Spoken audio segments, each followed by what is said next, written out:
future of education in the global south is visualized through you. And we believe, my Father in heaven, that this workshop will glorify your holy name and that the world will be a better place to live in.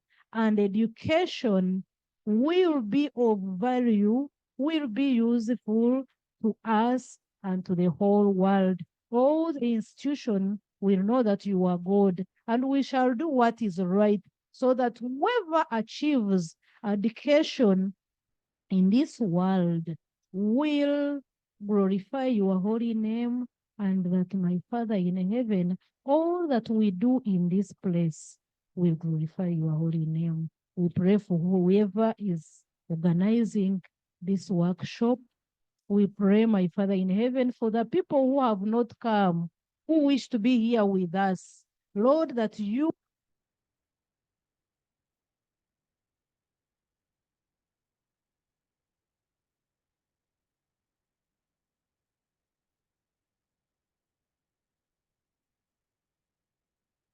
Thank you very much. I want to take the honor once again to welcome you, ladies and gentlemen, special guests in our midst. And I know at the right time, the ambassador will make recognition of you. Ladies and gentlemen, I want to take this time of my time to invite the representative of this institution, Brother Nimrod, who will in return invite the ambassador, who will in turn invite the chief facilitator. Brother Nimrod, this is your time. Thank you.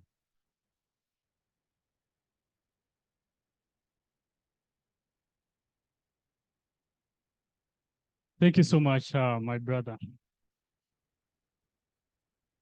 Dr. Ton Divine, the Vice President of Global Peace Education Division, Ambassador Milton. I welcome you so much to Makerere University Business School. Good morning. My name is Nimrod Kakai. I work with the MOBS leader.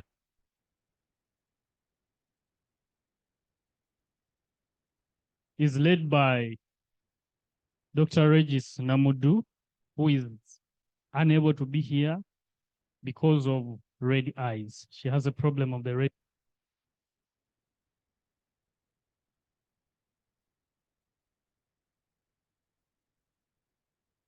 Thank you. And she is with you here in spirit.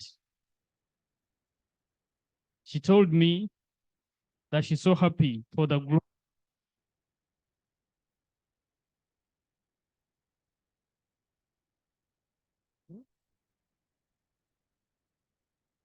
I'll give you a brief. I'll share a brief that last year we had a very successful workshop that was led by Global Peace Foundation in partnership with the Leadership Center here.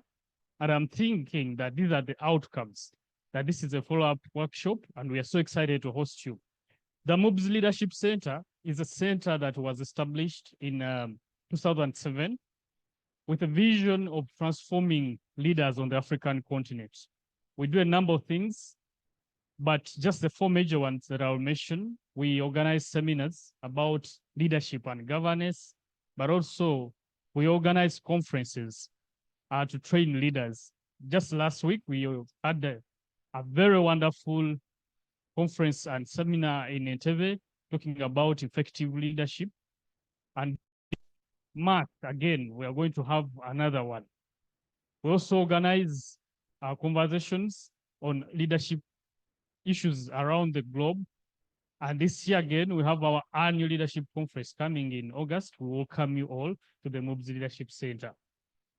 Lastly, as the MOBS Leadership Center, we are so honored that the Global Peace Foundation has continued to trust us, to continue partnering with them, to ensure that we add a contribution, and mostly on this very timely conversation of visualizing the purpose and the future of education in the Global South towards 2050.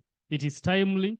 We believe that it's only through education that even a son of a peasant can be able to sit on the table of the Lords. Thank you so much for trusting us. You feel at home. The Makerere University as an institution, we are so glad, we are so happy to host you all. For any inquiries, we are available. Ambassador, thank you so much for giving us an opportunity always to work with you. Dr. Divide, thank you so much. We welcome you again in Africa, but particularly to Makerere University Business School. We are so glad that you're going to share your experience with us again. All the members from different institutions, we are so much humbled to have you here as the MOBS Leadership Center. I can't wait to see the outcomes of these conversations and also the follow-up conversations. Thank you, ladies and gentlemen. I now take this singular honor to welcome Ambassador Milton to address us. Thank you, and I wish you a very wonderful stay at Makerere University.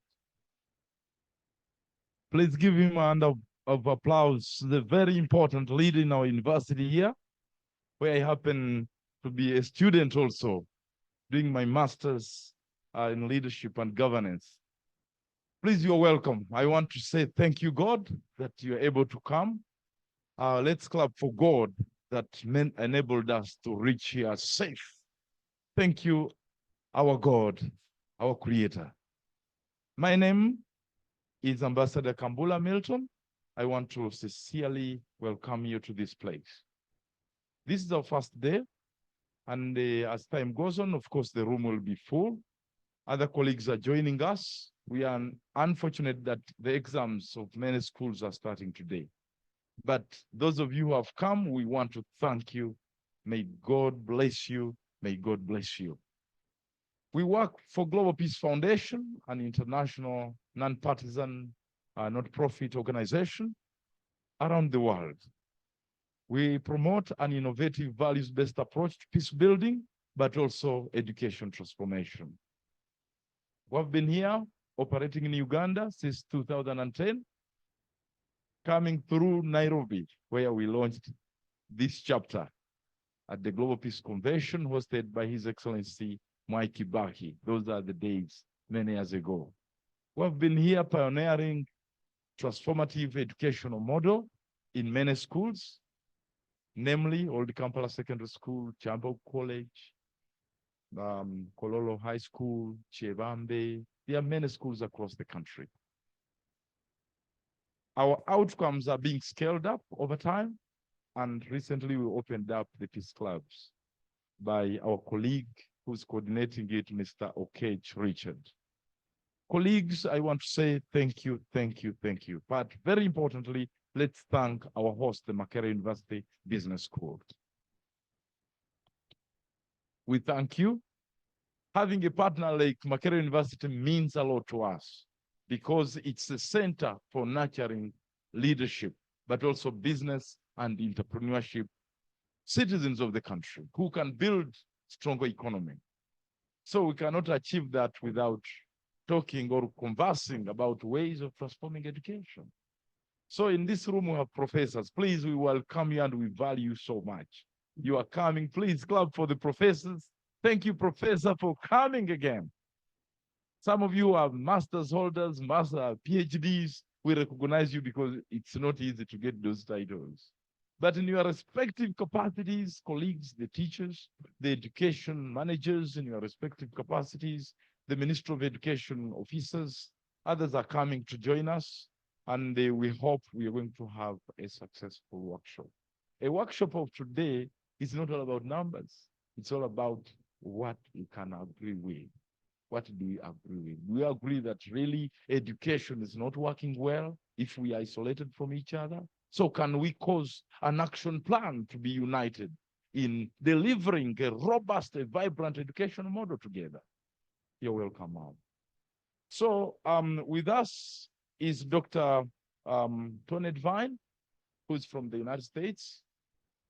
He's the Vice President of Global Peace Foundation, but he leads the education division, and he has helped more than 21 nations around the globe to pioneer an innovative values-based approach to transforming education. But more importantly, is the new baby we have on the block, visualizing the purpose.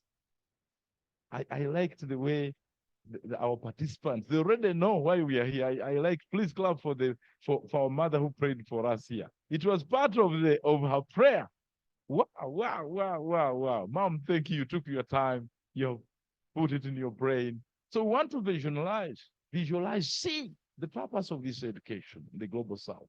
And what can we do together? Because the Global South represents a center of all natural resources that built the Global North. But then we are still underdeveloped, while our colleagues in the Global North are developed. What was the missing link? You realize that conversation. So Dr. Tony Devine is going to pass us through what happened. But let me just, before I invite him, let me just set the pace for us about this training. Of course, I want to say that the quality of a nation, colleagues, the quality of any nation, starting with Uganda, is determined by education. Do you agree or not? Anything you see around, the potholes, don't even blame the politician. Quality of education. Say quality of education. Because we are talking about corruption. You hear someone has looted 500 million shillings in a day. No accountability. But you go to Mulago. What is in Mulago? Have you been in Mulago lately? The things are not really good. Our friends, our relatives are dying, no medicine. And those in civil society space will agree with me. Things are not moving well. In some spaces, they are moving well, but let us talk about what's not moving well. Even simple things like greeting. The children no longer greet their parents. What is happening? Just say, hello, mommy, you are welcome. Oh my God. So if you are missing that, what type of a nation is going to be Uganda in the next 10 years? Where people walk like robots, but at least robots are also, it can also pretend, hello. So we are going to have a nation of citizens who behave like vampires. They don't have a heart to feel for each other, to love the country, to love the friends from other countries. Tribalism, religious intolerance, political, that one, I will not mention it. You know the game plan here. If the other one puts on even a color of a cloth, that one is an enemy. Green, or what is the word? DP. The moment you see a DP, that color, you just know that one is not part of that. That is the country we are building, colleagues. So, in short, that the quality of the nation today is particularly defined by the mirror education provides. Now, in the Global South, Dr. Tony Devine is going to tell us the medicine. Where do we begin from? So this training particularly is going to be a journey that is going to begin with one step. Because if Tony Devine came last time and pumped us everything, probably sometimes we have, even computers can shut down. You must have a strong microchip or whatever those scientists say, storage. We don't have such a kind of big standard. Already we are old people. In an old man, if you try to, we may break, like those trees. If you want to mend them when they're already old, they may. So it is a step by step.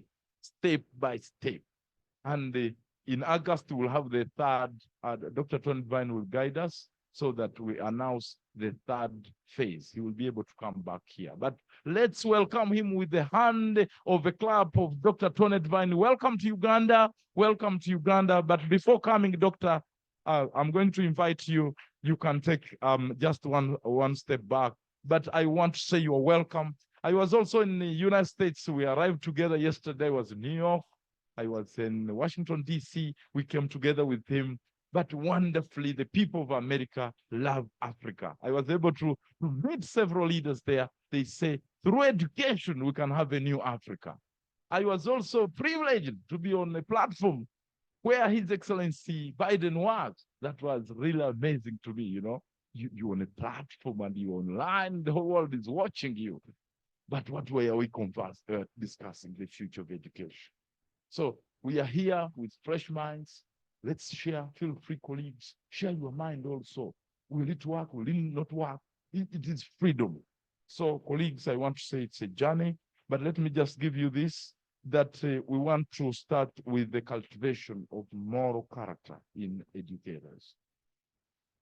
Because everything seems going wrong, because the educator is the thief, is a liar, comes late in class, is shabby. Whatever he speaks does not come to reality. The young people seems to be taking that trait because they learn from us. So the corruption begins in the classroom. So colleagues, in Dr. Tony Divine's thesis, we will learn moral character and holistic development of students, because we seem to prepare young people for the Industrial Revolution, which was preparing learners to learn the language of machines, obedient worker, who know how to switch on and off. Now, that is gone long, long time ago. Now, today we are going to learn how do we bring these two brothers and sisters, moral character development, guiding holistic education. The other thing is we want to prepare you to trust, we want to transform you so that you become the role models. Tell your neighbor, the role models. The role models. Now, in this country, we no longer have role models. People like Fajiru Mande already start their being beaten left and right when they speak out and say, hey, I think we need this, but you see the political space is not safe here. But because we need to raise that number out so that we are many, so that when we speak out, they say, okay, 1 million educators standing together, calling for moral character, that to be part of the student performance assessment. Then they say, yes. But when you are alone, they will beat you. They will hit you, say, we have no budget. Those are the explanations. No budget. How? Teaching moral character, it needs a budget. So colleagues, we are going to make resolutions here. Resolutions that are resounding, that work for our country. Another thing is that if we do it well, if we spend our day here well, then we are likely to become the best mirrors to our learners. The best mirrors to our learners. So they want to become like us. So this is a wake-up call, but begins with aligning ourselves so that the country can be transformed. Doctor, you're welcome. So lastly, is that Dr. Tony Divine is going to help us rethink the true purpose of education, so that now we understand that I'm in the classroom for this purpose, not just making learners sit exams and pass highly. Then you get your salary and get a promotion. We are beyond that now. So Dr. Tony Divine is going to help us from what I've just shared with you, that during the industrial era, the education was designed to prepare learners to just switch on the machine, switch off the machine. That is what has been happening in the global south. They manufacture an equipment from Germany, bring it in Africa, and we spend over 30 years just in school to just cram and memorize, cram and memorize, cram and memorize. That's why we are left behind. Now we have discovered that now we need to recover so that we get our civilization back, where families were sitting together around a fireplace, discussing the future of their families, their communities, and the nation. The civilization of living for greater good of others. Ubuntu. Tell your neighbor, Ubuntu. Ubuntu. We have machines today, phones. Can everyone rise up a phone that you're holding there? That is the first devil. I call it a devil machine. Not guided by these things. And so what is called social media is actually a time bomb of separating us from each other. What went wrong? Where is the educator? So Dr. Tony Divine is going to take us back to a true civilization where that must guide technologies and machines and economy and leadership, and so corruption will be over. Say amen. So today we want to really refresh our minds about these things: holistic development, moral character, dimensions, spiritual dimensions, so that now education can have true purpose, true meaning, and then we can restore our education in the global south, and then we can have a global, a clear vision, clear narratives, clear best practices that are well guided. I want to say thank you, all of you. I want to say Dr. Tony Divine, once again, is our Vice President, Global Peace Foundation, who chairs and lead the education division. We were in the Philippines this year in February in the Philippines, where we actually launched this model. Please join me in giving him a hand over, because he led a global launch. So I want to say he has taken the leadership to call the entire world to launch the model. Do you know what it means to launch a global model? Even for us, even to launch a family model, it's very hard. Resistance of nephews, and you will never launch anything. But Dr. Tony Divine led the launch of the global model to do with transforming education towards 2050 in the global south. Two, he has also invested heavily to make sure that more than 12 nations with their ministries of education engineer the model. Give him a hand of applause. So for those people who are delaying somewhere, man, and you jam, always jam. What type of country is this? People come late, jam. The man who came from Washington, D.C. is here in time. Someone is here in Luzira, jam. So tell your neighbor, education must fix those kind of stuff. Because we are always jammed, then the head is jammed, the economy is jammed, religions are jammed, politics is jammed, and what type of country are we going to have in the future? So I want to say, you're welcome, Dr. Tony Divine. Please come in front and give us the package and teach us, and so that you can roll us as models for transforming education. Each of us is going to be a robot, a human robot, I call it to you, because we are not going to act any normal again. The way we do things, the way we walk, the way we think, the way we train students is going to be really a new way. If you're a manager in the education institution somewhere, the way you're going to do things, even the board is going to say, what has happened?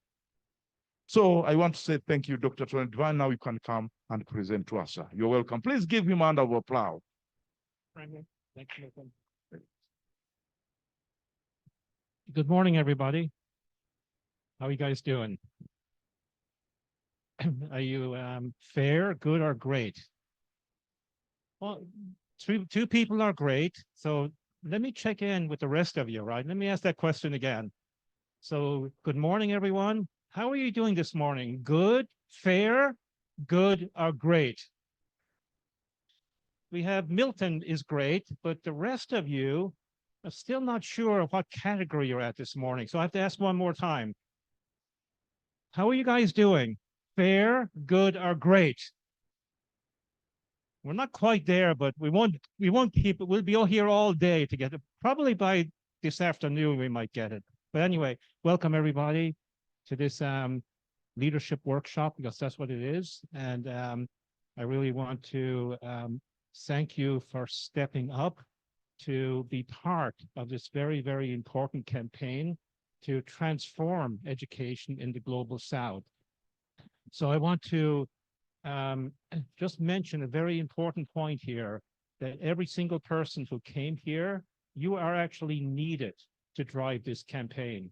This is not something that GPF is doing alone. It's impossible. It's impossible, right? There's 1.2 billion young people in the world. You think like a small organization like GPF alone can do this? Impossible. So that's why I'm traveling to country to country to country. I was just in Kenya. We had a really great leadership workshop there for 3 days at the end of last week. And you know, the leaders there have actually stepped up, and we're going to have a stakeholder meeting on Friday. I'm actually going to go back there Thursday night to figure out how we can actually drive this campaign, right? So we need all of you on board to do this. So you can write this down. I am needed. Okay. I am needed, right? And when you're needed, it means I must take action. You can write that one down too. So I am needed, so I will take action, right? So it's not enough to be needed and just not take any action. So if you catch that point, the workshop is now over. That's the main point of this workshop. I am needed and I will take, actually, I'm going to put one more word in there. I will take immediate action. We're going to upgrade it. I am needed and I will take immediate action, okay? And throughout the workshop, we're going to be giving you challenges, actually, right? Because that's how we grow. That's how we will advance that campaign. So you guys ready for some challenges today and tomorrow and the next day, or you don't want any challenges?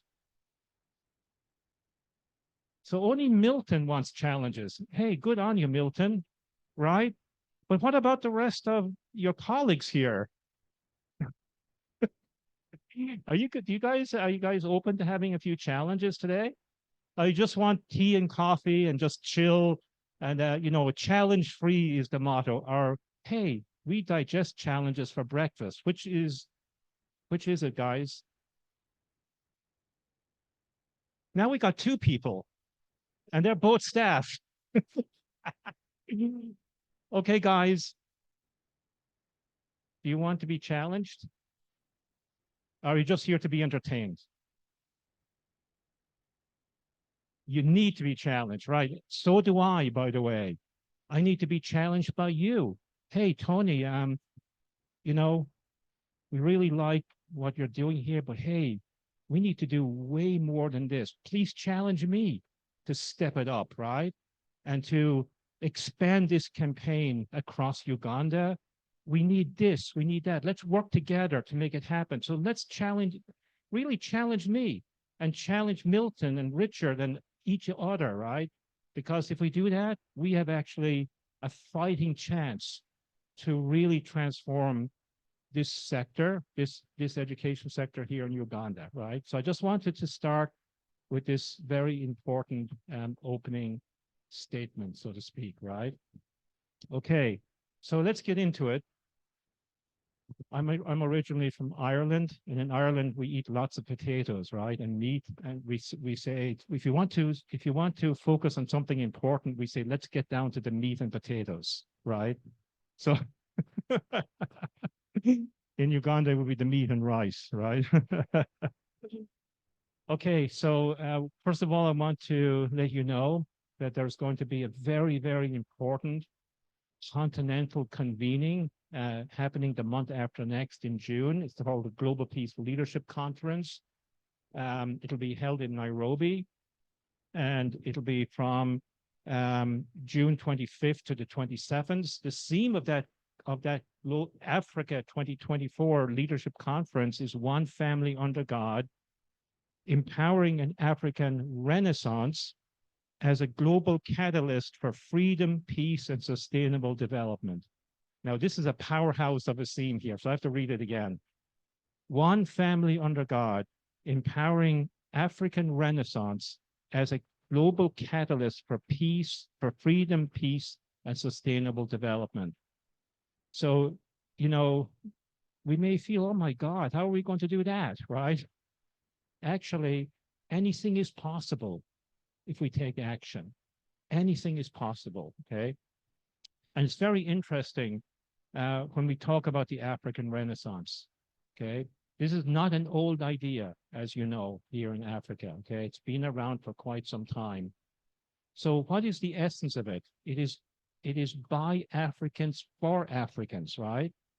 It is not by Americans for Africans. It's not by Europeans for Africans. It's by Africans for Africans, right? And it's tapping into your traditional values and culture, Ubuntu and so on, African spirituality. That is the driving force of this. It's also acknowledging your wisdom traditions, and your families and extended families, which is so beautiful here on the continent, right? This is something you should never, allow to dissipate. In fact, we would be actually sharing with you that you should be strengthening your family and extended families, right? Because that's the most important human institution, and your faith traditions too. Also, this continent has the largest youth population in the world.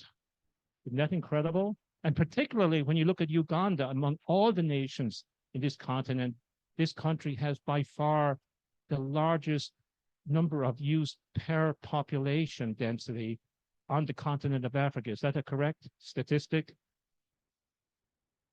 So Milton is really enthusiastic, but the rest of you, I don't know. We'll get you though. We're going to get all of you by the end of today. And also you have incredible natural resources. But let me tell you something. The most important resource you have is the young people, right? And also you are an incredible resource. You should write that down. I am an incredible asset, okay, and resource. Sometimes we go looking all over the place for resources when it's right under your nose. Why don't you take a look under your nose at yourself and, oh my God, I am the resource. You should write that down. First of all, look down at yourself. Take a good look at yourself and write down, I am the resource, not somebody else. And it's very interesting that the African Union this year has elected as its theme education. This goes to the urgency of education because of this huge youth population on the continent. Last year it was on trade, right? And I really love this theme that they came up with, educating an African fit for the 21st century. Educating an African fit for the 21st century. We'll actually be exploring today and tomorrow and the next day, what does it mean? What does an African fit for the 21st century exactly mean? Is this somebody who's corrupt? Is this somebody who easily takes bribes? Is this somebody of good character? Yes. Is this somebody that is good at relationships and can engage people and can actually create a peaceful society and peaceful communities? So we're going to actually try to give input in these 3 days and insights into exactly what that means. That's why they put out this theme for us to discuss it and to actually explore and define what this means. The African Union didn't define it. That's now up to us in events like this to actually dig into it more deeply, okay? So we're going to be talking about in this first session, visualizing the true purpose and future of education. Lots of people talk about the future of education. Lots of agencies talk about the future of education. UNESCO put out a huge document in 2021 about the future of education, for example. But almost nobody talks about the purpose of education. And even forget about the true purpose of education. So we're going to try and explore the purpose of education. We think we know the purpose of education, but actually we oftentimes really are missing it by a long shot. So we're going to explore that today. First of all, we have to examine the current education system, right? The current system of education that all of us are a part of and that all of us are driving every day, okay? And just before we get into this, like when you look at the world today, it's changing very, very rapidly. And, you know, the education sector is supposedly trying to prepare our young people for the workforce, right? That's one of the purposes of education, the traditional purposes. But according to the World Economic Forum, their Future of Jobs report, which was released last May, They said that nearly 25% of jobs are set to be disrupted in the next 5 years alone. Remember, we're in a global economy right now, not a Ugandan only economy, right? We're global. So you're competing with India, the Philippines, right? South Africa. You're not just competing with yourselves anymore, right? And OECD, the Organization of Economic Cooperation and Development, estimates that 1.1 billion jobs will be radically transformed by technology by 2030. That's only 6 years away, right? So how can you actually prepare youth for this kind of unpredictable situation with the current focus on traditional knowledge and acquiring traditional knowledge? You know, something has to shift, right? Because we're not going to achieve the outcomes with this kind of changing external dynamic out there, okay? So why is this going to be all disrupted? It's going to be replaced by AI. In fact, if you Google education conferences from the beginning of 2023 up until now, in the last year and 4 months, almost 95% of them focused on one topic. What was it? AI. AI, the new shining object for the education sector. In 2000, it was the internet, right? In 5 years' time, it'll be quantum computing. In 2035, it will be holographics. Always chasing the silver bullet that will solve our problems, and it won't. It's actually distracting us from the essence of education, and we think this is going to solve our problem. It will help, but it's not going to fundamentally change the game. It's kind of like a peculiar pattern in this sector, always chasing the new shiny object and getting distracted from what we should really be focusing on, okay? So the situation in the global education sector is so seriously not good that for the first time ever, the United Nations hosted a 3-day Transforming Education Summit. That's what they actually called it, Transforming Education Summit, right? And I was at that summit for 3 days. It actually convened a lot of ministries of education from this continent, right? And from all over the world, all kinds of educational, stakeholders. Global Peace Foundation was there, of course, and many corporations and so on and so forth, right?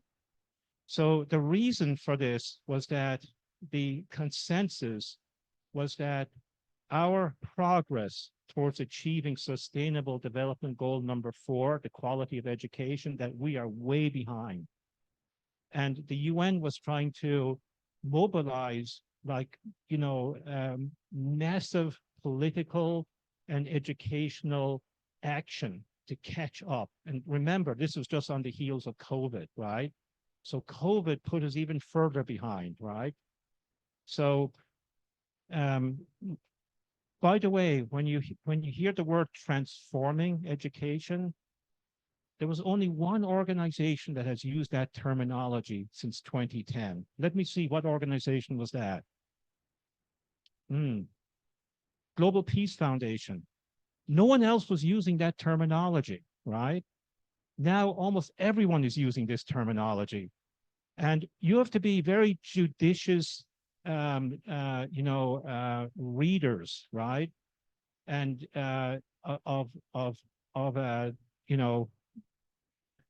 of content. So just because some other entity says transforming education, you have to really be a detective and look into the details here. Is this really transforming, or is it just a new name for the same old stuff? And 99 times out of 100, it is nothing. There's nothing transforming about it. It's just a new name because it's popular. It's picked up momentum for the same old points that have been around for decades. Okay, that's all, except that they have now digital technologies and AI. Okay, so in this conference, we're going to define transforming education. So by the time you end here, you will know more clearly what exactly is the essence of transforming education. So when we look at the current system, which is still the system of 2024, believe it or not, it is the 19th century industrialized model, right? This is the education system that was meant to create the factory workers of tomorrow. And it's focused on knowledge acquisition, uniformity, memorization, obedience, and so on. In fact, Sir Ken Robinson, who was like a leader in creativity, said that public schools were not only created in the interest of industrialization, they were created in the image of industrialization. That's 300 years ago, folks, but now in 2024, we're still doing the same industrialized model, right? In fact, I was told that the timing of this conference was in the middle of final exams, right? Is that correct? There's exams going on, okay? So let's think about it. We are assessing how much things people memorized in the past year. That's it. So do you think that if somebody scores an A in these exams, how is that an indicator that this person is a person of good character?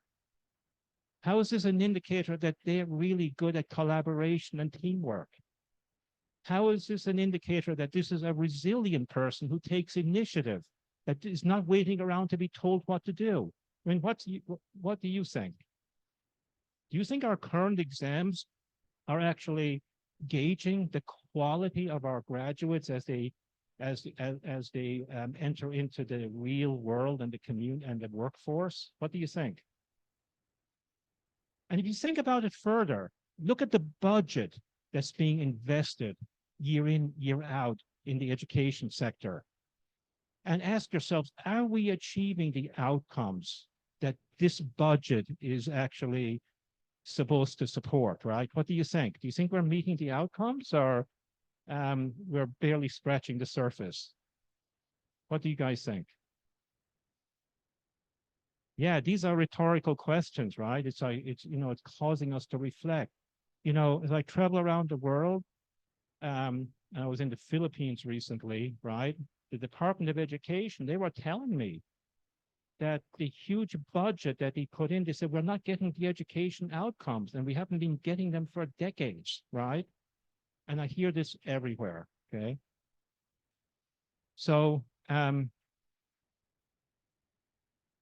what is this model? So the conventional model has remained unchanged, as we said. So this is basically students divided by age, which is grades, learning a standardized curriculum that is broken down by subject: math, science, arts, social sciences, athletics, right?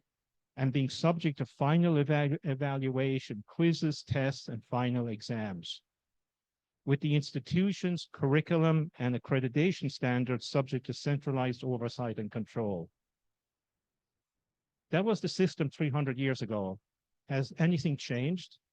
That is the system in effect this minute, as we're actually now a quarter of the way through the 21st century. Does that make any sense? So Milton is like the most engaging person here in the audience here today, right? But I'm telling you, as we pick up every 10 minutes, more of you will actually start to engage. So we're in the comfort zone. This is the status quo. We are in the comfort zone. It's kind of like, this is maybe an analogy. It's kind of like if you put a frog in a pot of cold water and you slowly turn up the heat, that frog is going to stay put. And before you know it, he is cooked, right? That is us, right? We've been in a pot of cold water for 300 years, and the heat has been slowly turned up, and now we are almost cooked, right? Like one more year and we will be done. You know what I mean? This is what's going on. That's why we have to shake up. We have to shake this off, and we have to actually reinvent this system, right? So that we can actually really help our students out there. So that's the purpose of this workshop. It's actually causing, we want to reflect on exactly what are we trying to do and why are we trying to do it? And are we actually being effective, right? To get the outcomes and then take action, take immediate action to change it. Who else is going to do it? That's why you're in the room. You're here, we're calling on you, you're needed. We're calling on you to take immediate action, right? To get this thing transformed once and for all. So, you know, again, let's look at the system a little bit. So when you look at the corporate sector, right, the corporate sector revolves around financial years and quarterly reports.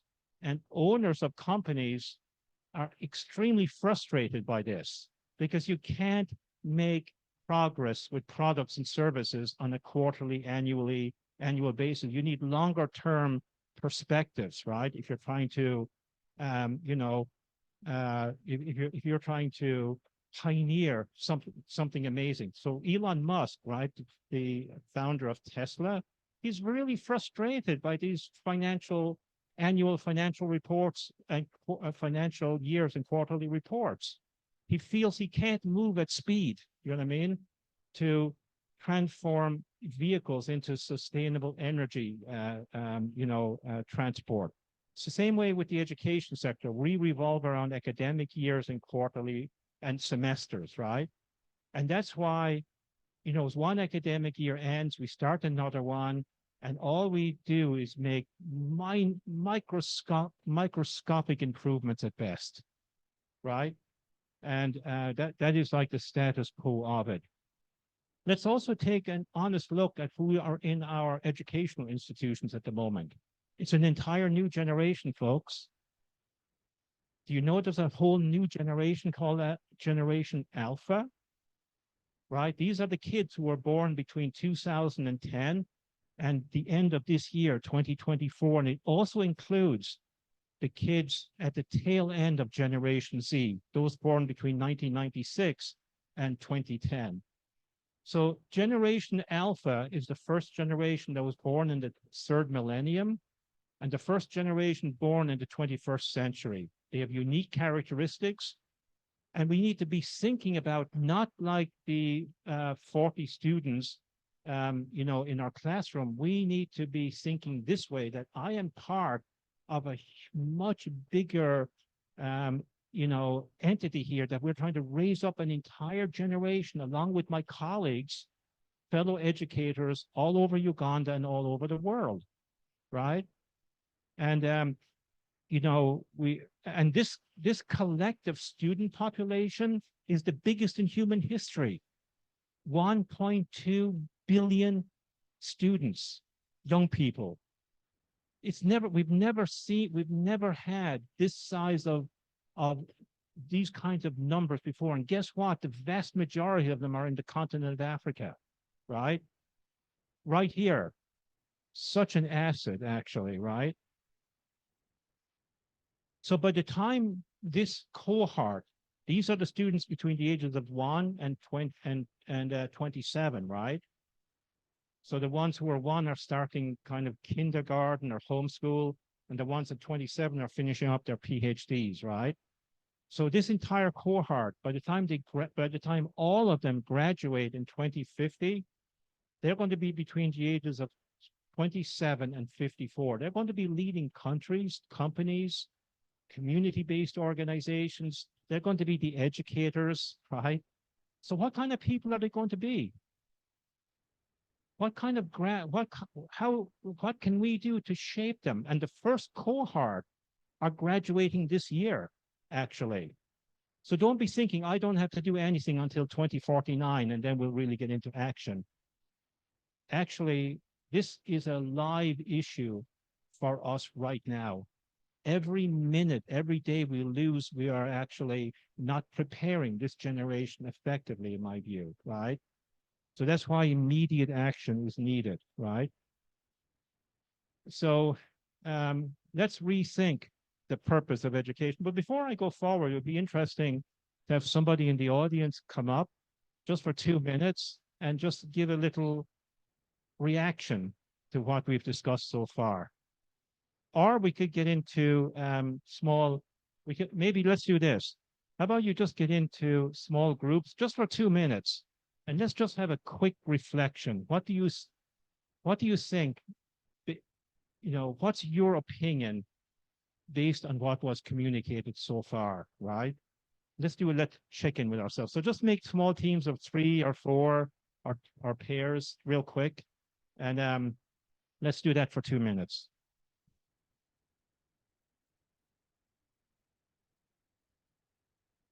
Now, everyone has to participate, okay? No going to your phones and watching social media.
Okay, guys, let's reconvene here.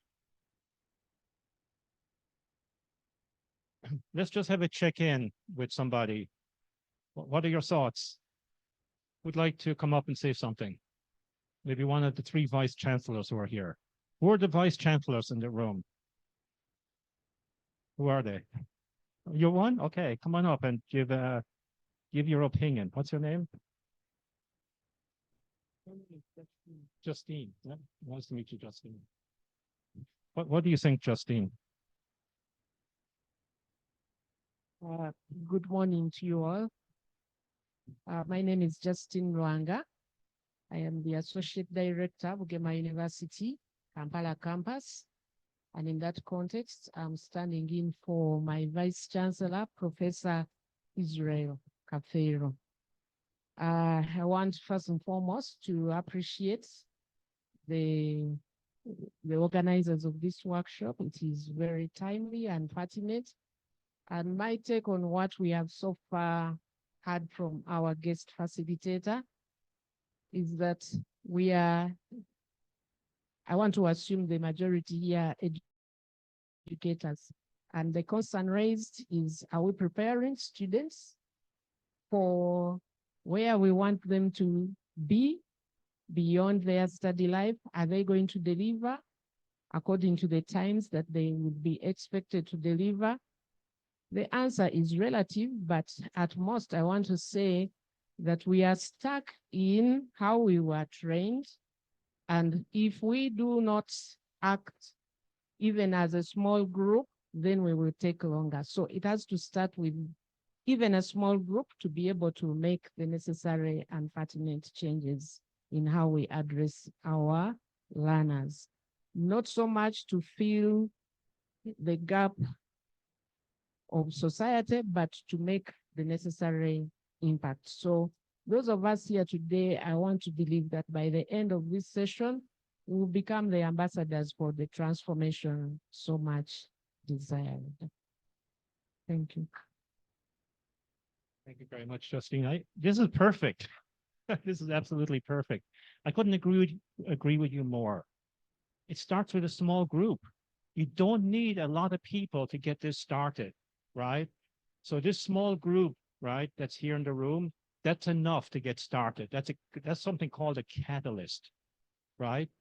So if we take immediate action, right, even today, and I'll give you some challenges, right? We can actually start making progress actually starting today. We don't have to wait till the workshop is over. I'll show you how, okay? So let's rethink the true purpose of education. So discussions around reimagining education often gravitates to structures, systems, and methodologies. And pretty much every education conference in the world will be talking about some of this stuff, right? Every vision statement coming out from the big agencies, 95% of it is focusing on some combination of these points, right? Like governance, teacher compensation, digital technologies, AI, right? Curriculum development. And the list goes on and on and on and on. You guys are very familiar with this stuff, right? You swim in this stuff. I don't know if you actually love it, but for me, I would like be so frustrated if this is what we're trying to focus on the wrong things here. We do have to deal with these things, but not at the absence of something more essential.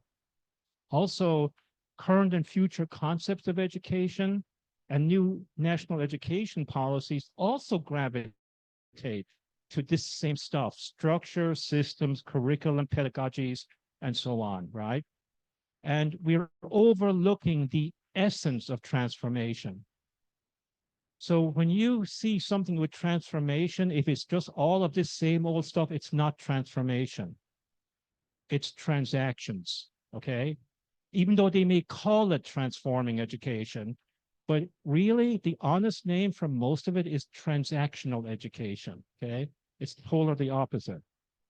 So if you had to come up with an image of the current 300-year-old system of education, this is what it looks like. First of all, the image is a pyramid turned upside down. How many of you have been to Egypt? Well, Milton has. So, Milton, did you see any pyramids that were turned upside down? You didn't?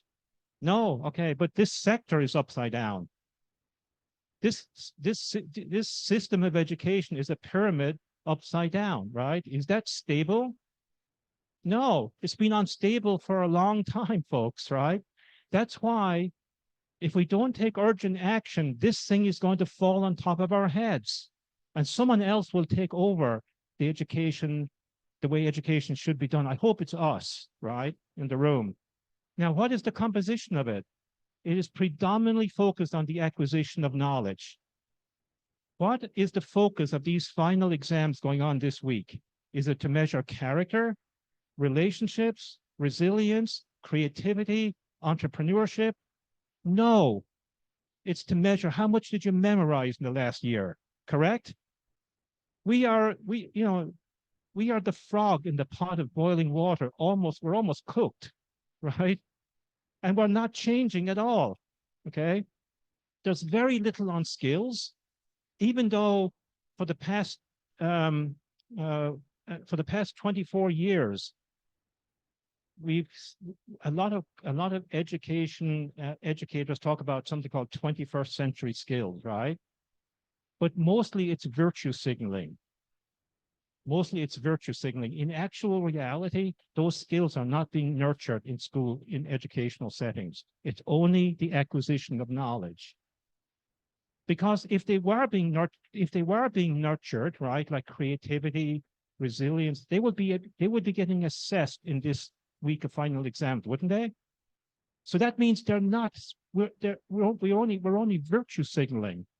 We're not doing it for real. We're kidding ourselves if we say, oh yeah, we are promoting 21st century skills. If you are, then assess them, right? Okay, so this is the situation. Very little on relationships and almost nothing on character. Almost zero on character development. It barely is touching the radar screen, or actually in the vast majority of cases, it's not even on the radar screen, okay? And this is a model that has already become irrelevant, actually, right? So, so when you're hearing this kind of stuff, you might say, oh my God, we better get Tony arrested here, right? Because, he's talking heresy here. We never let him into Uganda again, right? He is like speaking heresy to us educators who are totally invested in this and so on, but you keep inviting me back. So must be saying something right here, okay? Let's look at this preoccupation with knowledge acquisition, right?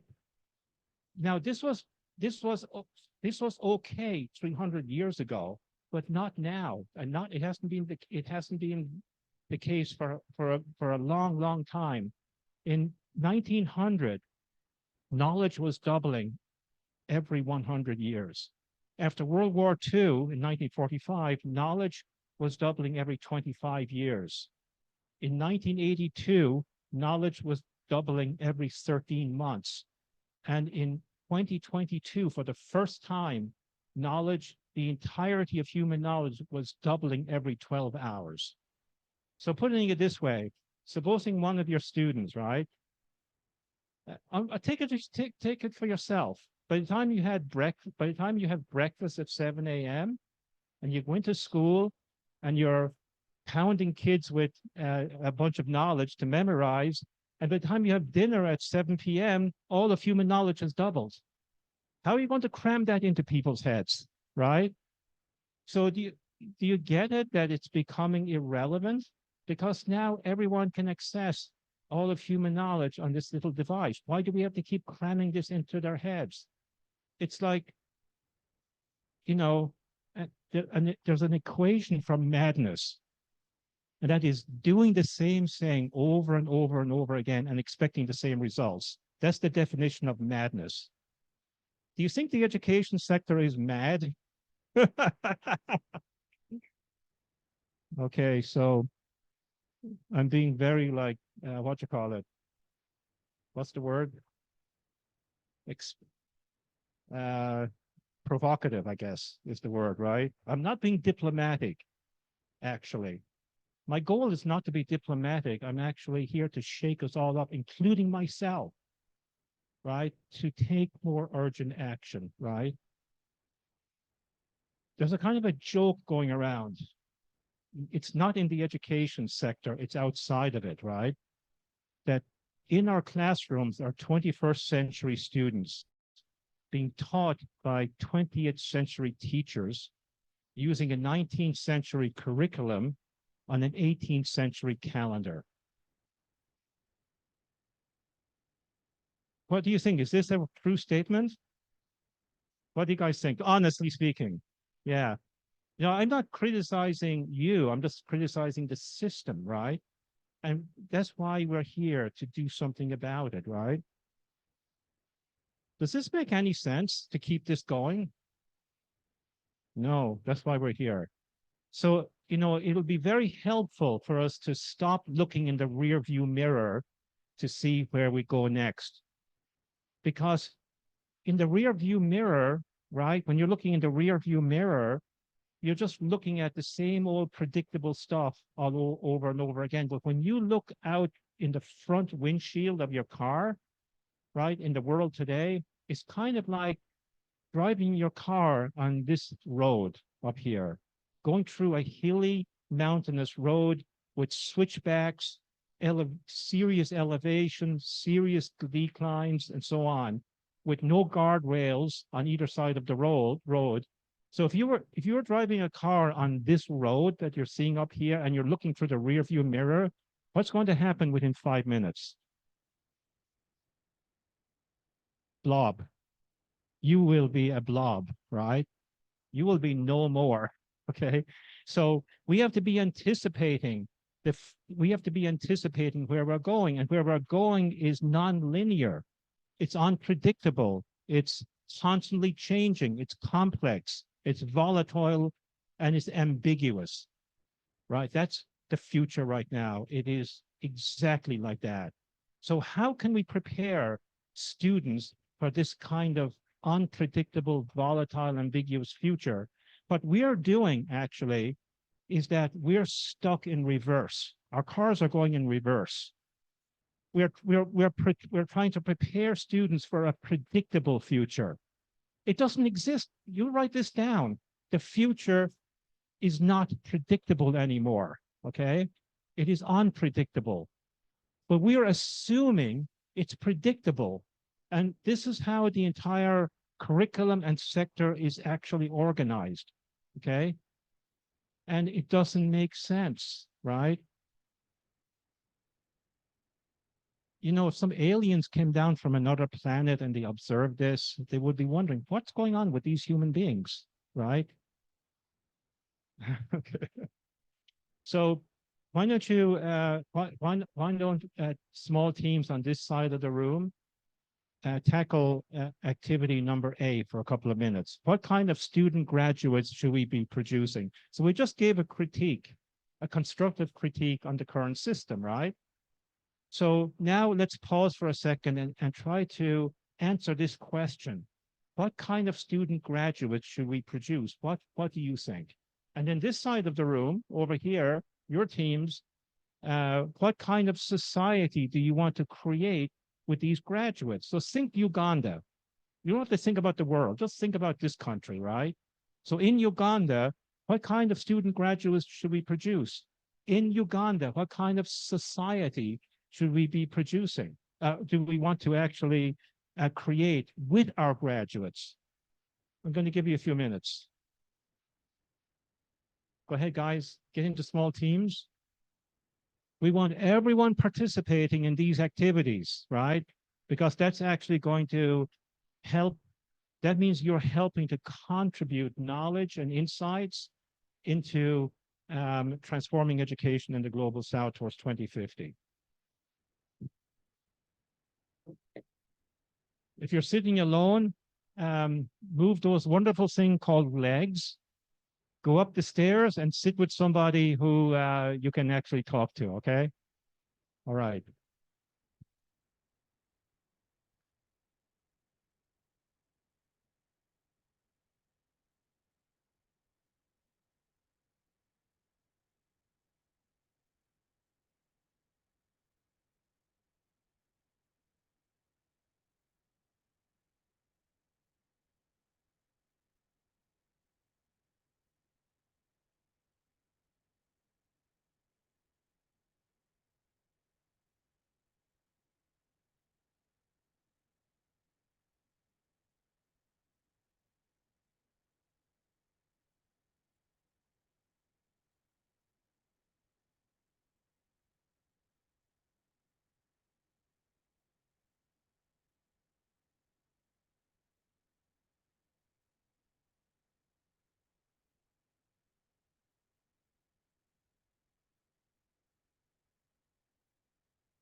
Okay, oh, yeah. There's your movie. Where's that? Oh, very fine. You want it from oh, never seen it at all. Oh, I'd love to go and yeah, bring up, you can see it, change everyone. Now that you are making it, yeah, we recommend that you can okay. So my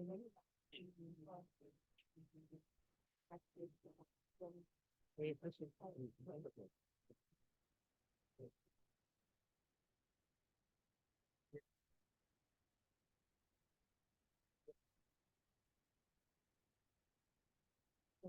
Wonderful. Perfect. Yeah, yeah, yeah, yeah. Good. Yeah, yeah. Correct. Doing it is another. Exactly. Correct.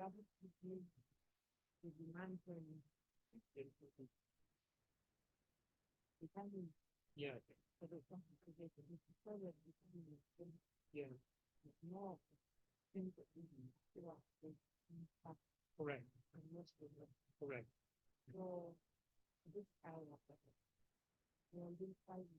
Yeah, yeah, yeah. So, we need that kind of focus on the planning of the current system. You hear the kind of it's so overflowing with it and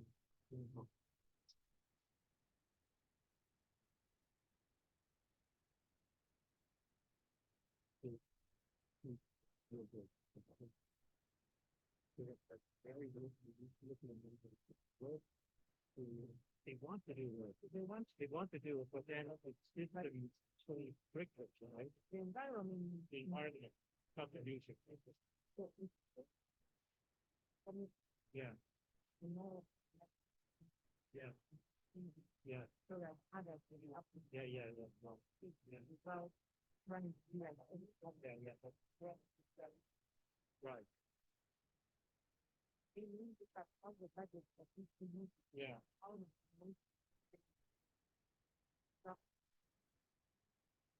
Yeah. Yeah.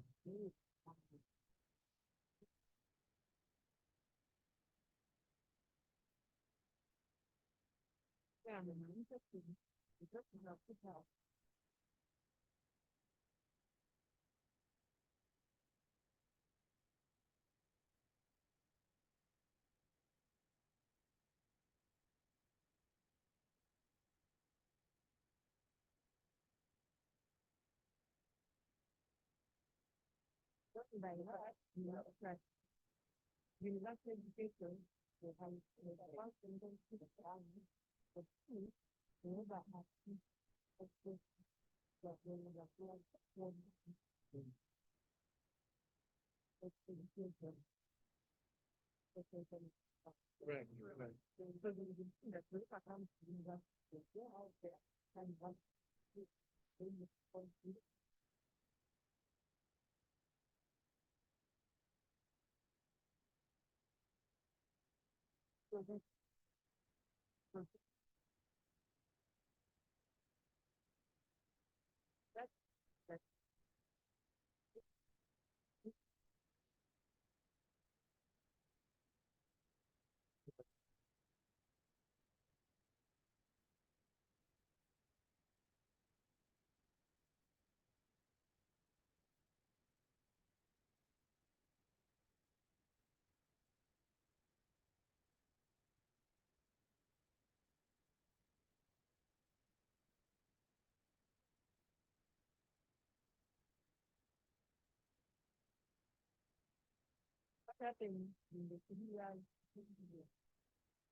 Yeah, and kind of like we want this kind of thing, but we kind of sorry find a lot of actually.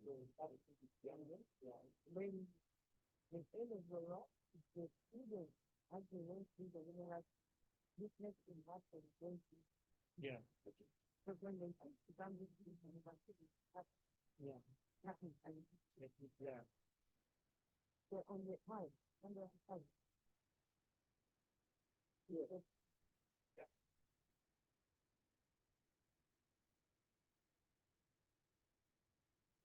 Yeah, I mean, okay, we don't see the, yeah.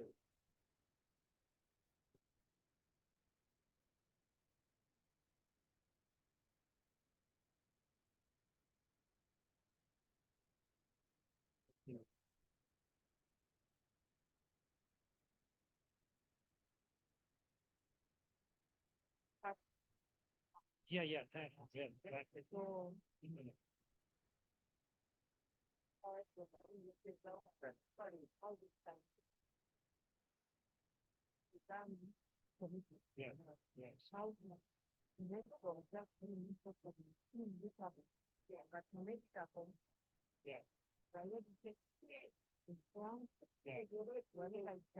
Yeah, exactly. Yeah, yes.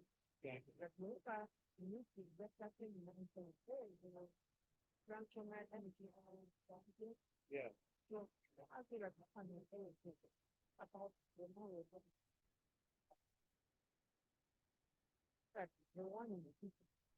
Correct. Correct. Right. You- Really good. Let me check this thing out. Yeah.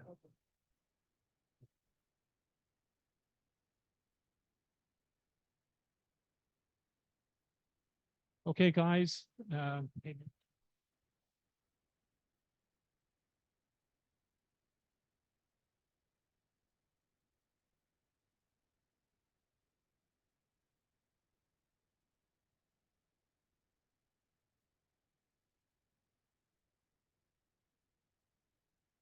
Doctor, thank you. Professor, thank you. We were proposing that because it will become cold, the tea is ready. So how do you see if we pick our tea and we have a working tea break? Then you come with your tea. 15 minutes? Okay, very good. Very, very good. So let's pick our tea. Then we come back for the group discussions, 15 minutes, then doctor can continue. Is that a good proposal? So we can go for the tea. Then 15 minutes. Yes. So let's, one of the great things about conferences is networking, right? So, we don't want to be in discussion mode all the time. So why don't you just take 20 minutes and just network with each other. Go meet people you haven't met before, right? Maybe use that as a good opportunity and let's just network for 20 minutes. Is that okay? Okay, let's do that.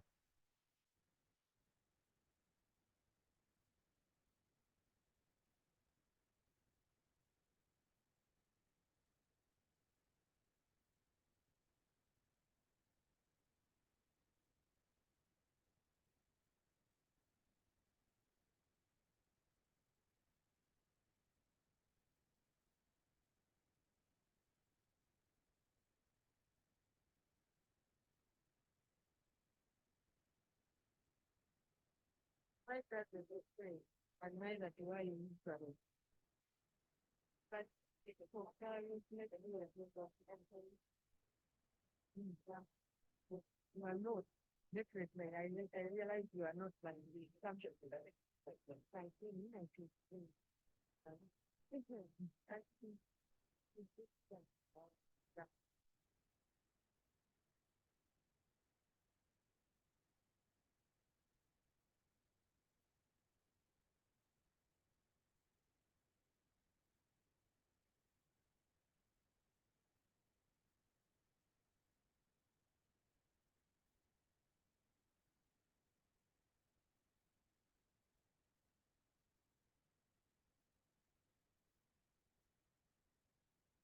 Once again, I want to thank you all for having taken this invite as serious as it is.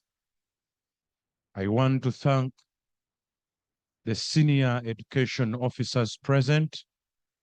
I want to appreciate the team from the Kampala City Council Authority.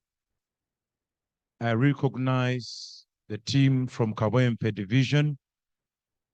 I recognize the team from Entebbe Municipal.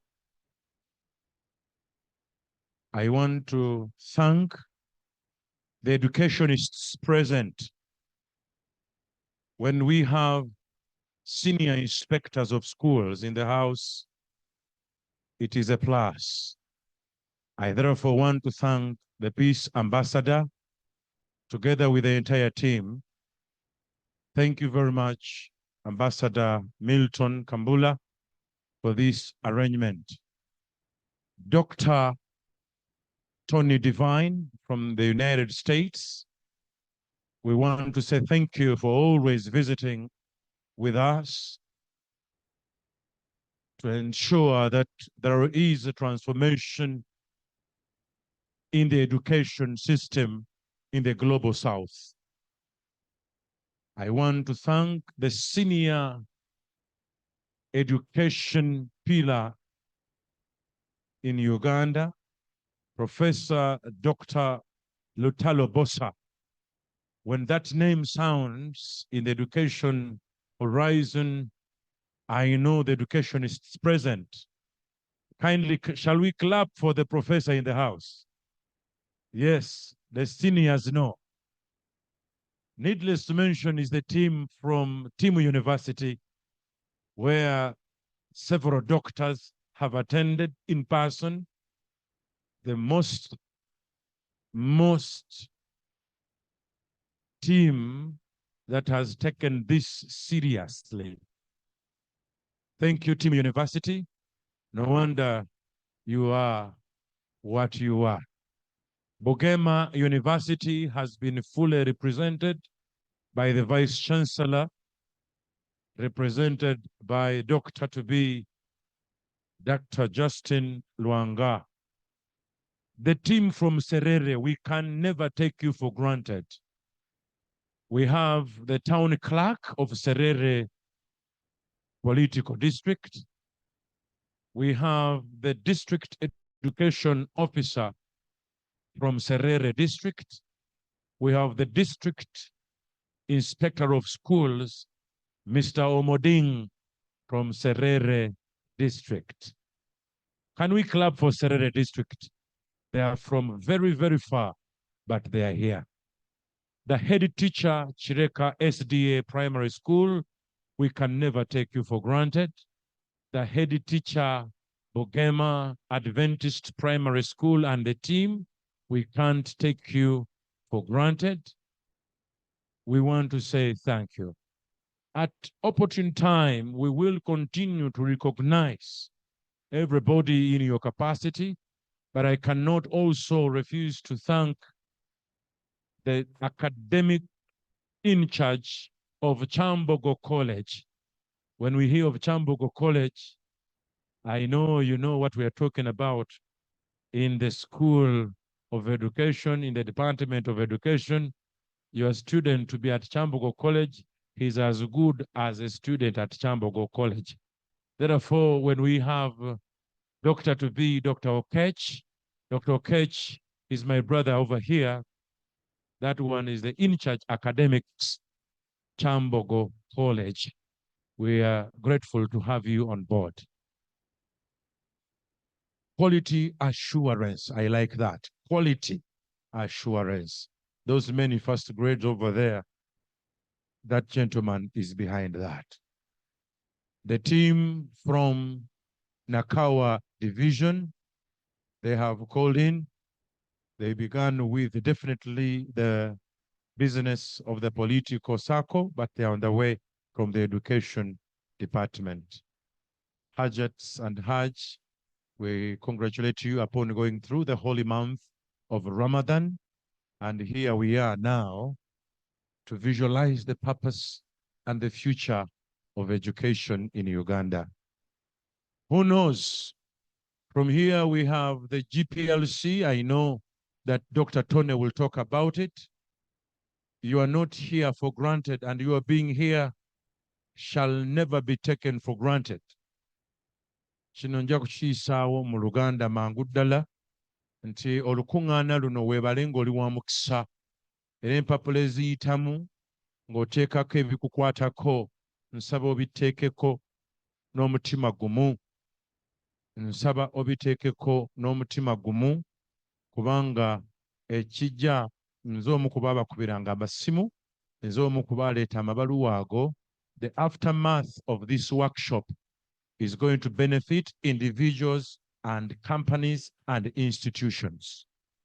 Ekyo nkiyisizaawo mu Luganda. Aliwo, ensure tomorrow we keep time and let's have others on board. Cream ye yayitiddwa. Otherwise, singa twayita buli muntu, singa wano wajjudde n'ebweru.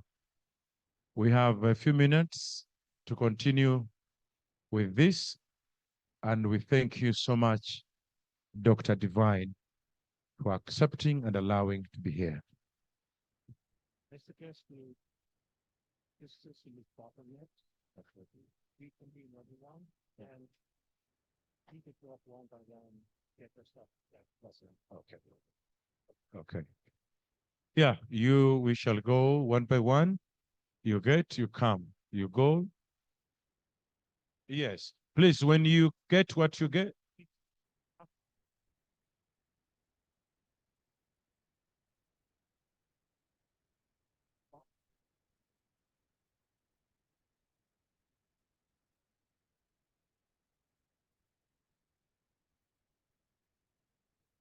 You go individually.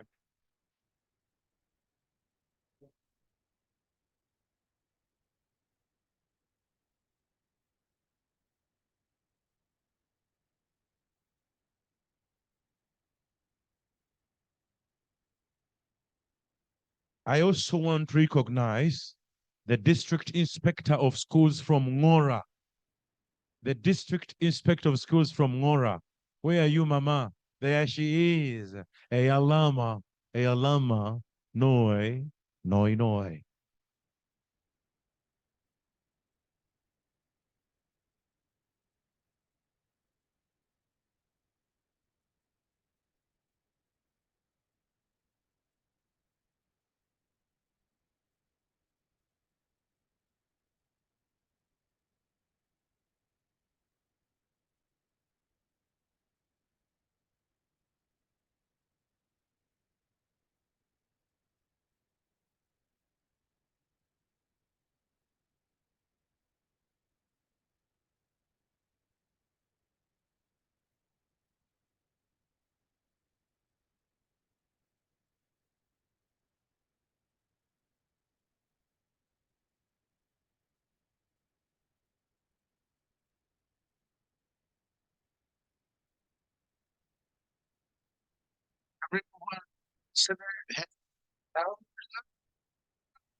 You're my lady.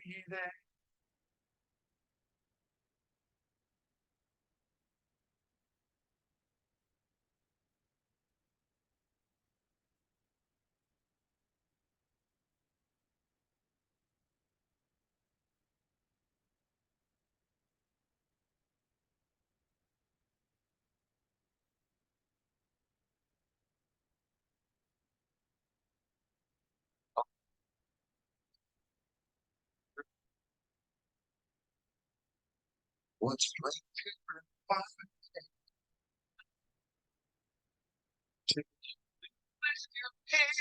Changing from something to the lights right.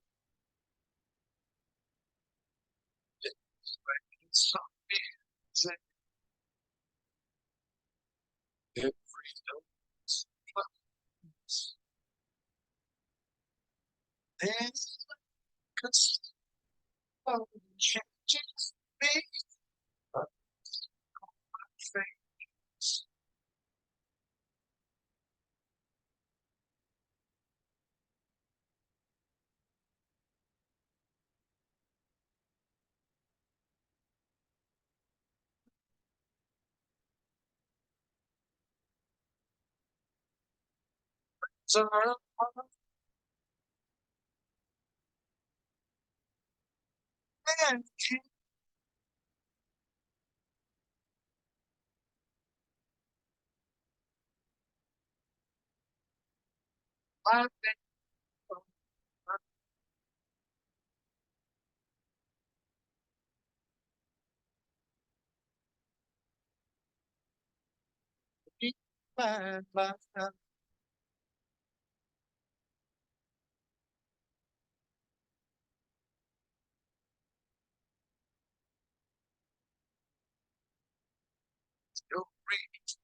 There was no heart, life meant nothing to me until you came along.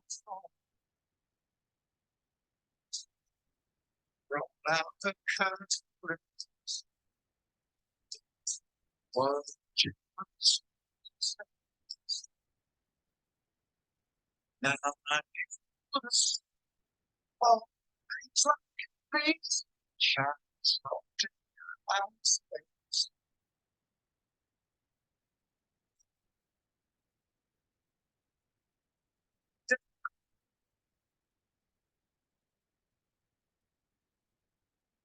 Breathe word, drinks,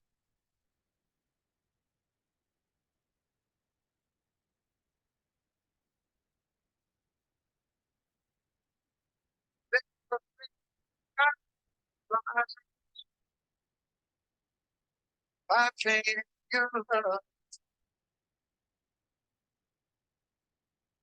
First, bring my life.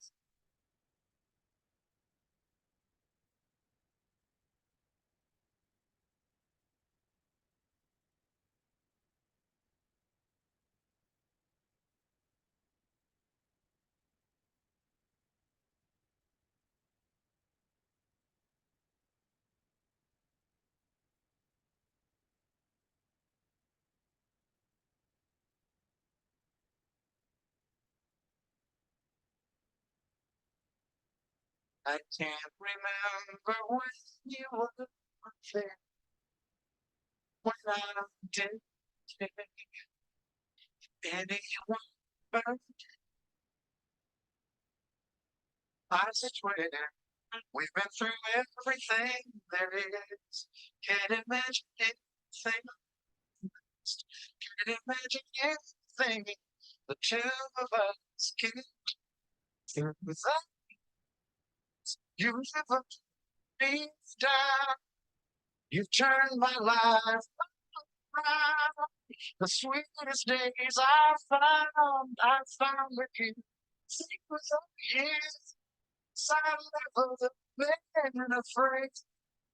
I've loved the life we've made, and I'm so glad I stayed right here with you.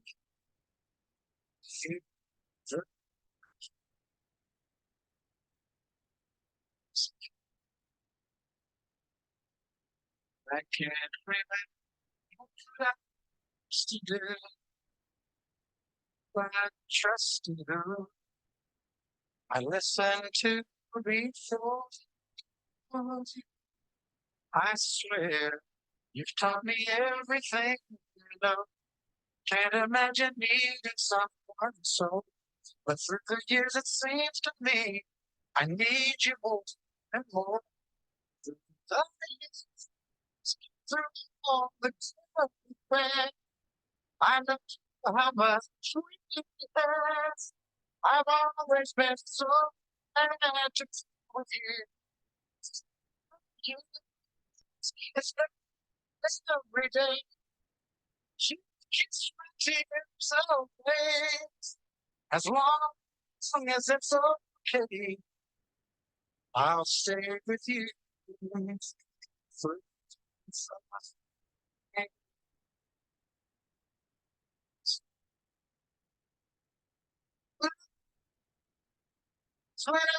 everything's together, strong. I know that I want to share with you. I never asked for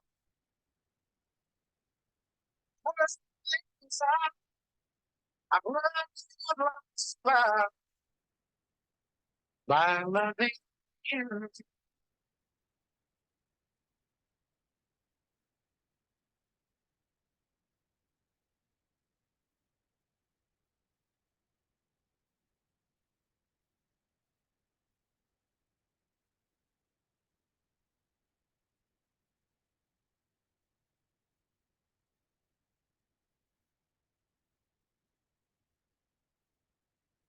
Turn my life.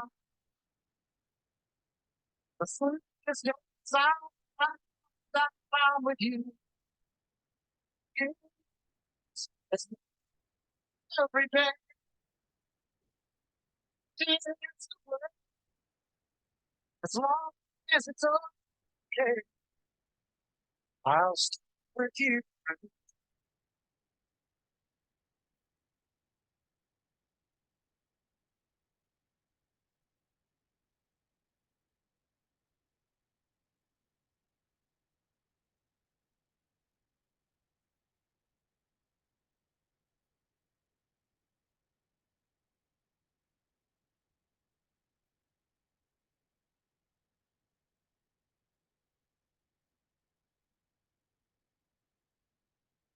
You,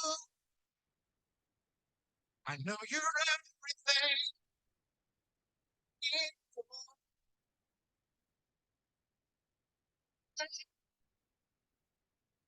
I look at you and cannot ask for what what's needed there to be. No, I'm gonna be on time.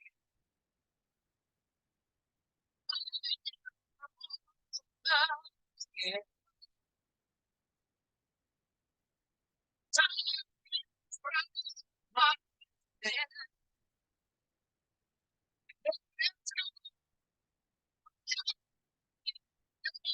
To pull me through, though I don't when my fall in love again.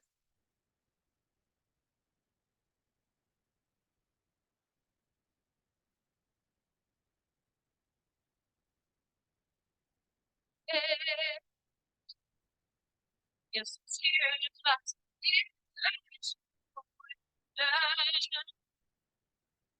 And yeah, just trust me. I'm too bad. It's hard to get something inside.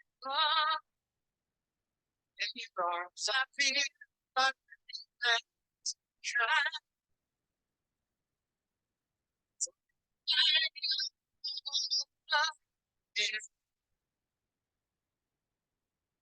Sometimes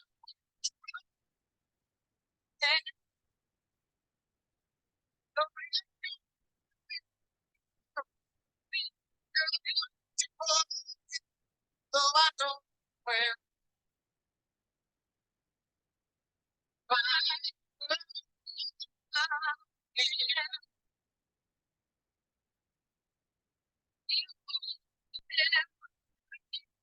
love.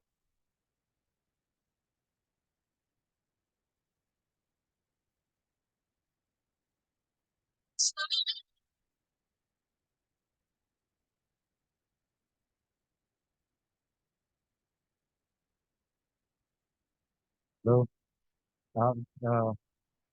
our beloved guests, the educational educators and senior men in the education sector, when you get out of this door, you just turn left, 3 steps, you turn right, then the offices of nature are just by the other end.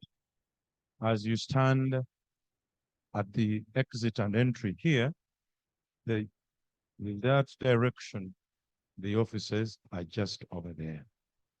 We will continue to say thank you for coming and hope tomorrow we will keep time, because this is an interactive workshop, but very, very pertinent. Very pertinent. I want to thank the professor from the Global Peak, Professor Dan. Thank you very much. I cannot forget to thank Brother Ezra Mukundisa. Thank you for coordinating. Dan Jano, we cannot take you for granted. Sister Connie, all this team comes from Global Peace Foundation. I want to thank the district inspectors of schools present. I want to thank the district education officers present and town clerks present. They that have represented the political wing from the divisions of KCCA. I have seen a team from Kawempe, Nakawa, Machindie. I want to thank the head teachers, the team from Bogema Adventist Primary School. The head teacher is here with his team. I want to thank the team from Buyege. Buyege Mama, thank you, Madam Teacher. Thank you very much. Bogema University. We will have to interact. She has a package for all of you to take back to your division, to your municipals, to KCCA.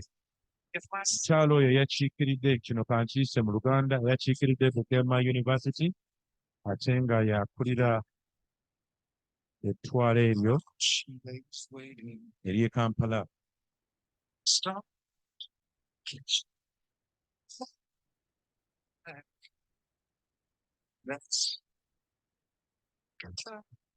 That is Madam Justin Lwanga. She is the in-charge Bugema University Kampala campus, and she has represented Bugema University Vice Chancellor. She has a special package for you in our interactive time. Please see her and meet with her. You need these packages for your institutions and for our learners. I cannot forget to thank Dr. Tony Divine from the United States. She travels to all these places. He's been to many places, meeting people of your caliber. Thank you so much, Dr. Tony Divine, for dedicating your time to meet people globally to help in the transformation of the education department. Thank you, and thank you.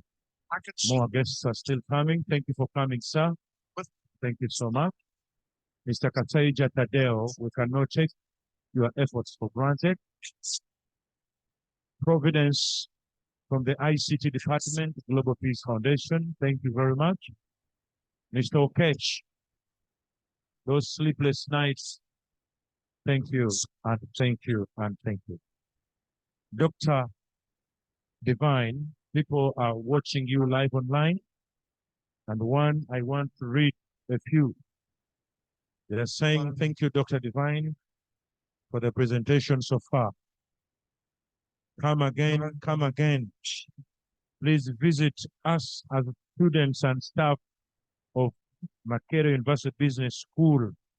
We have missed because of exams. Dr. Tony, I'm reading this right from air here. Another, his name is Mogerua Mobs. They're also saying, thank you so much. I'm called Haguma Jimmy. I'm a law enforcement officer. I am enjoying all that is transpiring. Another one says, thank you so much, Doctor, for representing the global peace ably. We are looking forward to be there live I am the youth representative, Nakawa Division. I am Ashraf Lutaya. Last but not least, is somebody from Tanzania, Doctor. Sure. Is saying Asante Sana. All members present, take this as the starting and turning point. All these messages, my friends and colleagues, are here live. We want to appreciate that people are online following this wonderful, wonderful workshop. We have 3 minutes to end the breaking of the fast or the breakfast, and then we will continue with this workshop until when lunch will be ready. Yeah.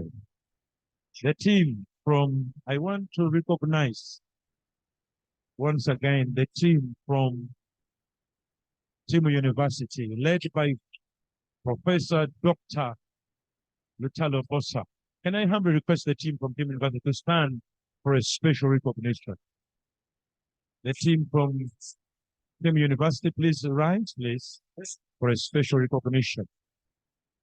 Please stand. Shall we give them a clap? We have had the biggest team from Timu University. Team together, each one achieves more. We have a professor from Nigeria is with us. We have another from Tanzania. We are grateful. Thank you. We have 1 minute to end the breakfast, and we continue with our workshop. The houses of nature, as you just get out there, you look extreme to the front, both for the males and females. Dr. Milton Kambula, thank you, sir, for ably representing Global Peace Foundation with your entire team. Madam Justin Luanga is the lady from Bugema University. I'm emphasizing, truth be told, she has come with bursaries at the university for the May intake. Please, let's give her a clap. Let's give her a clap. Di Oserere, Mora, that lady has come with a university bursary. Bugema University is a chartered university. Timu University is another wonderful university. We have had Makerere University, Business School, all represented in the house. Please, we have come to learn, to go and become ambassadors of peace, but above all, also have official interaction. You need me, I need you. I need you, you need me. Apoyo, kwa kwa. Alama, more. Asanteni sana. Mwevale ino. Mwevale dala. Award for. That was it. Bye-bye.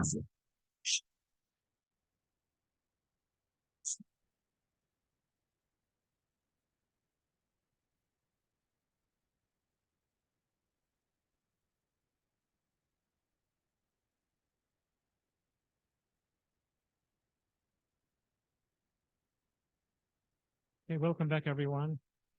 Uganda is a really beautiful country. I went for a walk. I came in yesterday afternoon, and then the first thing I did is I went for an hour-long walk, right? So it was just like navigating on I was just following my nose, right? And you know, so many beautiful flowers. I could see out to the mountains. The sky is so beautiful. The temperature is perfect, right? So, you know, we don't get this in America, right, where I live. It's too much congestion and so on. So I think it's, you know, it's a blessed country in many ways, Uganda, right? Yeah. You're very lucky to have such a beautiful country, actually. The cradle of civilization. The cradle of civilization. So usually when I come in, I've been here many times, but I want to come into Kampala and do the conferences, but I haven't seen any of Uganda. So maybe in the future, we were talking about taking extra time, right, to see more of your beautiful country. Okay. Okay. So anyway, let's continue here a little bit. So once you figure out the kind of student graduates you require and what kind of world you want to create, then all you have to do is just map the education system to meet those outcomes, right? So, it's just not just like a discussion question. It's something that really requires like deep thought and action and so on and so forth. So human beings have 4 core dimensions that all require growth and development. So what are those 4 core dimensions? So Justine, I think you know the answer to that one. So why don't you tell us what are the 4 core dimensions? Well, you just told me about 40 minutes ago. And you're trying to do this at your school, right?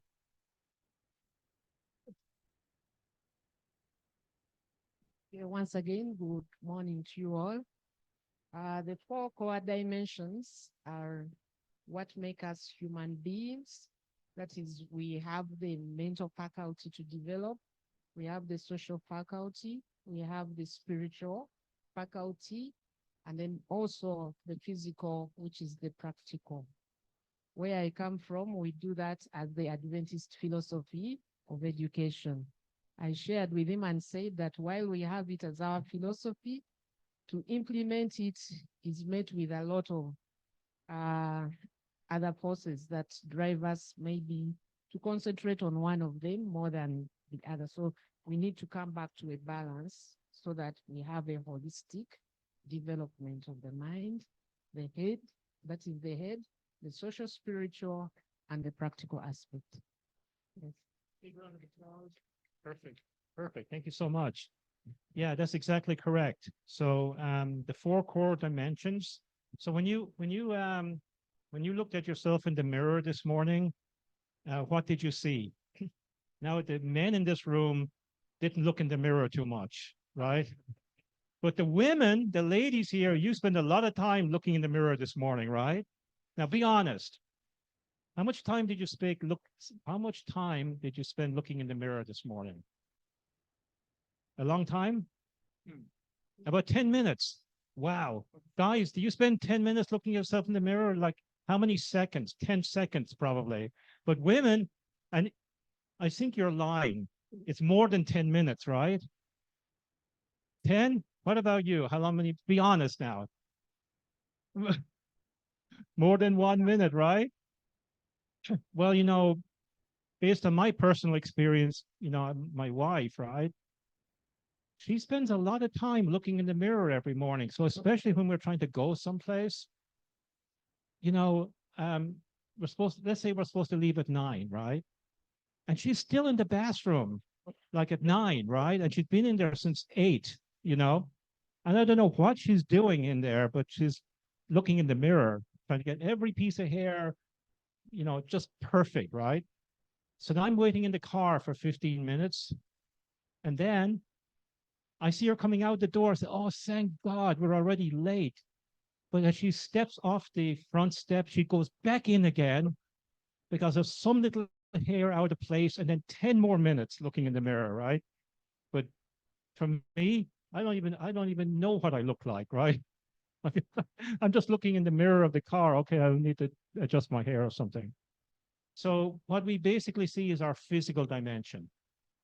So Justine, when you looked in the mirror this morning, did you see your mental, cognitive dimension? No. How about your emotional, relational dimension? No. How about your spiritual, moral dimension? These are invisible. We don't see them, but they're a core part of who we are. We have these 4 dimensions, right? So this is who we are as a whole. This is who we are as a whole, and all 4 dimensions require continuous growth and dimension. The growth and development. Okay. So of these 4, among these 4, which ones what does the education sector focus on? Do they focus on all 4 of them equally? How about 3 of them? How about 2 of them? How about 1 of them? Be honest, which one do you focus on all 4? No. Do you focus on 3 out of the 4? No. You focus on 2 out of the 4? No. Which one do you focus on? The mental cognitive, right? So all of the resources, all of the time throughout the whole academic year is just targeting one of our 4 core dimensions, right? So does this make any sense? Like what are we trying to do?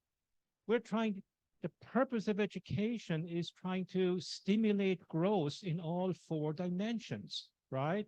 So that our students are leaving as whole, they've elevated their holistic nature and they're ready for the real world, but they're being graduated with deficiencies in 3 out of the 4, right? And that's why we're not getting the outcomes that we're looking for, right? So this is why we have to transform education.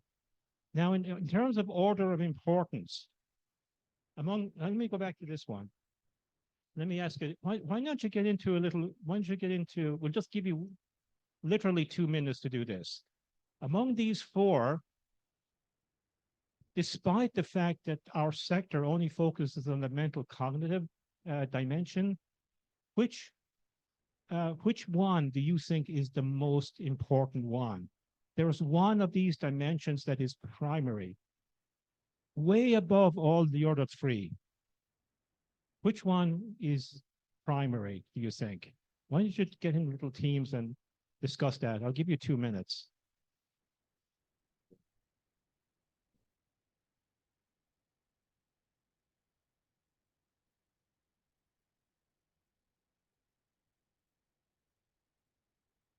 So in the back of the room, guys, you need to want to get you into discuss this, right? Not just looking at the screen.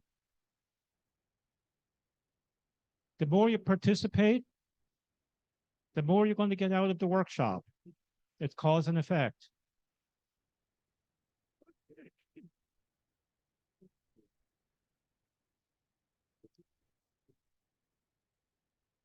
Richard? Is Richard here? Richard, why don't you get these teams get these guys into teams to talk, okay, to discuss.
Okay, guys, let's reconvene.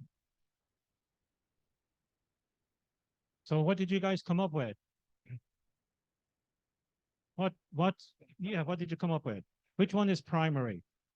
And why? Why is it primary? Thank you, Doctor. My name was Fred from Prosper Junior School, Nawelu. My name was Fred from Prosper Junior School, Nawelu. My opinion, I think is the spiritual moral is the primary. Because when you are not spiritual, okay, nothing can go on. Thank you. Very good. Okay, over here. Which is primary and why is it primary? Yeah, good afternoon, colleagues. My name is Kevin. We are a team of 3. Among the 3 of us, 2 of us chose emotional. My Hajat chose spiritual. So if we are to rank, our group chose emotional. Why? Because you need to have emotional intelligence. When you come to the labor market to work, if any little words people say gets to you, that means everybody can control you. So at the workplace, at the workforce, there are things you just need to neglect and just focus on the mission and vision. Why we do not focus so much on spiritual, because as a continent in Africa, we pray too much. And if you relocate a typical African man to the EU, the prayers become less because the basic amenities are provided.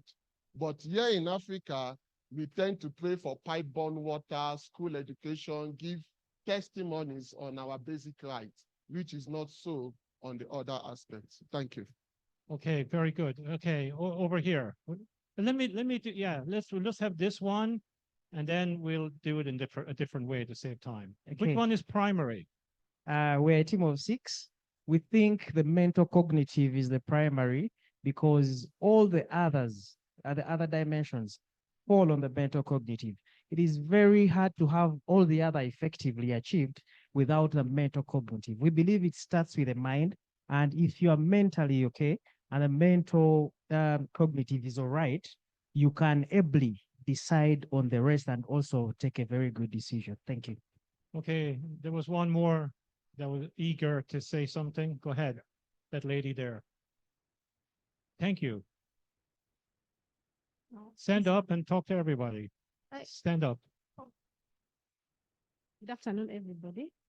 This is Cecilia from Bluebell Nansana. To me, I think one is attached to the other. Because you cannot have a mental one when you're not physically, when you're not physical. The same applies to spiritual. To me, I think one is attached. All of them must work together. Yes. So which one is primary of the 4? They're all attached, but which one is primary?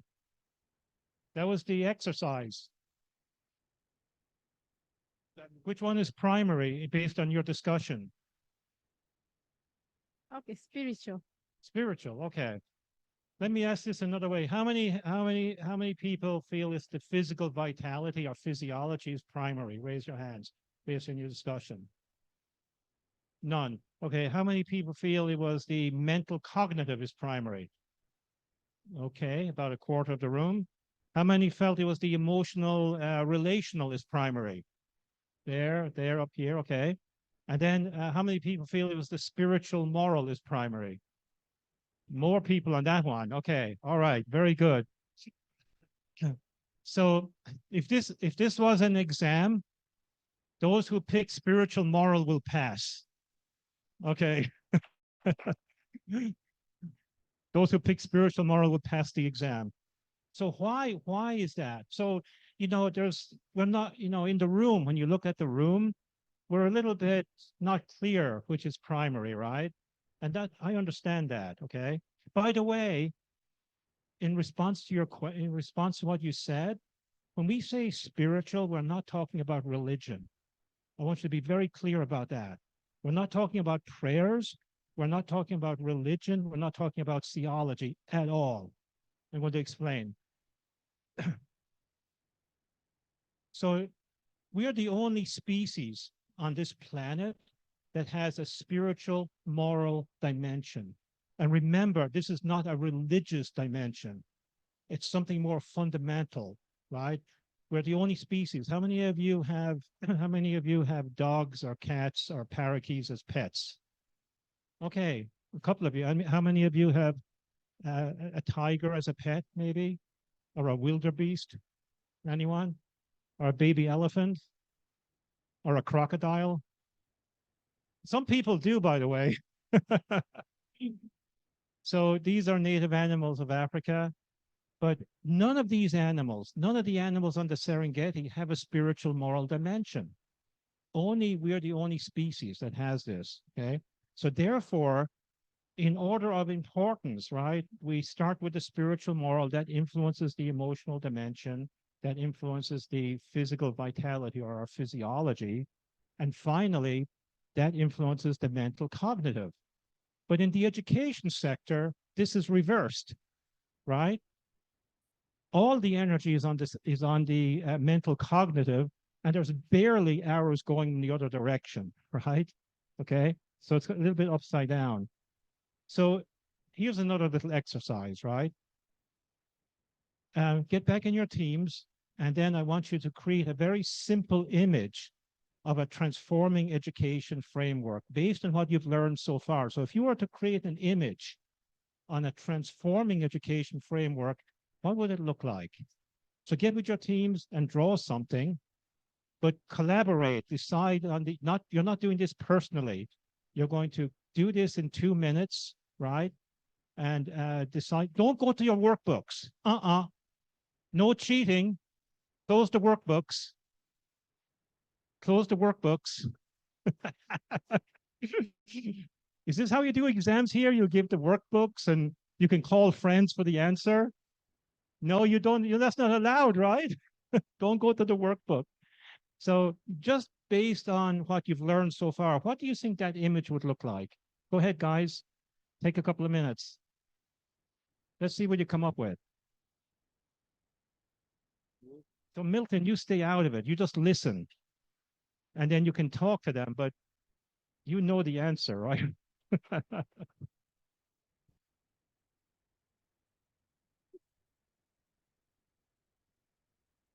Certainly.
I think that's what is the first thing. Now, there is something that when you now refer to the brain, so this was like picture.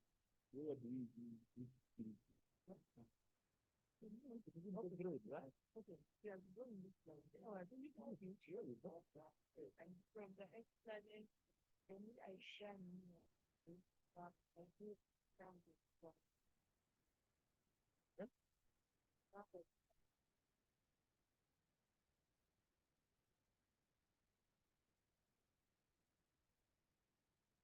Yeah, okay. Okay, what all energy comes from what one? Which one is this actually? Really, that is so.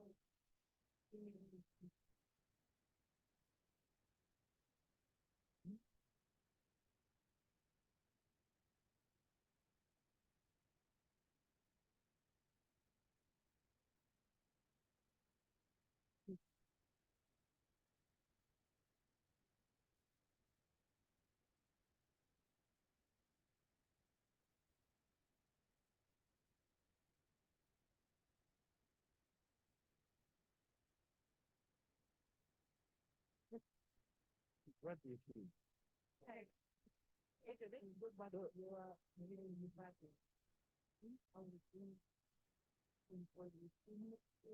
For the human being, where will the spiritual be?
All right, guys, let's reconvene. Richard said you all have written something or drew something. So you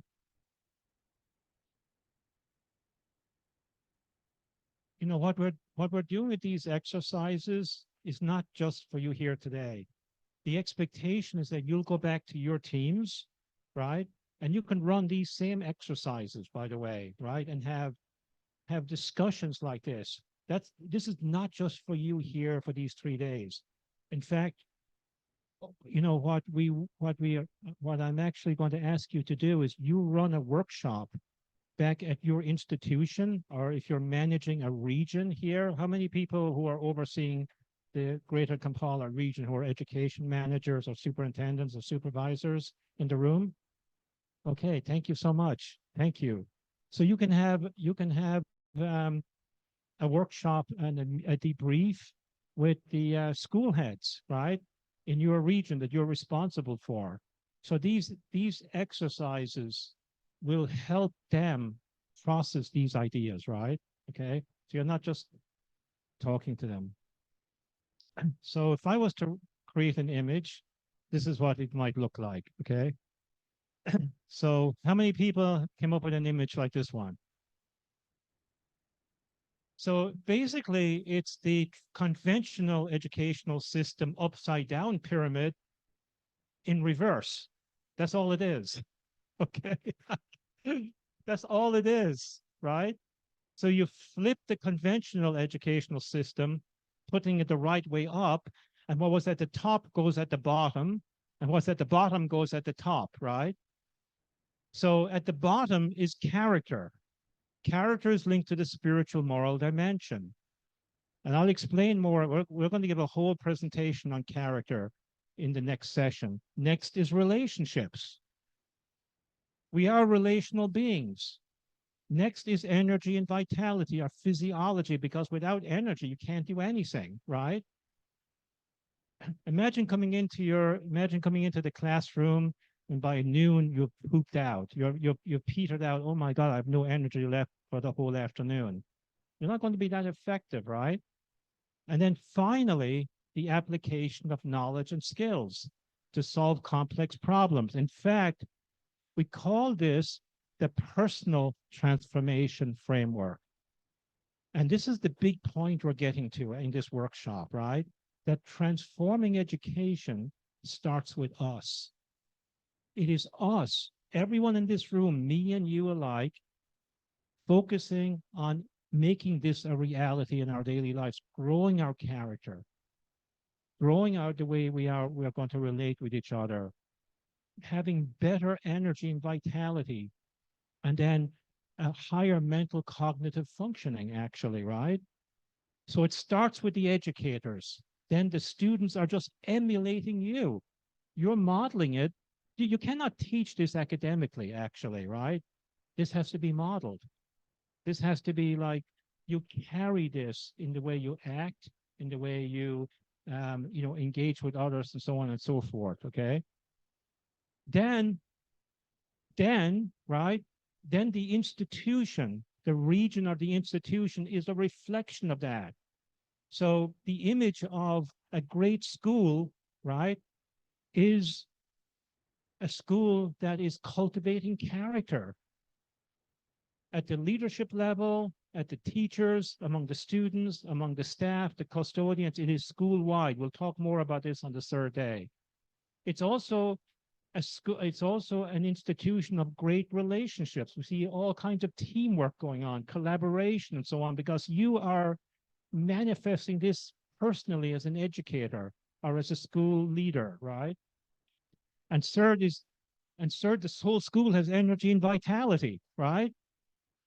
You know, when you go, when you let's put it this way.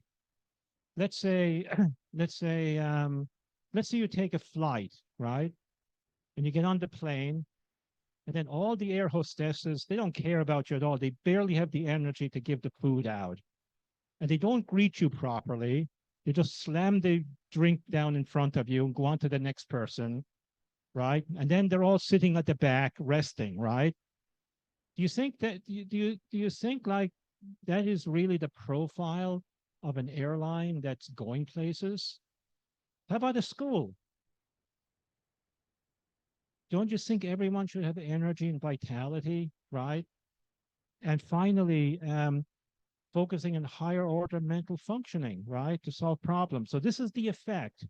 The effect when educators are working on themselves day in and day out, then the effect is great educational institutions, great regions within that country, and a great country, a great ministry of education, right? Like that. So when you look at this pyramid in the background, this is the Great Pyramid of Giza. This was built 4,600 years ago. It's still standing, folks. Those guys knew how to build stuff, right? So what do you think? Do you think we can build the transforming education pyramid so it will last for 4,600 years at least?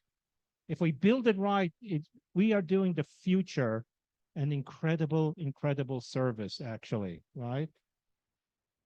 So all we're doing, it couldn't be simple. This stuff is not complicated at all, okay? It is not brain surgery, folks, right? This is simple out.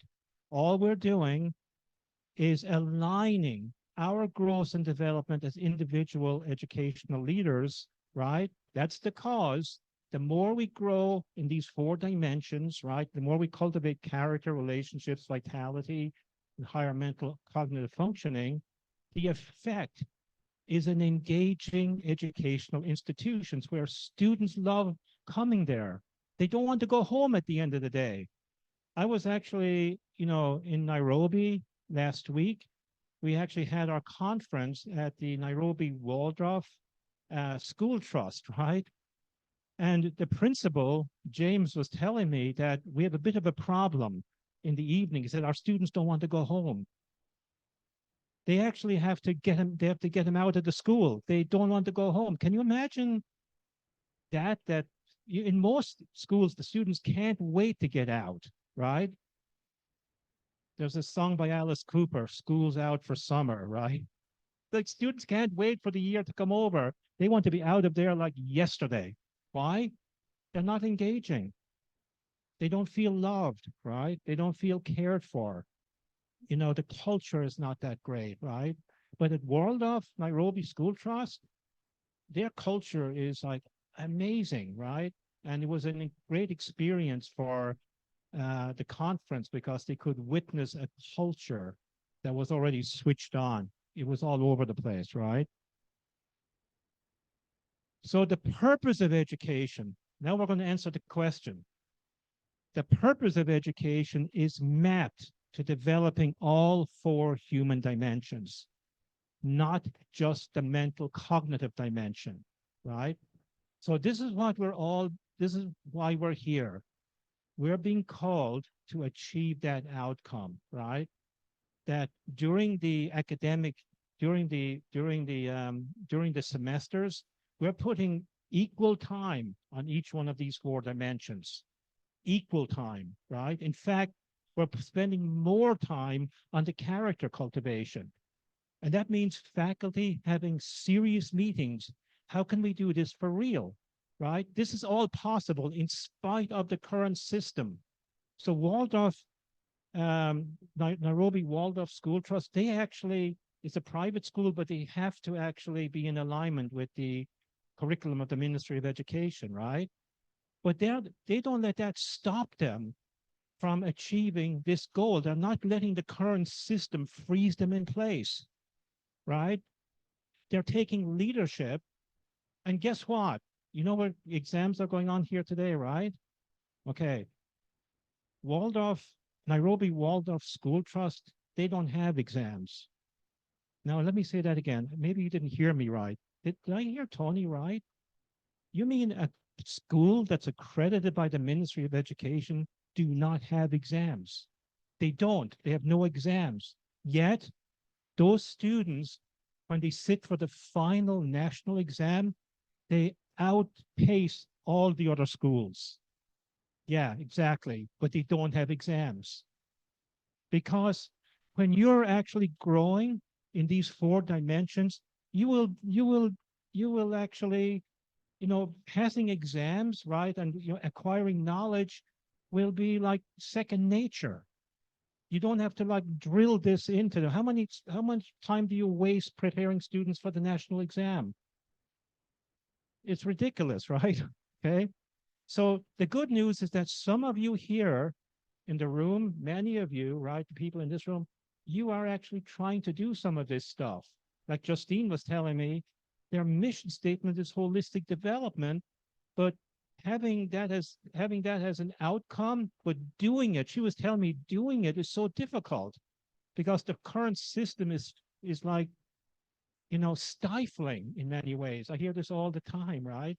But actually, what I'm saying here today is that there are schools here in Africa that are actually plowing forward and trying to do things differently and getting better outcomes based on what the ministry is looking for without actually having to do exams, right?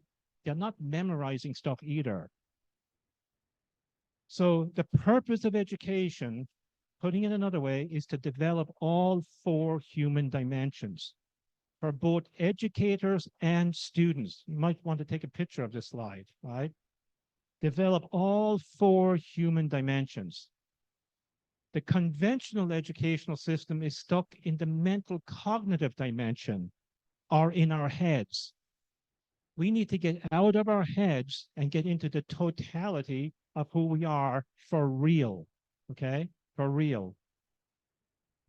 And you might ask, I want somebody to come up here right now and tell us why this is not happening. Maybe you feel, some of you in the room here feel we should be doing exactly this, but why isn't it happening? Who'd like to come up and just give a little bit of commentary on that? Who'd like to give it a go?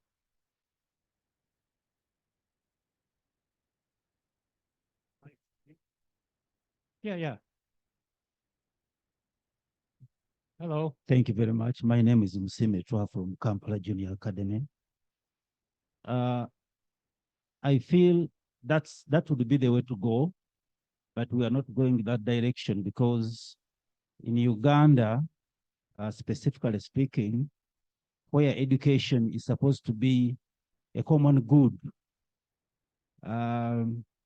has more of being commercialized, and the examination is more like a yardstick to measure which school is doing better than the other. And that has derailed the purpose of education. Thank you. Yeah, exactly. So, we should not be frozen by fear here, folks. This sector is frozen by fear, right? The reason this isn't changing is because of fear. Fear that we'll buck the trend, fear that you'll get criticized, fear that it won't work, right? So we have to overcome our fear. Do you understand? And I will talk more about that tomorrow, right? About limiting beliefs and fear, which is all lies, actually, right? So we can actually unleash ourselves and make incredible progress if we're not letting fear stop us. Fear should be your counselor, not your prisoner. You should write that down. Fear should be your counselor, but not your prisoner. And we will talk more about that. So we are transitioning to the true purpose and future of education, moving from the upside down, unstable, outdated, conventional educational pyramid with its absolute preoccupation with how much you can remember in a year, right? To this more liberating, holistic model, right? A pyramid turned the upside down, putting so much emphasis on character, relationships, energy, and vitality that's stable, that's developmental, that's engaging, where teachers come into school with a smile on their face, where students are beaming all day long, right? Because they're growing in the totality of who they were designed to be, okay? So now let's touch on this theory of education transformation. So we're just building an argument, bit by bit by bit by bit. Now it's not called a theory of change. It's called a theory of transformation, okay?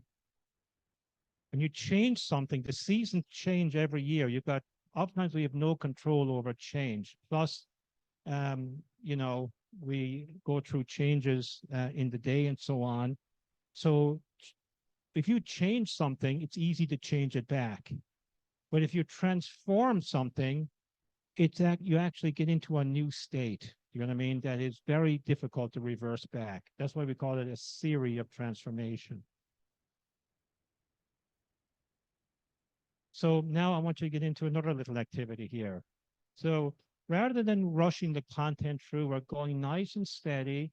We're trying to think about these things, right? And these exercises are something I want you to take back home, back to your institution. Like Justine, you can have a faculty meeting or a faculty 2-day workshop and just bring your team through these exercises. You can use the workbook, right, as a guide, okay? And all of you can do this. So I want you to discuss in your teams, what is the essence of education transformation? And then craft a 1-sentence theory of education transformation. And you're saying, Tony, we need 3 weeks to do that. No, you're going to get 2 minutes. Go ahead.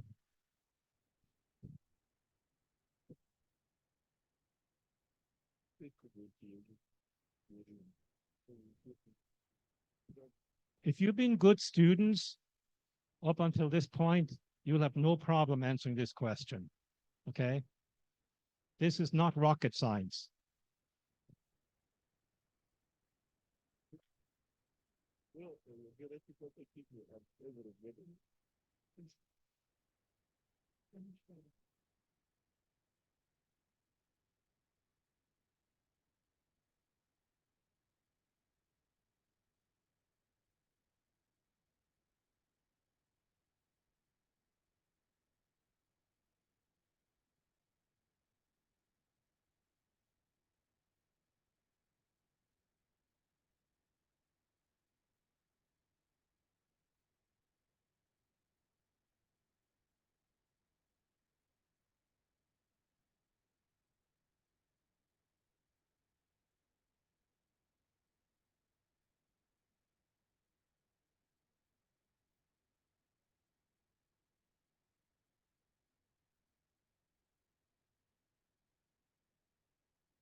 Okay, what's your sentence?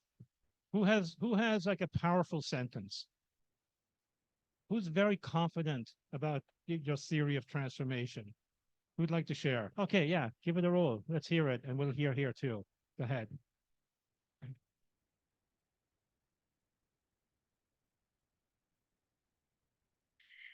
Thank you so much. My name is Maureen Maureen Asimwe from Directorate of Industrial Training.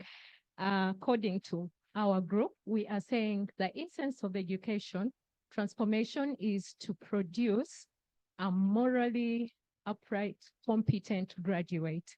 Thank you. To submit. Okay, very good. Okay, then you guys here. Thank you, Maureen.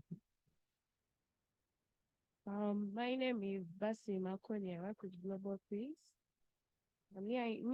My team will say that on that theme that we should educate the whole person on mental, physical, moral, emotional, spiritual, like a holistic kind of approach. Yeah, so I think both of you are on the right track here, right? Round of applause. Okay. So here's the theory of transformation, right? It focuses on the transformation of people, as you said, right? We start with the educators, however. You've heard of this like trend over the last 10 years of something called student-centered. Have you heard of that? So actually, while I agree with that the ultimate client, the ultimate objective is the students, right? There's also a problem with this concept of student-centered. What do you think the problem is?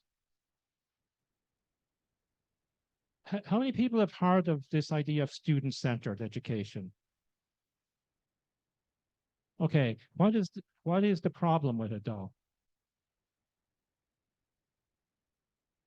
While it has a great aspiration, there's also an issue with it. What is it? Do you know? What's the opposite? What's the other entity besides students in educational institutions? Huh? The teachers and the educators, right? So if the emphasis is student-centered, what does that mean for the educators? They're left out. Yeah, they're off the hook. It means only the students have to be transformed, but not us, the educators. We can just stay happily as who we are. Stagnant, frozen, not growing, not developing, right? Do you think that makes sense? Have you thought about that? To be truly student-centered, it means the educators have to be growing like crazy, right? You're not off the hook. You're very much on it, okay? So that's why in this theory of transformation is very clear. We start with us, the educators and the educational leaders and the Ministry of Education. We are growing in our core values, our character, and holistically. That's the cause. Then the more that has a direct correlation on the culture that you create in your educational institutions.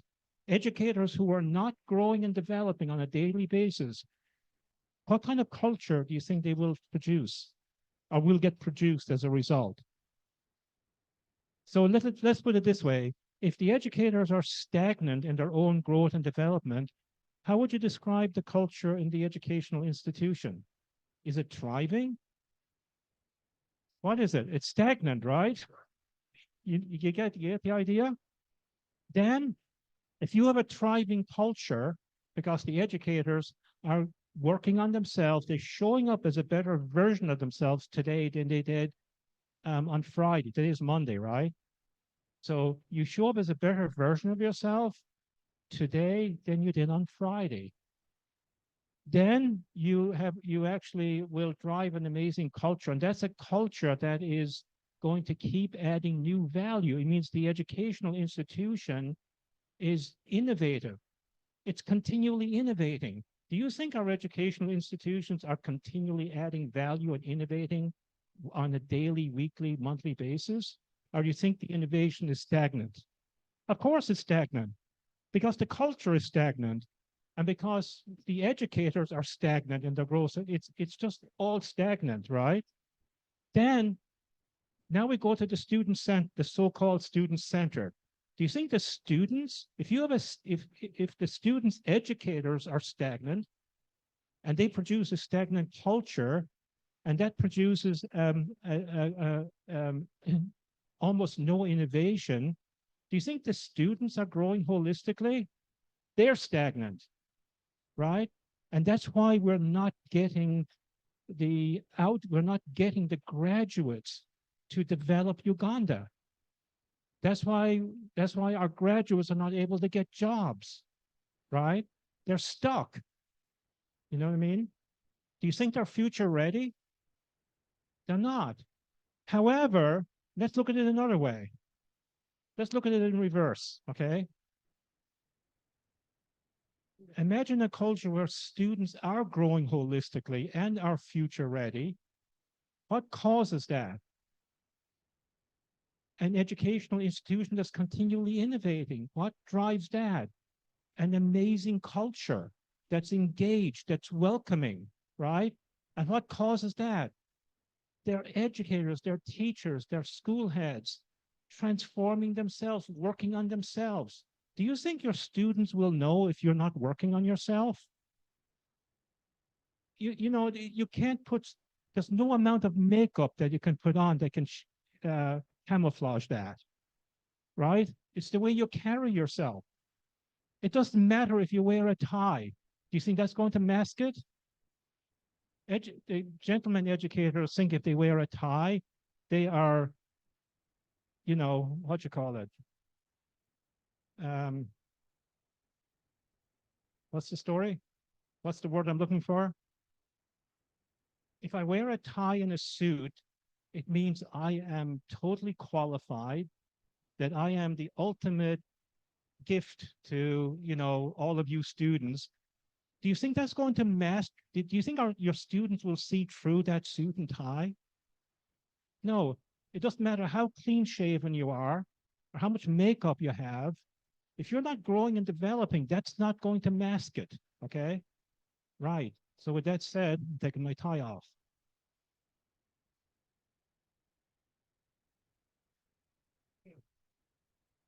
Take them off.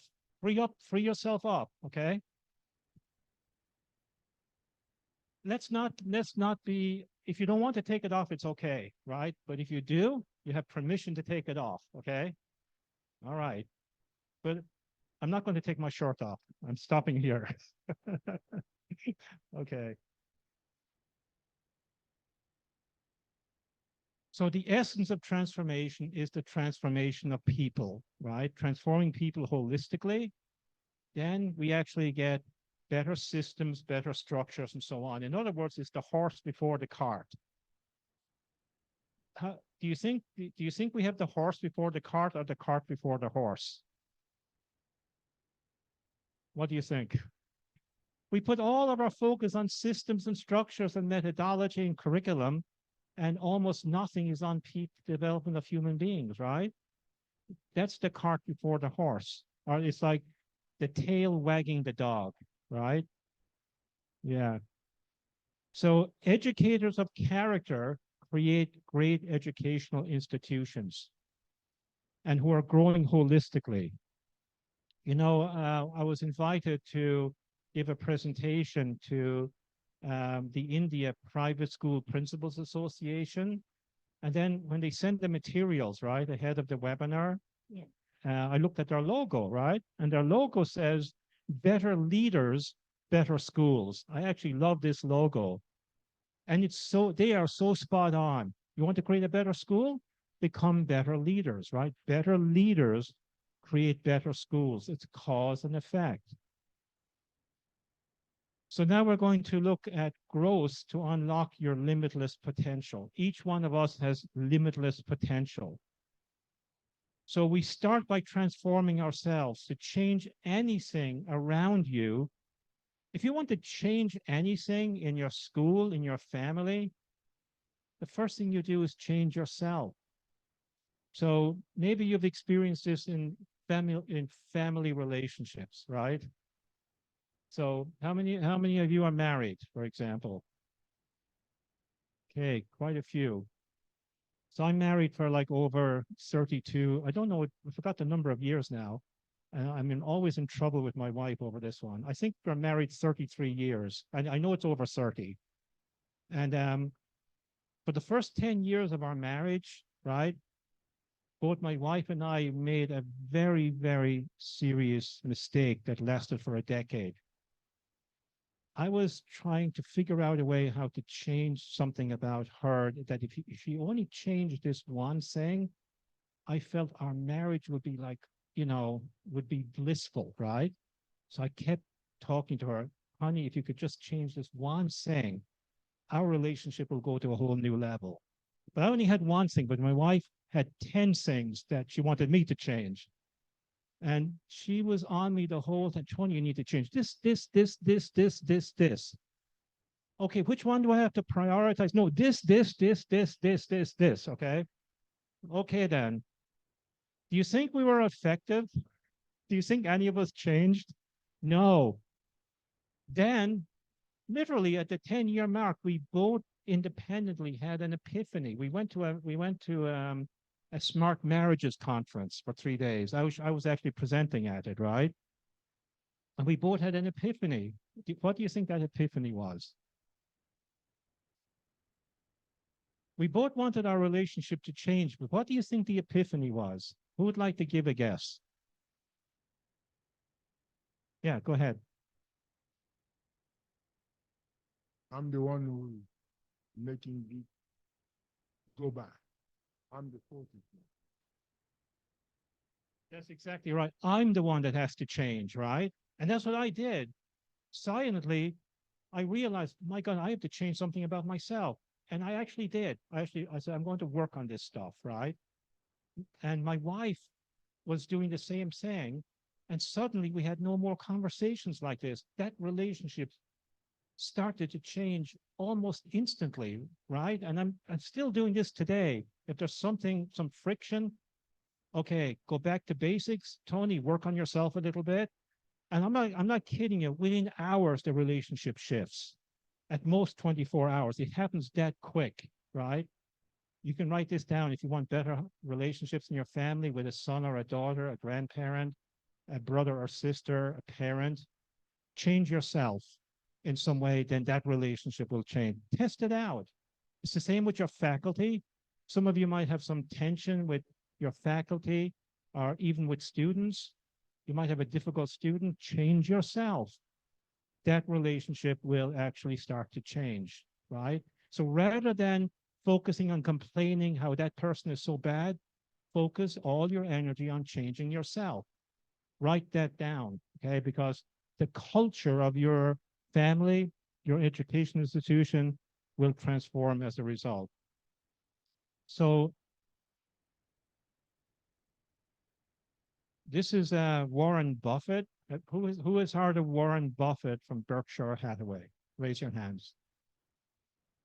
Warren Buffett from Berkshire, who has heard of him? Have you heard of this person? Okay. So he is probably the most well-known value investor on the planet Earth, right? Worth trillions. Very humble person, actually. And then he was in a meeting one time. You know, he has these stakeholder meetings every year. And then he opens it up to Q&A, right? Now, when people would give their arm and leg to be in that stakeholder meeting. Only a limited number of people can get in, right? So after he gives his briefing and, you know, state of the industry, it's called his letter. It's called the Warren Buffett letter, right? His annual letter. So then some Q&A opens up, right? And everyone is looking for stock tips, right?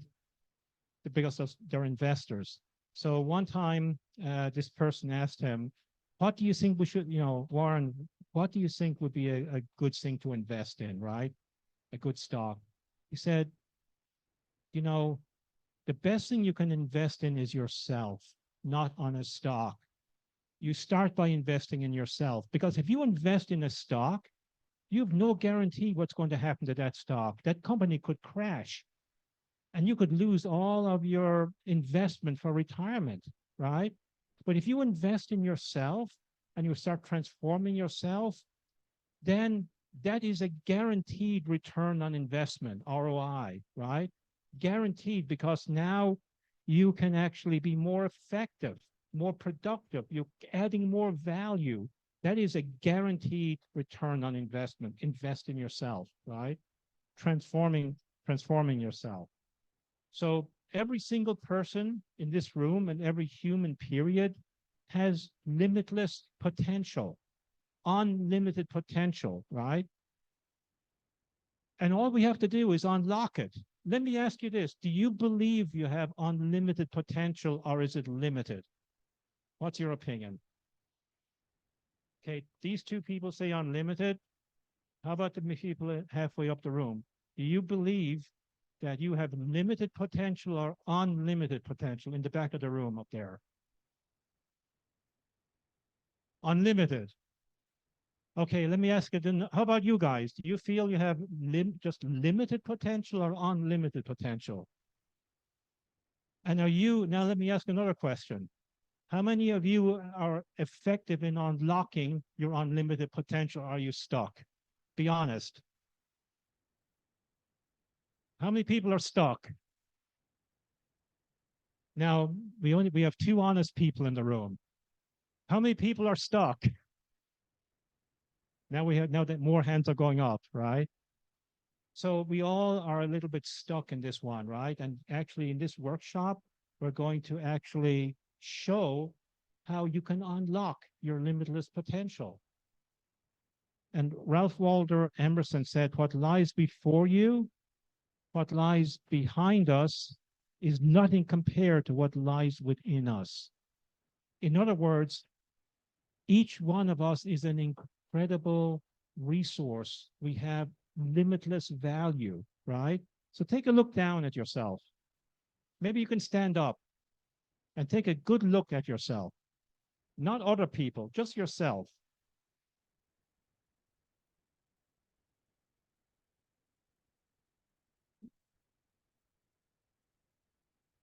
So the instruction was to stand up. That means your legs have to rise out of your chair. And you have to stand vertically like this, right? Now look the best stuff is under your nose. So your nose is pointing down, right? So take a good look at yourself. What do you see? What do you see? What do you see? Tell us what you see. I see very many parts of myself. What else does that? Yeah, you see many parts of yourself. That's good. What else do you see? I see my dress, my flowers, my bag, my shoes. So remember this morning, we talked about the fact that what we normally see is our physical dimension. Let me ask it another way. What do you let's remember we have 4 dimensions. Now what do you see? Would like to give it a chance. Where do you think your unlimited potential comes from? Is it from your physical dimension? Or is this from somewhere else? Oh, hand up there. Yeah, here we go.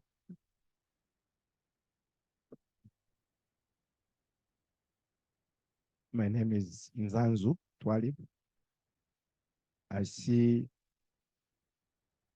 the mental dimension that is limiting me. Yes. We're not quite nailing it, folks. When you look at yourself, we're talking about the fact that we have limitless potential. What are you seeing? Richard. Okay, Richard, go ahead.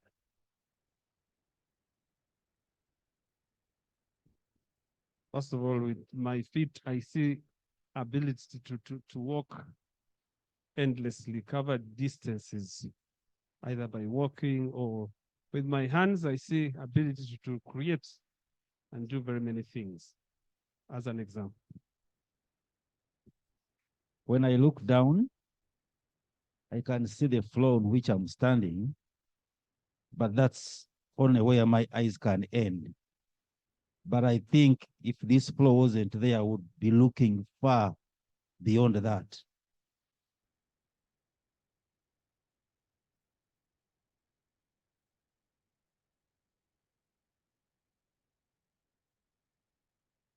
Well, thank you. When I look at myself, most especially my feet, I see that in this same spot, I could be somewhere else and greater than this. That's what I see.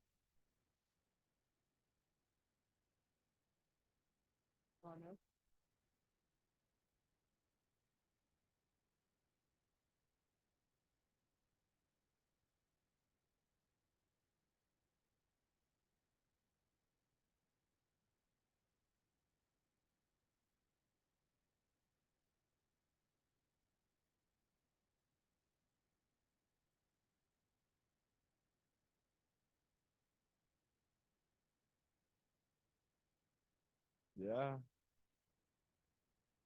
I see great potential. Yes. Hey, Go ahead. Explain more. because when I'm sitting down, I'm seeing my, my 4 dimensions in me. What I see when I put my nose down, I see the 4 dimensions in me, and I see great potential to fly Uganda to another level of development.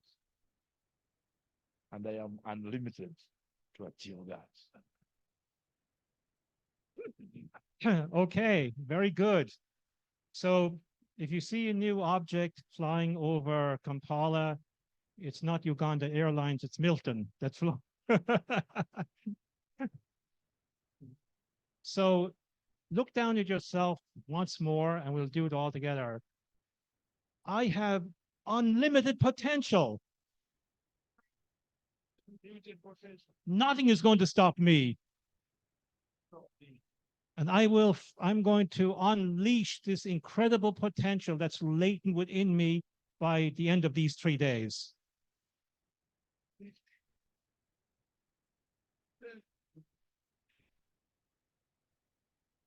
Or even today. Awesome. Give yourself a big round of applause. Okay. All right.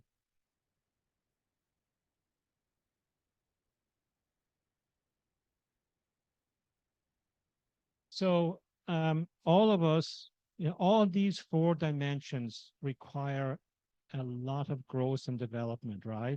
And we're going to be giving you a challenge, right, by the end of the workshop on how you can actually start this process of growing and developing and unlocking your full potential, at least to get started in on that direction.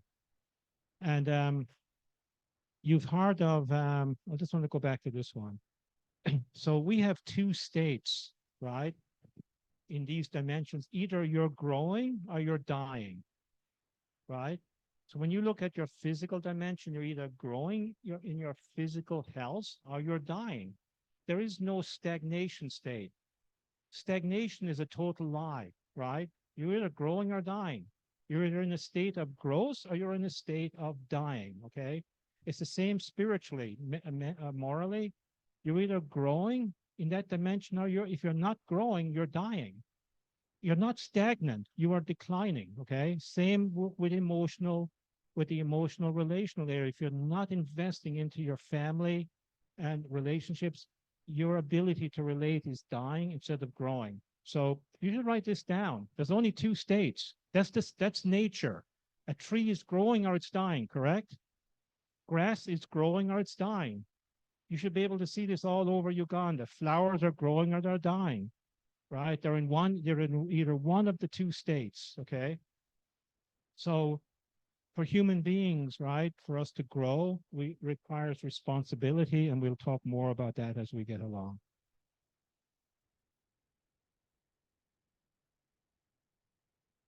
Okay, so now I want to a little bit touch on transforming education in the global south, which is this is the campaign we launched in December 2023 called Transforming Education in the Global South towards 2050.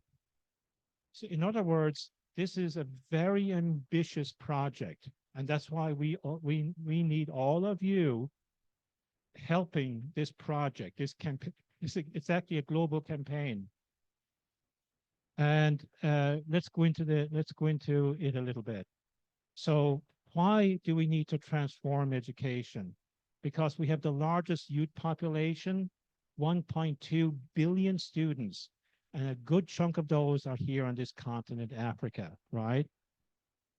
Also, close to 90% of these students worldwide are in the global south. And if you pick any region of the global south, the biggest numbers are in Africa, actually. If you pick any country in Africa, the biggest numbers per population are in which country? Which country? Which country? Yeah, which nation? Nigeria? No, which has the largest youth population per capita? Uganda. Right here, right? Right here. So this is very close to home to all of you here, right? That's why this workshop is serious. It's not something, that we hear something and we go back to business as usual. We are trying to awaken some serious action here, okay? Now, here's something really, really, you might not have thought about it this way. When you look at this entire Generation Alpha and the tail end of Generation Z, who are between the ages of 1 and 27, where do they spend 80 to 90% of their time? Where do young people spend 80 to 90% of their time on a weekly, monthly, annual basis? In school, where's the other place? Sleeping? And where do they sleep? Out in the benches in the community? In the families, yes. Yes. They spend 80 to 90% of their time in families and educational institutions, right? So if that's the case, and it is the case, can you imagine the impact that educators can have on this student generation? If they spend 80 to 90%, they spend the biggest chunk of time with you guys. Can you imagine the impact that you can have on those students in your classroom, in your schools, in your universities? if you actually look at them as whole persons and you invest into them with that kind of like perspective, it is amazing. How many of you recall your favorite teacher? Did everyone in the room have one favorite teacher? You did? What was the qualities of that teacher? Was that somebody who only cared how you performed in the final exam? Or was it somebody who cared about you as a person and your future? Yeah, exactly right. In my case, the principal of my high, I went to a Christian Brothers high school. I was very lucky. The principal watched out for me, right? And made sure he was looking out for me from a whole life. He actually is one of the reasons I'm here today. And I was even luckier that my dean at my university took an interest in me, not just my professors, my dean. And do you know how both of those things happened? Because my mother got involved. Actually, I failed in Ireland. I went to school in Ireland. I actually failed the intermediate exam. This is the exam you do basically when you're around 15, right? Years of age. And the reason I failed it is because up until that point, all the subjects were taught in Gaelic. This was a crazy policy that the Irish government Ministry of Education had to revive the language, right? Because we were occupied by Britain for 1,000 years and they squashed the Irish language, right? So this was like a policy that had good intent, but it was actually a disaster in terms of implementation. We didn't speak Gaelic at home. We spoke English, right? So I used to have to come home with an English-Irish dictionary, spend 5 hours every night translating what the teacher was saying into English, learn it in English, and know how to actually answer the questions in Gaelic the next day. It was like futile. It was kind of like this. Supposing all of you taught the Ugandan curriculum in Greek, and you spent all day speaking Greek, but none of your students speak Greek, right? You think those students are going to learn something? That was my case. So the policy was if you fail the intermediate exam, you're not allowed, you have to repeat it. You're going to burn up a year. So I told my mother, and actually on that particular summer, right, the Irish government decided to change the policy, and going forward, subjects to be taught in English, right? So my mother went in with me, spoke with the principal, and he said, you know, Tony studies really hard. He's like wasting all this time trying to convert stuff into Gaelic, back into English, and I don't see why he should skip a year. And then the principal listened to all of this. He said, Mrs. Devine, don't worry, Tony's going on to the next grade. We're not holding him back, right? And then my principal said, I teach chemistry. Do you think you'd be interested in chemistry? I wasn't that interested in chemistry, but I actually took chemistry from him, right? And I became super interested in it. Physics was my favorite subject. And then when I graduated from high school, I went to do the what's it called? The interview, right? The interview to get into college, right? So my mother came with me, and we met the dean. And then the dean asked me, like, what's your favorite subject? And then my mother said, yeah, Tony's favorite subject is physics, and I wanted to do mechanical engineering. And then the dean asked me, what do you think about going to college? And then my mother answered the question. I didn't say a single thing in the whole interview. My mother answered all the questions, right? And then this dean was and this is going to determine whether you're going to go to college or not, right? So this dean was a good people person. He realized, I'm not going to win here, right? I better let this guy go to college. Otherwise, I'm going to have a real problem with his mother, right? And he did. He said, Tony, you're going to college. Usually you hear 3 weeks later, right? So the point I'm making here is that the primary partnership should be between schools, universities, and parents and families, right? In fact, the profile of this university should be parents and grandparents, uncles and aunts swarming the place, sitting in on classes and so on, right? In fact, the number one phone call all of you should be making every day is to a parent. So last Friday, how many of you called a parent? One person, okay? Two people. Okay, very good. In the past week, how many of you called a parent? Few more hands. In the past months, how many of you called a parent? How about the past year? How many of you called a parent? You get the idea, guys? This is an action item, right? I'm going to give you challenges in this workshop. Starting on Thursday, this workshop is over on Wednesday. Starting on Thursday, I want every one of you to call a parent or a grandparent. Write that down. And on Friday, you call another parent. And the following Monday, you call another parent. That's the most important that's the most important phone call you're going to make every day.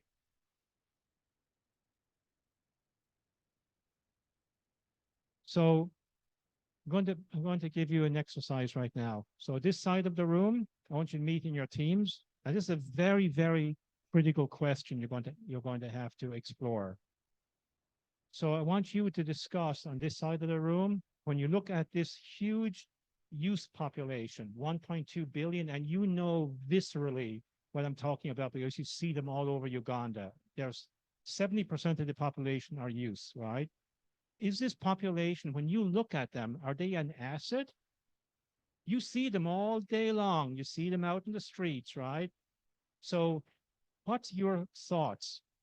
Is this group an asset? And if so, why? This group over here, I want you to answer the question. When you look at these young people, right, are they a liability? And if so, why? Okay, that's your question, okay? And this is your question. So I'm going to give you a few minutes. Go ahead. Love to see what you come up with.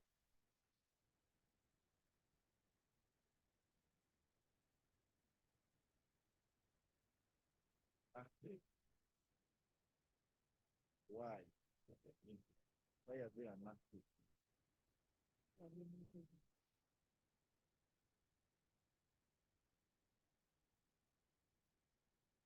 What?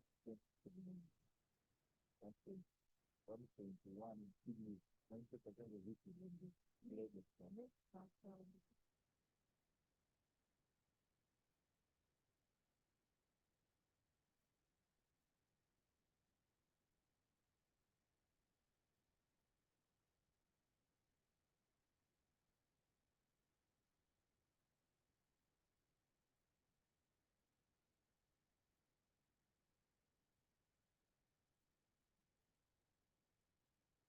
can pursue products and things.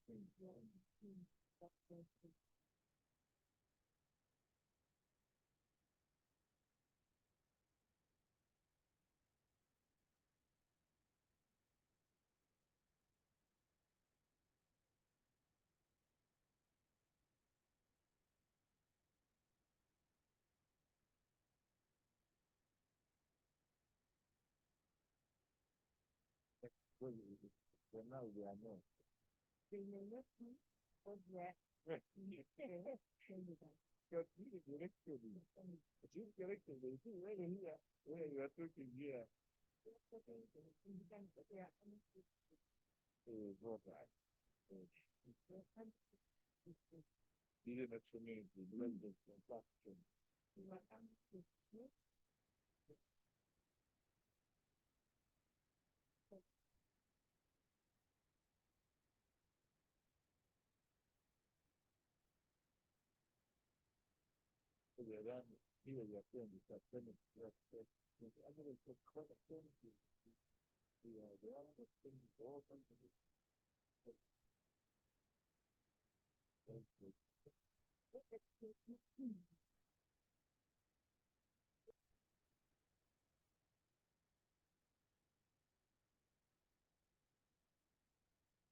So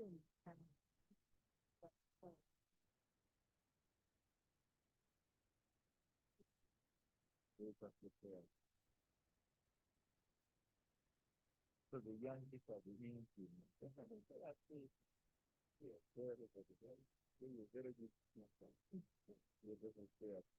So where they now where they are bringing in and that's the reason for the why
if they are teachers and they are told so they will not get Okay, so Richard, you facilitate this, one from each side.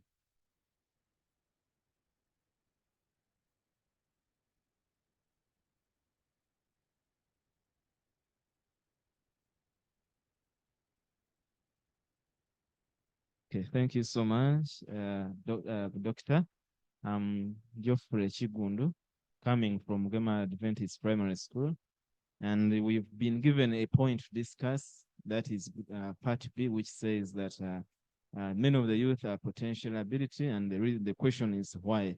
We have come up with a few views. One of them is that majority of the youth, they have a poor attitude towards work and the other things that would earn them something. And that one brings them to be just roaming around, doing nothing. And then it also brings a challenge to the community in that they are going to be feeding people who are not productive, but there are many in the community. So it becomes a challenge, and therefore there are potential abilities into the community. Then we also have also discussed about another thing, which is regarding to they have a destructive tendency. You know, even if we come to schools, I can give a clear example. These are the people who will come and spoil the furniture without any reason. They come and destroy this and that and vandalizing the property. And that one creates a challenge in these communities where we come from. So with those few points, we can confirm that there are potential ability, and those are our reasons.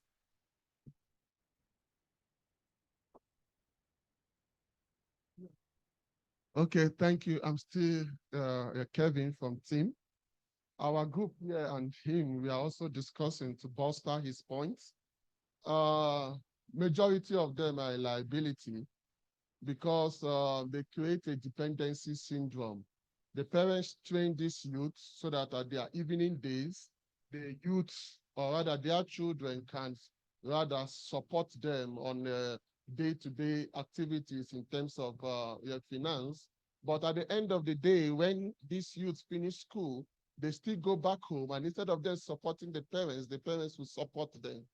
after spending 4 to 5 years in institutions. The parents support them not only in finance, but in morals and a change in attitude, as my colleague said, and so on. And majority of the youths in this dispensation focuses more on entertainment. A youth doesn't want to go for, how will I put it, the vocational skills. Everybody wants a white collar job. If nobody wants to finish, let's say, MBCHB or bachelor's in engineering or B.Ed and go and be a vulcanizer or a hairdresser or a carpenter or a welder, depending when the job will come up. Everybody will sit down at home, relax, and wait for the juicy job. Two, youth of this dispensation always want to, how will I put it, compete with one another. A youth who might not have a stable financial income always wants to use the latest phones in the market. They want to use the latest gadget. How do they get it? They don't want to know.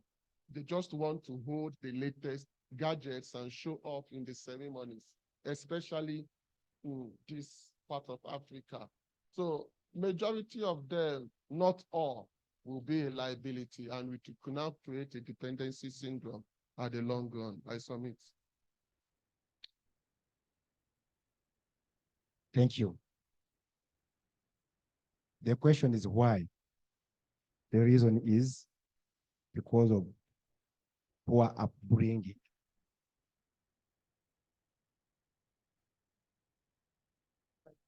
Very interesting, right?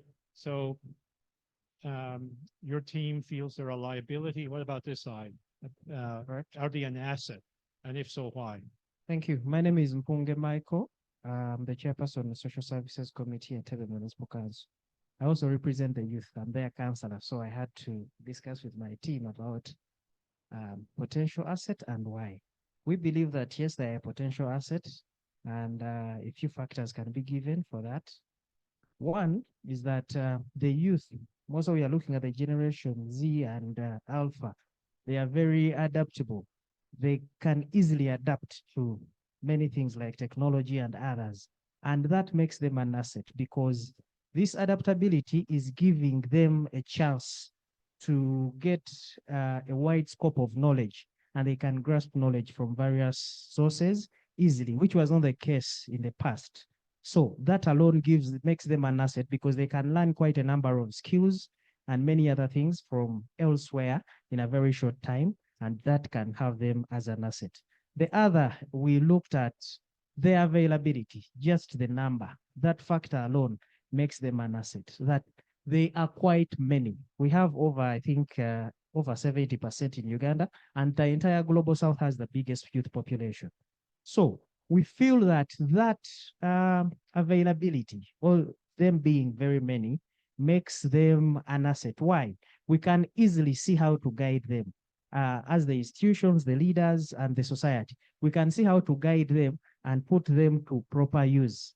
Because we understand where there is availability of a certain factor, we can easily try to go into other factors. For example, if we have quite a number of many youth, we understand that we can even venture in other things we have not yet thought of at that moment. We can venture in very many other sectors because we have the availability. We shall not lack the capital. I believe my other colleagues will also discuss something. I wanted to discuss those two. Thank you. Just add, I'm Wilfred Nahamia. I work with the Uganda Business and Technical Examinations Board. The youth, they are productive. It's a productive age. They are highly creative and highly innovative. So if you want to have change, then they would be very, very important. More so if they are brought up well, they can easily become better agents of change. So if you want to have change, if you want to have innovations, and a number of things, they are, of course, as they have said, they are also highly adaptive to change. So they can really cause a very good change in whatever you are talking about. Thank you. Yeah, very interesting perspectives, right, from both sides of the equation. So our young people, right, this youth population here in Uganda and Africa and in the global south and in the whole world, they become an asset. They become an asset if educators and families invest in character, in their character and holistic growth. So it's not just how, especially Generation Alpha and Generation Z, you don't have to teach them about digital skills. They know this, like, I think they were born with phones, these smartphones, right? But they grew up with digital technologies. But what we need to do as educators is invest into their character and holistic growth. When we do this in our educational institutions and in our families, we are actually creating assets for society, okay? On the other hand, if educators and families are maintaining the status quo, remaining stagnant, holding on to the conventional education system, but it only partially targets one dimension, only partially, the mental cognitive dimension, the outcome is a lost youth generation, resulting in huge social problems, crime, recruitment by terrorist organizations, becoming a burden to society because society has to look after them somehow, right? In after school programs and so on, right? So it really is up to us, right? And the families of these students. We collaborate, we invest into them, we care about them, then they become an asset. So we are the ones that determine. We are the ones that determine, along with families, whether they become an asset. And that's why we are advocating, right, in this workshop, that the primary partnership should be between educational institutions at all levels and families, and that we are laser focused on the character cultivation, relational cultivation, the physical vitality, moving on to problem solving, higher order mental cognitive functioning. So all four dimensions are being nurtured at the same time, especially the character, the spiritual moral dimension. That is the game changer, right? So transforming education and students is what we're trying to do here. So educators and students have the character, both educators and students now have the character, principles, values, relationship competencies, skills and application of knowledge competencies capable of creating a compelling future and a civilization of peace. And our schools, our universities, our educational institutions have mastered the ability to develop this generation holistically, right? So that they are prepared to live for purposeful, meaningful, and fulfilling lives, right? So the culture of, for example, this university or the culture of a high school or primary school is going to determine, right, how these young people are going to grow and develop, led by their teachers, right, and school leaders. So when do we get started with transforming education in the global south? When do you think will be a good starting date, in your opinion? Maybe January of 2025. Do you think that would be a good time to start? Sorry, what'd you say? Today. How many people would say today?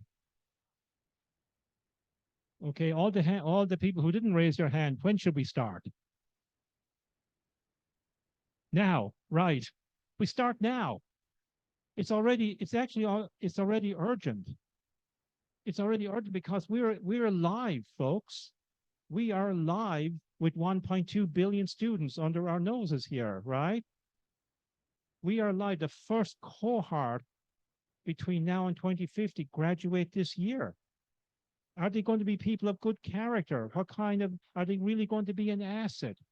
That's determined by us, the educators, right? And also by the families, actually, right? Like that. Okay. So that's the first presentation wrapped up. Okay.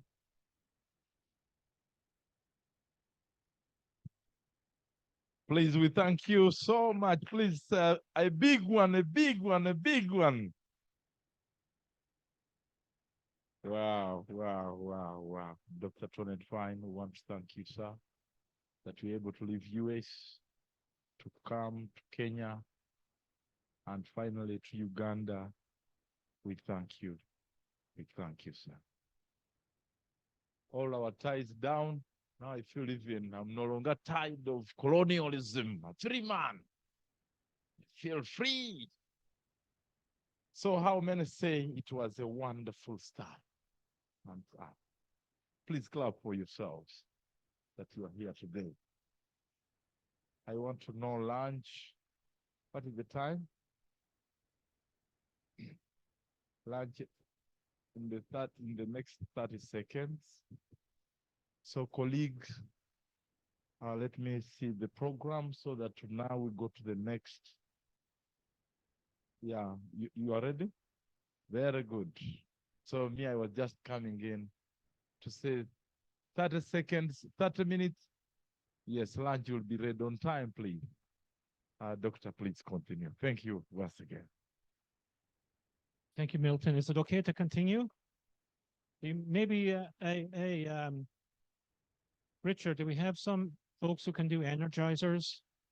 Who's experts at doing energizers from the team? With music and everything. Oh yeah, let's bring him in. Make sure he's like totally animated. Okay.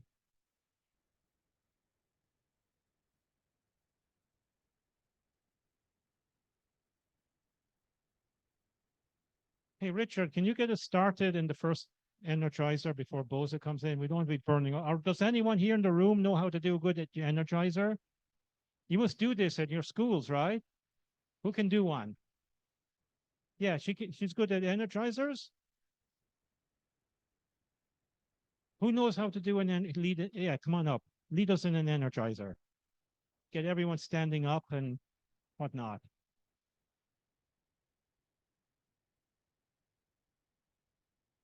What's your name? Eunice? Okay, thanks, Eunice. Lead them in a great energizer.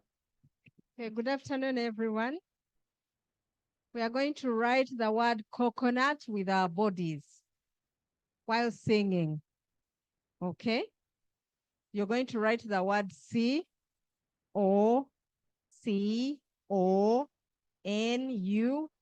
with your body. So you're going to improvise. And I'll be singing. COCONUT.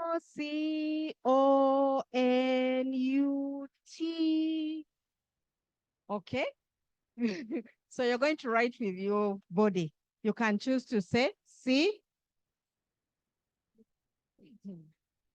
then O, C, O, N, U, T. Okay, let's try it again. I'm going to do the singing and you do the writing. Okay. C, O, C, U, N, U, T, N, U, T, N, U, T, C, O, C, O, N, U, T. Let's clap for ourselves. Now make him do it faster. Okay. So I think we've got the concept right now, isn't it? Okay. C-O-C-O-N-U-T.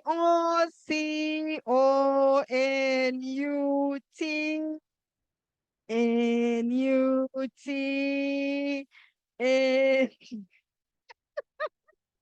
are lost. We need emergency rescue right now.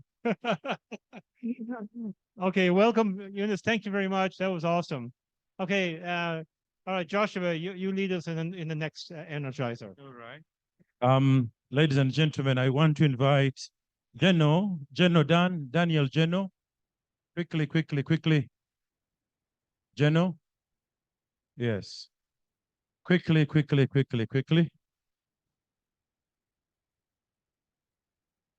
This one you have to pair up. You have to pair up. And it has an implication.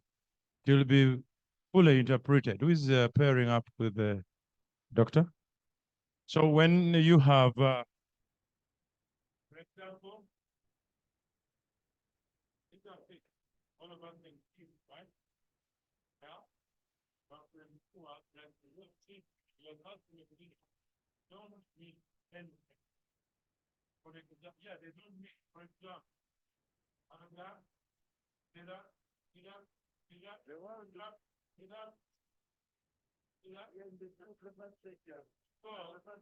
we are in the 21st century. We are under visualizing the purpose of the education in the global south. They should never find us again. We are shooting never to be met. Somebody shout amen over there. Uh-huh.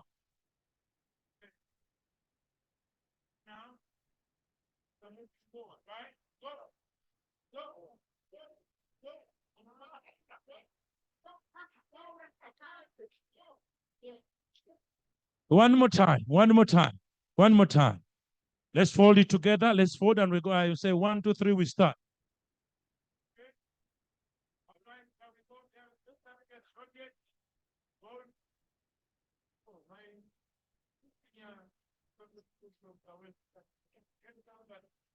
All right? So we are going never to be met again. Here we go.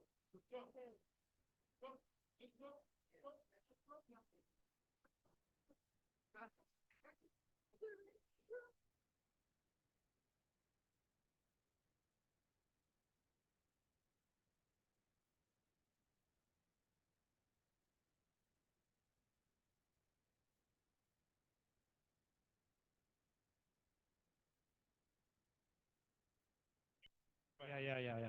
Okay, guys, awesome. You can sit down. I was a little bit concerned with the coconuts. It looks like you're all getting smashed up there, right? But you all survived. Hey, Eunice, thanks. That was awesome.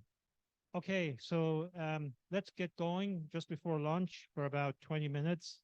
And we'll start the second of the last presentation of today, which is the case for and foundation of character.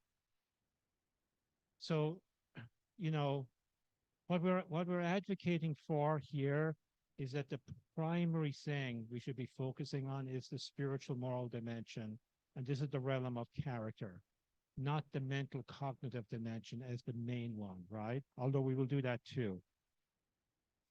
So let's just quickly review, right? We this morning, as a quick review, we have four primary dimensions: spiritual, moral. Remember, spiritual is not religious. All right.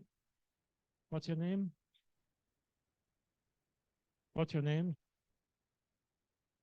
The physical dimension fell apart on you there, right? Maybe your spirit is so high that the other dimensions can't keep up. Okay. I hope you're okay. Kevin. So Kevin, are you clear that the spiritual is not religious? You're clear on that one. Okay, cool. Emotional, relational, physical vitality or physiology, mental, cognitive, four major dimensions. And as somebody was mentioning this morning, they're all connected. One influences the other. The primary one, however, is the spiritual moral. We're the only species that have it. So when you're, for example, let's look at the physical your physiology. The more we actually grow and our energy, our vitality, we actually stimulate, that actually has positive inputs on your mental state. Would you agree? Right? You're not like, you don't have a foggy mind, for example, right? You have clarity. It also actually helps with relationships too. And it also helps you to grow spiritually and morally as well. And we could go around the circle. We could spend 4 hours just talking about this diagram in all its nuances, actually, right? we already talked about the fact that the spiritual moral dimension is the primary one. It's not the mental one, which the educational sector has been focusing on for 3 centuries. And it's the spiritual moral. We should be cultivating that dimension big time, okay? And that human beings we're the only species that actually have this dimension, okay? So what is the composition of the spiritual moral dimension? So this is the realm. So we're going to go deep now on character. Yeah, Kevin. Yeah, microphone.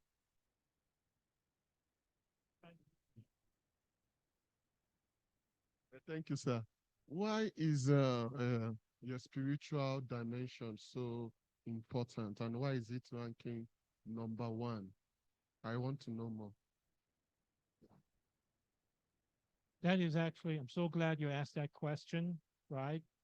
So first of all, the reason it's #1, right, is because for human beings, we're the only species that have this, we're the only species that have a 4th dimension. The only species. Animals don't have a 4th dimension.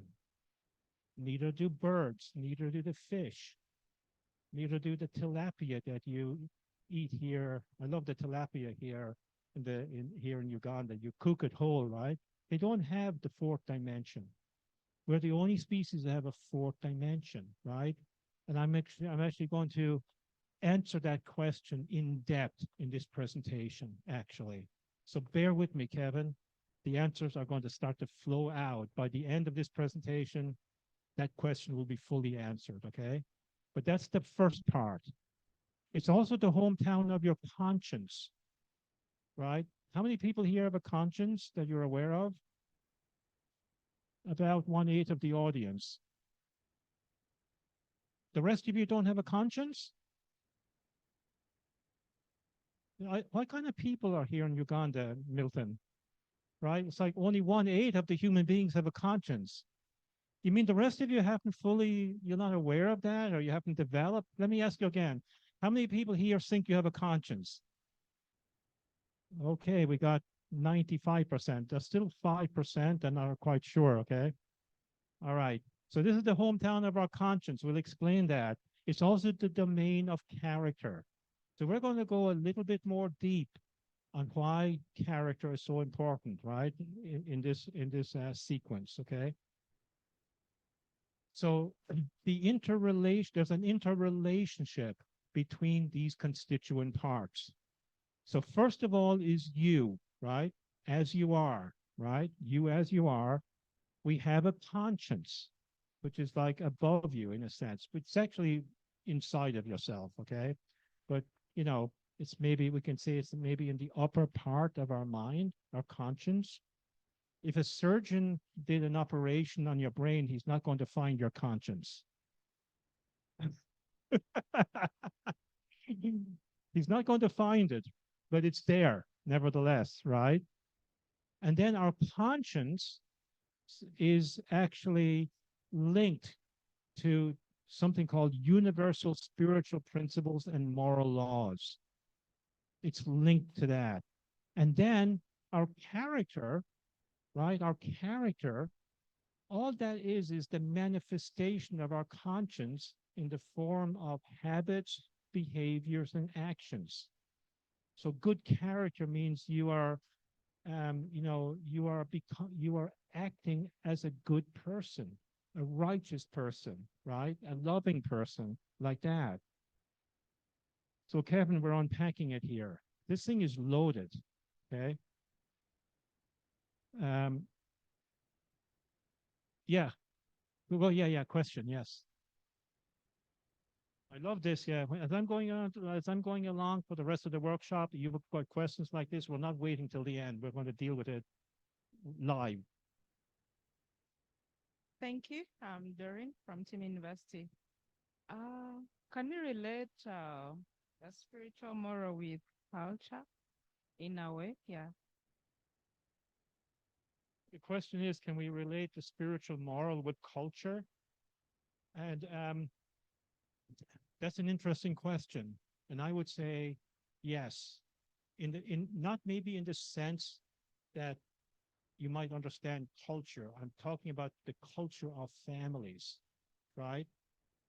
So are our families putting a priority on nurturing character? Do they have that kind of culture? How about the school, the educational institution? So institutions have cultures, right? They either have a good culture or they have a bad culture. If they don't have a good culture, by default, what kind of a culture do they have? A mediocre or bad culture, right?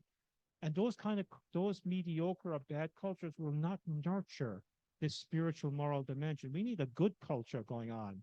And that means us as the educational leaders growing and developing and taking personal responsibility to grow and develop. We will create that better culture. So yes, it is linked to that to culture in that regard. Great question, okay? I want more of this stuff as we go along. So you got a question?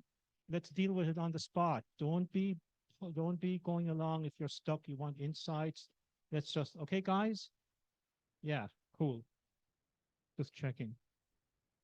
So the key to unlocking your full potential is bringing this spiritual moral dimension into eye line.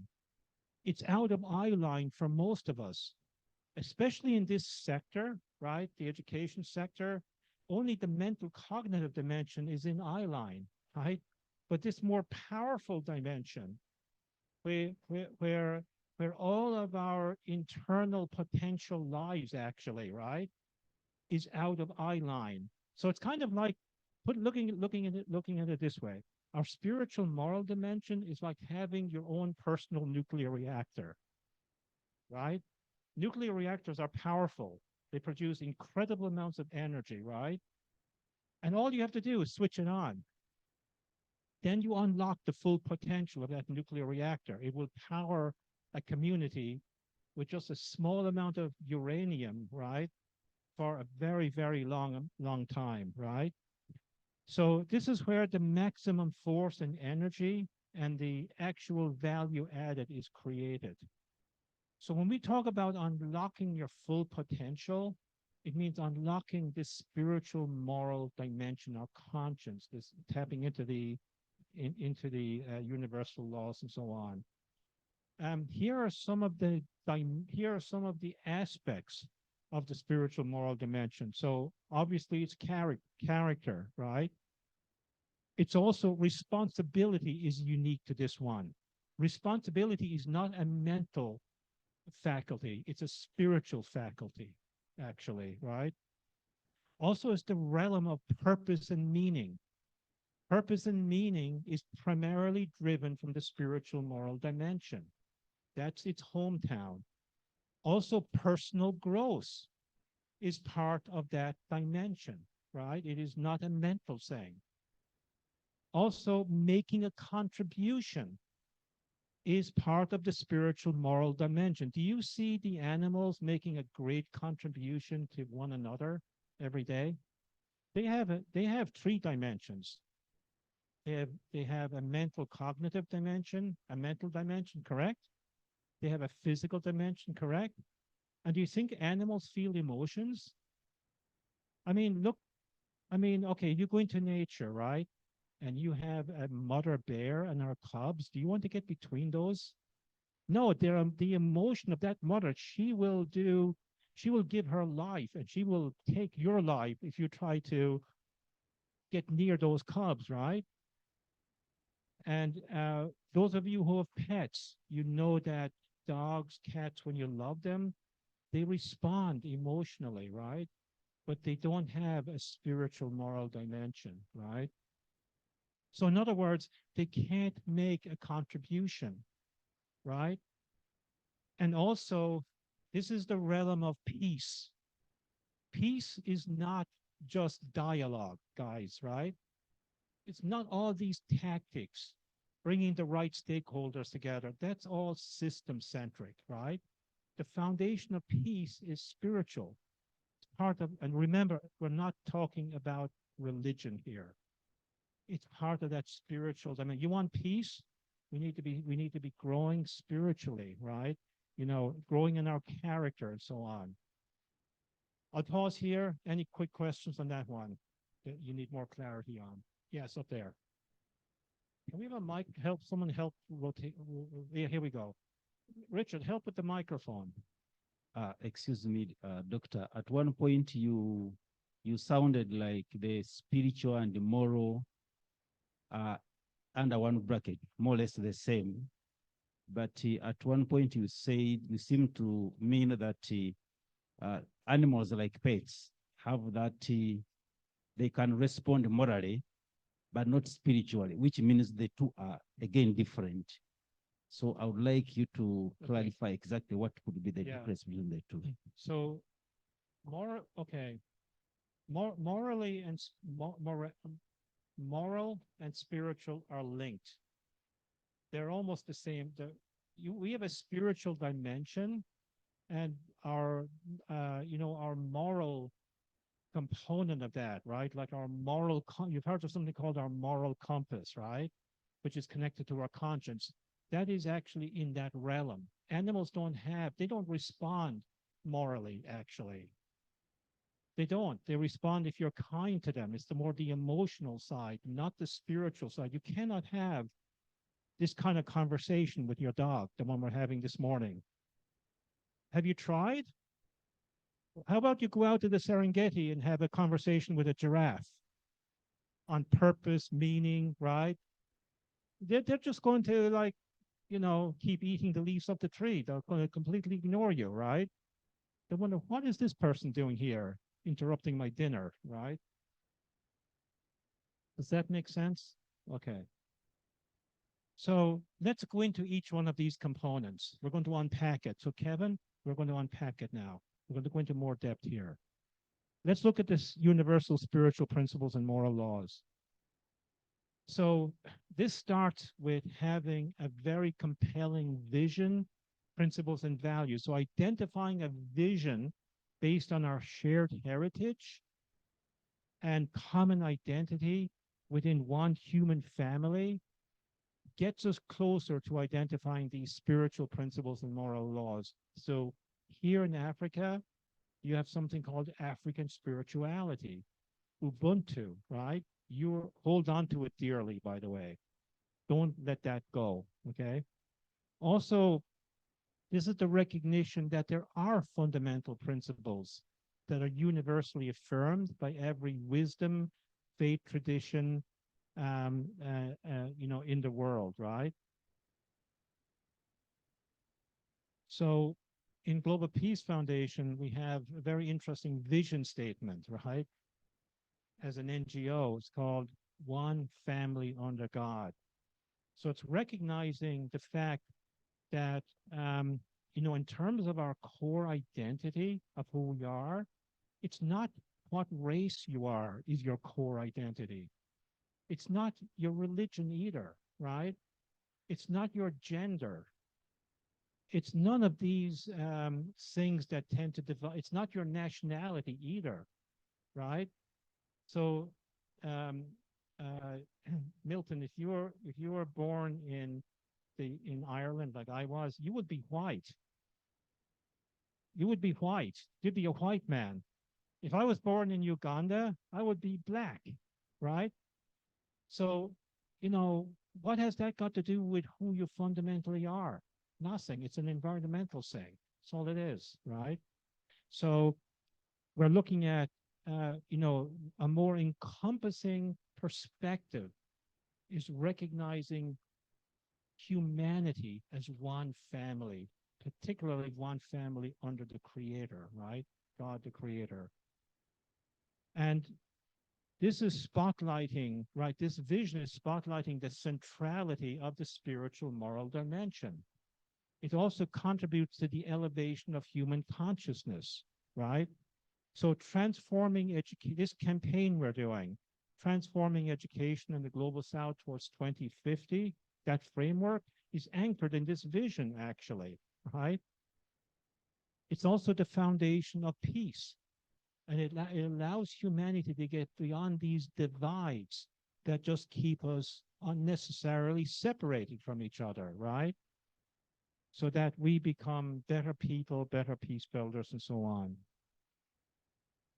Now, in speaking about laws, right, we are very familiar in the education sector about scientific laws, right? We spend a lot of time teaching scientific laws, correct? So at your school, right, do you teach physics, biology, chemistry? You do, right? So we teach scientific laws, right? Mathematics is scientific laws, right? So our chairman, Dr. Hyunjin Preston Moon, at the 2021 Global Peace Convention, he said in recent centuries, this is really obvious, but I like the way it's stated. In recent centuries, we have learned much about our universe, that it had a beginning, it's highly ordered, and functions with mathematical precision. So we have great evidence of this. Even the new Webb telescope that got launched recently can actually see back to the beginning of the universe. It's incredible technology. So science itself begins with the assumption of natural laws and principles that are unchanging and absolute. So scientific laws are absolute and unchanging. So if you have any doubt about that, you might want to consider this challenge. So during the lunch break, you could maybe consider going to the top of this building, right? And then go over to the very edge. And then you look at the view over the mountains, and then you might think, my goodness, this is really beautiful. And it's a beautiful day too. I think I'll just step out a couple of feet so I can get a really good look. I want to see what's down and so on. And then I'll just step back and then come back for lunch. How many of you would give that a go? Anyone would try that one? What would happen if you tried that? You think you're going to walk back? What's going to happen? You're going to be a blob. I'm going to have to sweep you up with a brush, right? Why? What law is in force here? What law? What scientific law is in operation? The law of gravity. You cannot defeat it, right? It's going to get you if you make. So how do you know not to do that? Because you learned it in school, right? Your parents maybe taught you. Don't stand on high buildings, right? Like this. So let's continue here. Just as natural laws exist and govern the world of nature, so do moral laws. This is answering your question up there. So do moral laws that govern the human spirit. Just as we understand that living in harmony with the laws of nature is necessary for sustaining life on our planet, so is aligning with the moral laws of the universe required for finding meaning and fulfillment in life that all people can share. So in other words, there is another set of laws, right? Humanity is not, we kind of dip into it on Sundays when we go to church, right? The pastor reminds us not to kill others, probably, right? To be kind to others. So we dip into it once a week, right? Maybe parents might say something to you like that, okay? But we are not as familiar with moral laws as we are with scientific laws, right? And this is like, a clue. We should be spending a lot of time in our educational institutions unpacking moral laws. They're actually more purposeful, more fundamental than the scientific laws, actually, right? They unlock more value, actually, right? like that. So the United States, that's where I live now, right? I was born in Ireland, but I live in the United States. You know, we have something called the U.S. Declaration of Independence. And that's an amazing document. So our founding fathers has this statement in our Declaration of Independence that we hold these truths to be self-evident, that all men are created equal and are endowed by the Creator with certain unalienable rights. And among these are life, liberty, and the pursuit of happiness. This is the founding statement of the American Constitution, right? And our Declaration of Independence. It recognizes that our freedoms, our dignity, our rights come from the Creator, not from governments or human institutions. And in fact, if any government tried to take those away from you, it says in our Constitution, you have the right to replace that government, right? So they come from a transcendent source, from the Creator. That's the kind of dignity that we have. It's the only nation in the world that pioneered this. And this is the realm of God's sovereignty. In fact, our currency, you know what it says on our currency on big letters? In God we trust. In God we trust, right? And you know, so on. So I want to actually highlight a few universally recognized principles and moral laws. So you might ask, what are these universal principles and moral laws? So here are 4 of them. Number 1, that all people, not some people, all people, all human beings, right, have intrinsic value. Isn't that unbelievable? That we're talking about our limitless potential all morning long, right? So we have intrinsic value. We also have dignity and fundamental rights as endowed by the Creator. Number 2, every person has as their highest attribute a spiritual and moral essence. Number 3, our human nature finds its fullest expression and meaning in relation to others. And 4, people develop their innate potential through their choices and actions. Freedom and responsibility are intrinsically linked. So now I'm going to be very responsible, and we're going to stop here, and we're going to take care of the physical vitality area of our bodies, and make sure that the primal drive for food is met. Otherwise, your mental cognitive dimension is not going to function, not for another minute, right? So is food ready up there? Is the food ready? Okay, it is. Two thumbs up. So let's break here, Milton, at 2 o'clock. We said we would break at 2, and then let's go and take care of it.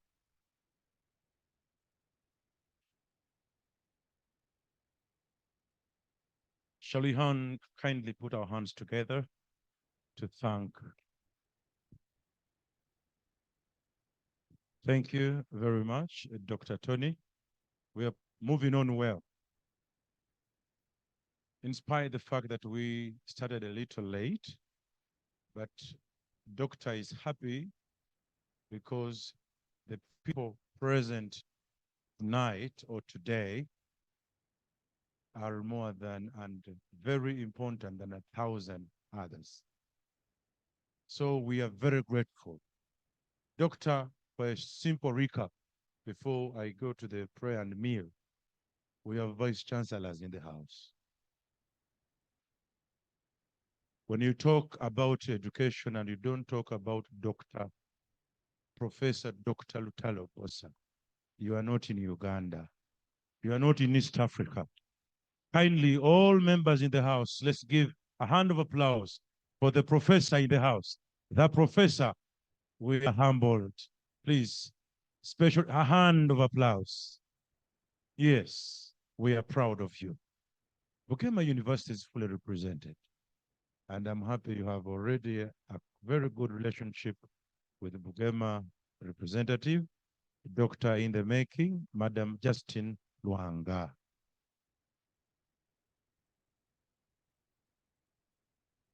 We have district education officers. The district education officer commands all head teachers in a particular district. Can I request all the district education officers present kindly stand, especially the team from Serere and Ngora. Please stand for recognition. Wow. Mr. Moding, we were very grateful, sir. Thank you very much. When we have the town clerk, ladies and gentlemen, to the public servants, you know what we call a town clerk. When a town clerk says, he has meant it. When he says, he also means it. So the town clerk, sir, present representing the town clerks here, can I humbly request you to stand? Still from Serere. We have people from divisions. We have Kawempe division, Entebbe division. We have Nakawa, the mayor, has sent in his apologies, but he will be coming in his worship. Can I request the members that have come from the different divisions that make Kampala City Council Authority kindly rise?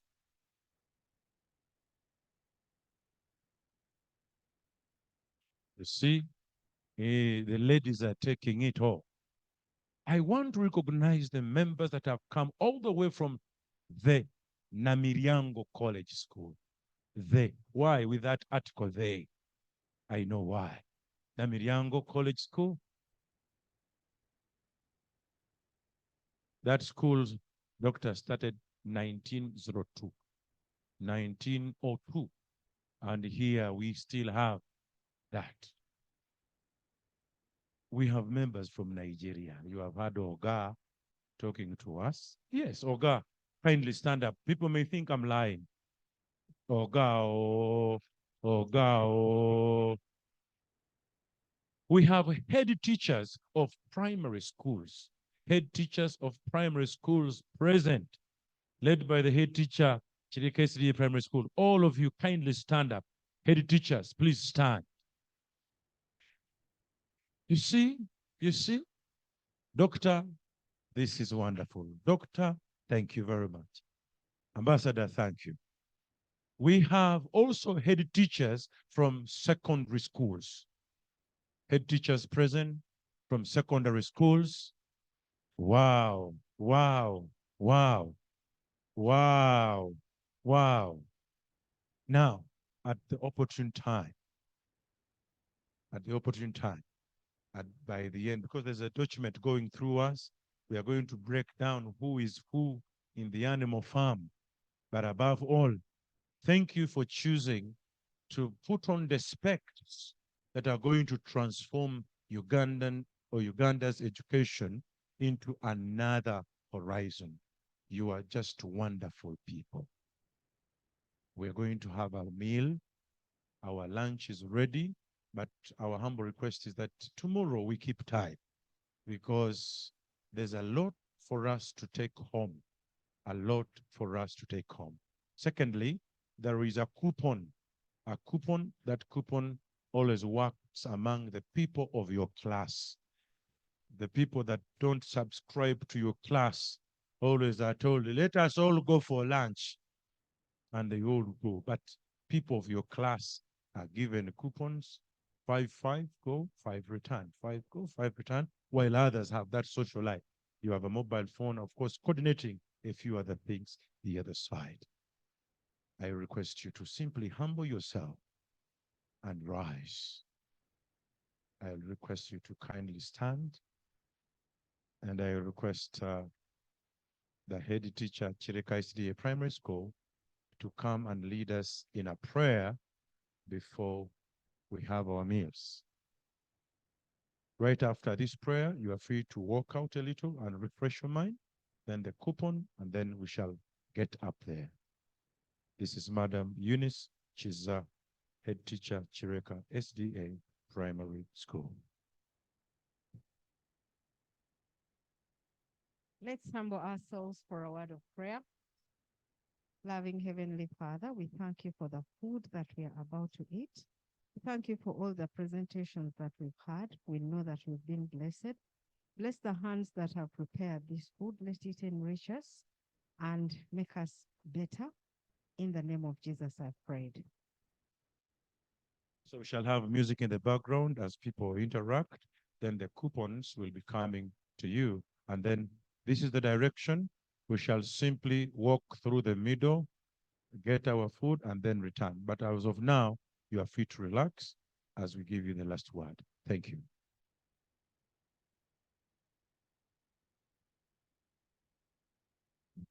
In a bar, Toledo. Across from the depot, on a bar stool, she took off her ring. Thought I'd get closer, so I walked up. Sat down in that strip name. When the ring smiled that I Twitter, but finally when the day I'm thinking for that, and you're ready for after. I'm after whatever the other life brings. In the mirror, I see my all how we down place. Getting something inside me. Had a drink, but on his face. As your hands were calloused, you looked like a mountain, orbiting, thought I was sticky. But he stood shaking, straight off his breath, and he turned.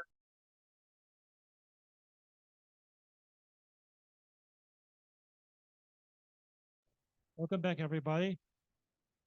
So we'll let me just make this small. Hold on a minute. Okay. All righty.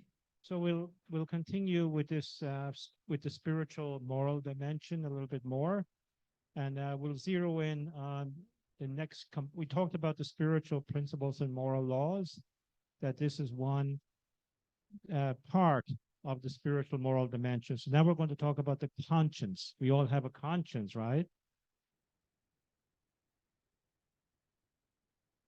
So the conscience is the faculty that seeks and discerns universal principles and moral laws. So we're all born with a conscience, but our conscience is not fully developed when we're born. It's actually influenced by our parents, by our grandparents, by our teachers, right? So it actually, and by as we move on in age, by us taking more and more personal responsibility.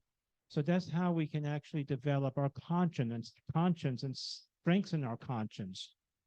So our relationship with our conscience is something that has to be strengthened and calibrated as we go along, okay? So it's kind of like, you know, if you have a timepiece, you know, not modern timepieces, but your traditional timepieces, they need to be calibrated every now and again, right? So that they actually tell the time correctly. It's the same story with our conscience. We have to actually strengthen that by practicing, you know, and acting on, right, these standards. And we'll go over what those standards are. So the conscience is like a moral compass.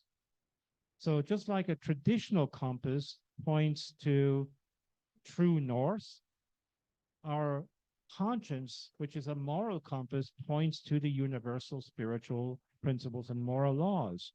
And specifically, it's seeking to uphold the standards of truth, righteousness, goodness, and love. Even love has a standard and an expectation, right? Even within the family. Of course, the opposite to truth is falsehood. The opposite to goodness is what? Badness or evil, right? The opposite to righteousness is unrighteousness, and the opposite to love. When we talk about love, we're talking about selfless love versus self-centered love, right? So there are like opposites to both of these. So again, this is just bringing additional clarity. Think of the universal spiritual principles and moral laws as a North Star. Think of the compass. Think of the conscience like a compass. And all we're trying to do is align with this, right? Just align with it. Just like when scientists align with the natural laws. They're not changing the natural laws, they're aligning with them. And that's actually is how we've made tremendous scientific and technological advancements over the last few hundred years, but especially in the last, in the last century and in the first 25 years of this century.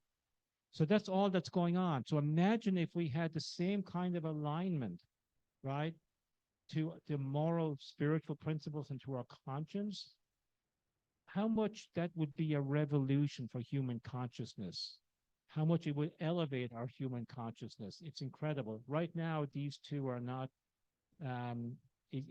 equitable, you could say.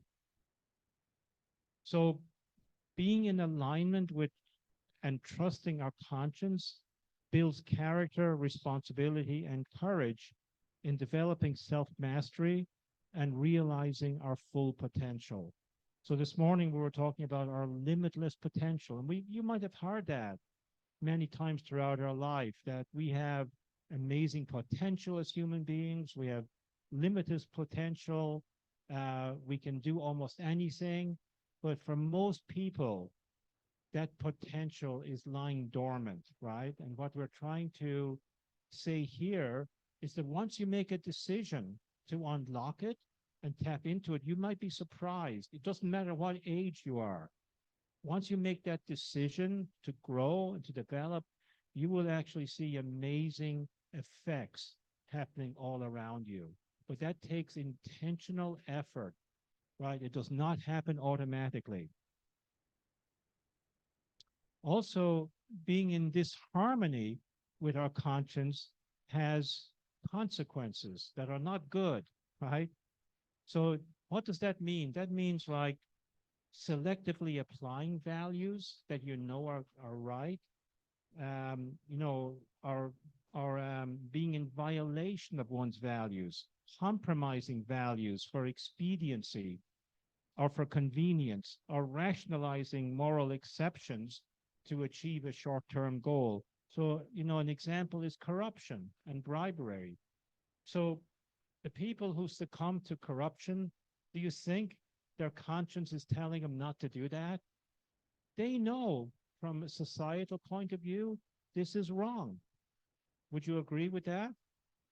They know it's wrong, but for the sake of expediency and for a short-term gain, and in order to get something done, they just go along with it, right?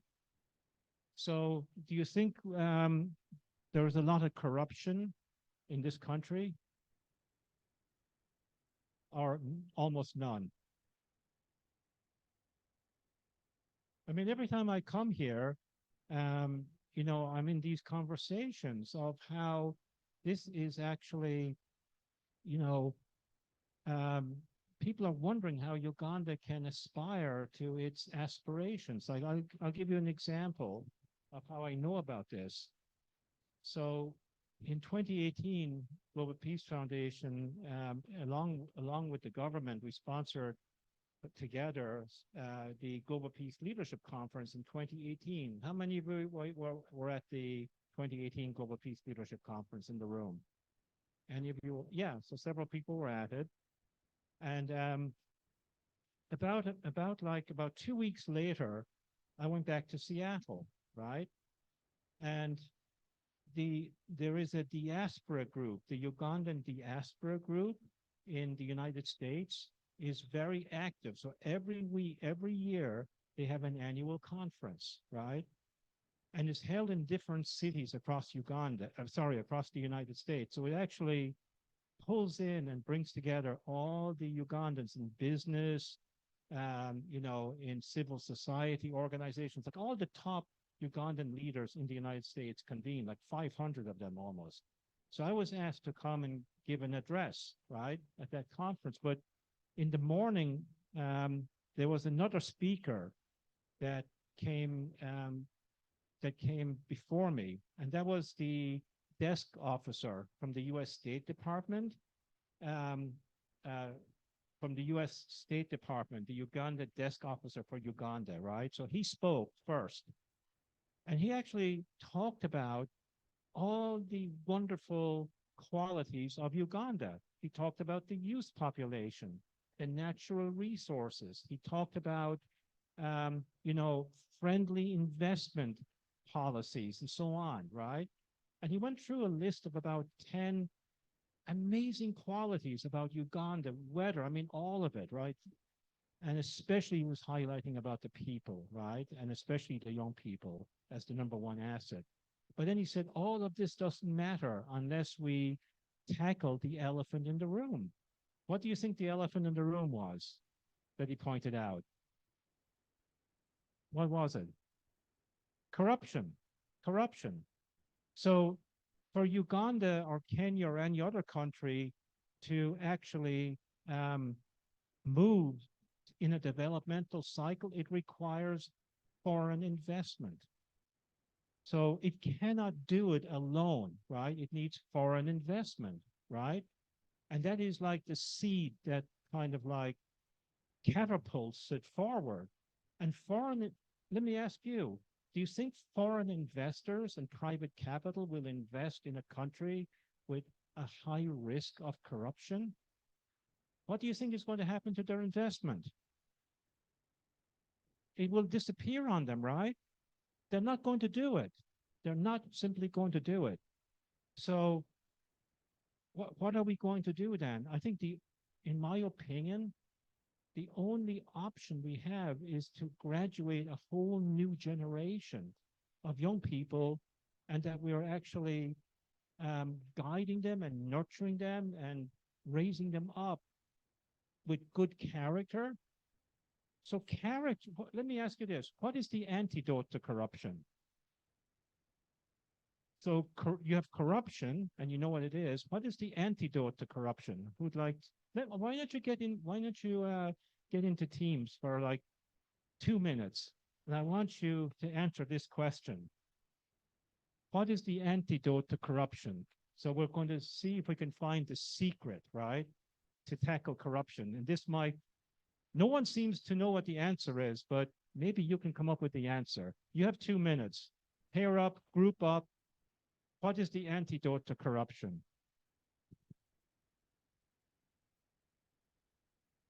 If you have been good students this morning, this should not be a big problem to answer that question.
So what is the antidote to corruption up here? So can we get the microphone up there? And we have somebody over here as well.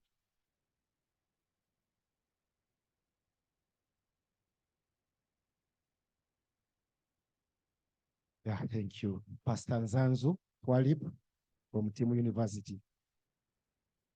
I was born in 1983, and I've grown up seeing leaders do things the way they do them. So I am doing things the way they do them. So the antidote to corruption, well, it's a bit emotional to mention it. But let me go back to the education system. We start from we have levels in Uganda here. We have, it's called what? Where we start education? So, Nursery. Just be brief because a From, lot of yes, people. Yeah. from nursery, Yeah. from nursery up to top, we must transform. They must have this communication that we have here in order to root out corruption. Failure to do that, I will make a nasty statement. If you are to root out corruption, for example, in Uganda, 7 generations must go off the Ugandan planet. But how do we start? Down here, because it is deep rooted. I agree with you, but what's the antidote, Kevin, and your colleague next to you?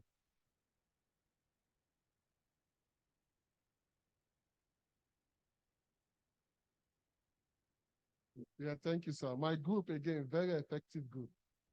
We have decided that the antidote for corruption is effective systems. Because if there is an effective system, we can easily draw the line between helping a brother and being a corrupt leader. We are sharing an example in 1 second that she is my childhood friend and my daughter doesn't have a job. I call her to give my daughter the job, but another person is qualified for that job. Will that case be qualified as corruption or just helping a family member out? Recently in Vietnam, they hanged a corrupt official that stole 44 billion US dollars by hanging. In China, my colleague was telling me in 2014, they hanged the vice president and sentenced others. So if they are effective system, even if the leader is not straightforward, the system will run its course. I submit. Yes, we need good systems and we need to be building a good foundation. And what else? Yeah, thank you so much. My name is Ogwal Dickens from Bugama Adventist Primary School. What I think is the antidote to corruption is personal integrity. Why? Because when I look at who is corrupt, all of us are corrupt. There is nobody who is not corrupt. You contribute to corruption in one way or the other. We are the one backing up the what? The corruption. So if we really want corruption to come to an end, it's just by having personal integrity. It starts with me, it starts with you. Now that's very interesting, integrity, right? A lot of people talk about integrity. Do you think Hitler had integrity to Mein Kampf? Do you think Adolf Hitler, had integrity to Mein Kampf? He did, 100%. Do you think Karl Marx and Stalin had integrity to the Communist Manifesto? 100%. Integrity is value neutral. You could have integrity, the mafia have integrity to their so-called family, right? And code of conduct. So oftentimes we think integrity in a good sense, right? But actually it's value neutral. That's why we have to go one level deeper. And what's that? Character. There you got it, character. So Dr. Matati, you come up here. He gets an A+. The rest of you gave a great contribution. You know, Kevin, you mentioned systems, right? Let's go on. Let's talk about that for a second. Systems are value neutral as well. They're value neutral. Democracy is a system. It's value neutral. It can be used by a bad person to do very bad things, or it can be used by a good person to do amazingly good things. So we need good systems created by people of character and values. Now, all of you are educators here, but Dr. Matadi here is a businessman. He deals with real money. You don't, right? Okay. So he knows viscerally more about this than all of you put together. That's why he was clear, like one word, character. So why don't you tell us how corruption is a nation killer? You as an investor, will you invest into a corrupt nation? All of your savings and so on, and give these guys a little bit of real world. I think so. I don't think so. I'm originally from DRC. I've been more than 35 years in the United States. A lot of you're gonna ask what I'm doing here. Because after Kasese is DRC. But let me tell you something. First of all, we cry a lot, blacks. I wanted really him to be out so I can talk freely. Do you know that what they do actually is a revenge? Do you know that black people colonized the world, ruled over the whole world for 1,500 years? Who knows about that? And when blacks did that, they killed almost a third of white people. I don't know if he knows. But that is the beginning of what they call a journey. We think that the world is a commodity that a lot of blacks destroy. So they got to destroy blacks because it's waste of commodity. Actually, they think so. Actually, when he asked if Hitler was integrity in Mein Kampf, I say yes. He was. He truly believes in that. He's passionate, excuse me, but when they overthrow Mobutu in DRC, I fled in the United States because of this thing that we're talking here. When there is no character, a lot of people can be monsters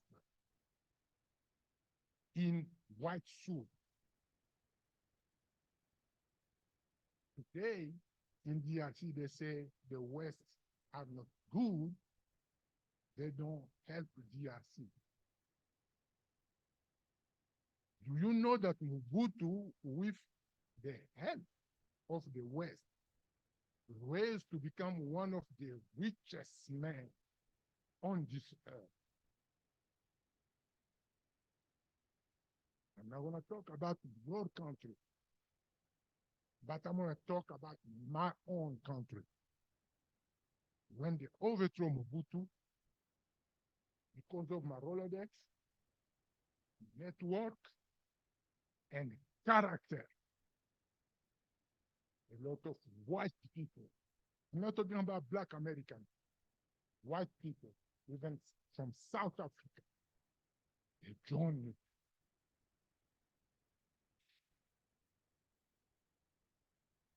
We made a wave of money, $1,875,000,000. I took it, yes, to construct toll roads.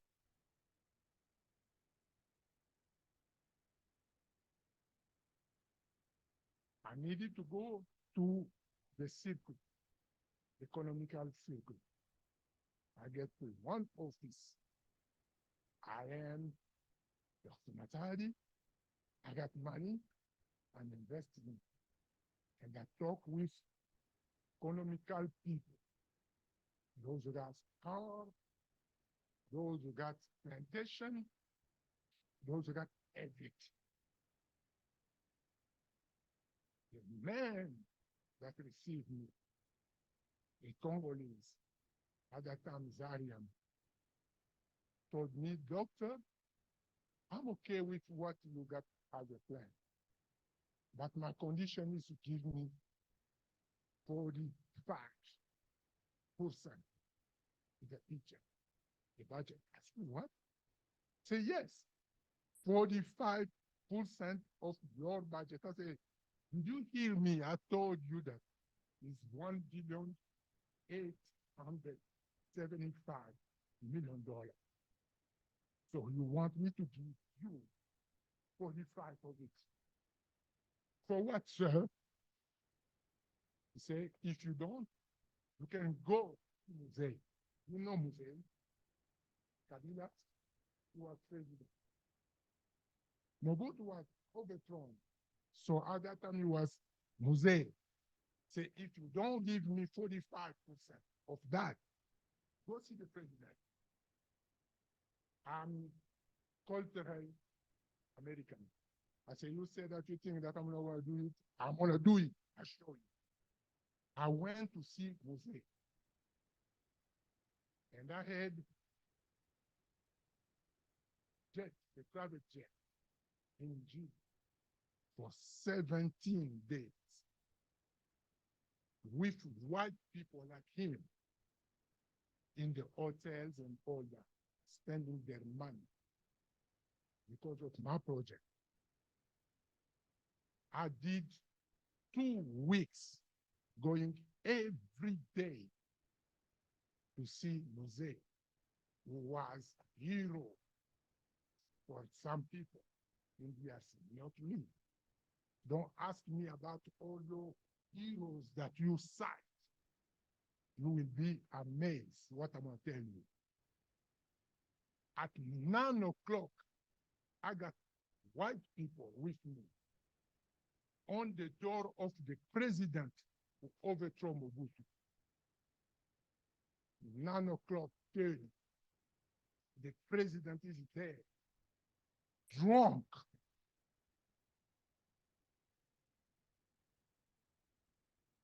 Drunk in his office to the point that he can pee. So they cannot get somebody in. Mr. Nigerian, I think that you can come here and say, we need this as blacks. Character. Without character, we are done. Because then white people think that you are a cockroach who drink oxygen for nothing. Yes, let me tell you, that's the truth. If we don't support people like him, we're in trouble.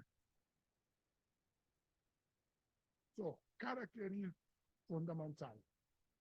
You see me, elder like me, people who don't know who I am, but I'm trying to you. Uganda. This is the hope of this continent. Because of you, so I am here. It took me more than 20 years to repair my relationship that one individual from my own country destroyed. Here I am again. God is good. He helped. I'm trying to do that again. I came here so I can tell you this. Even your president, all your kings, that we are in trouble if we don't pay attention.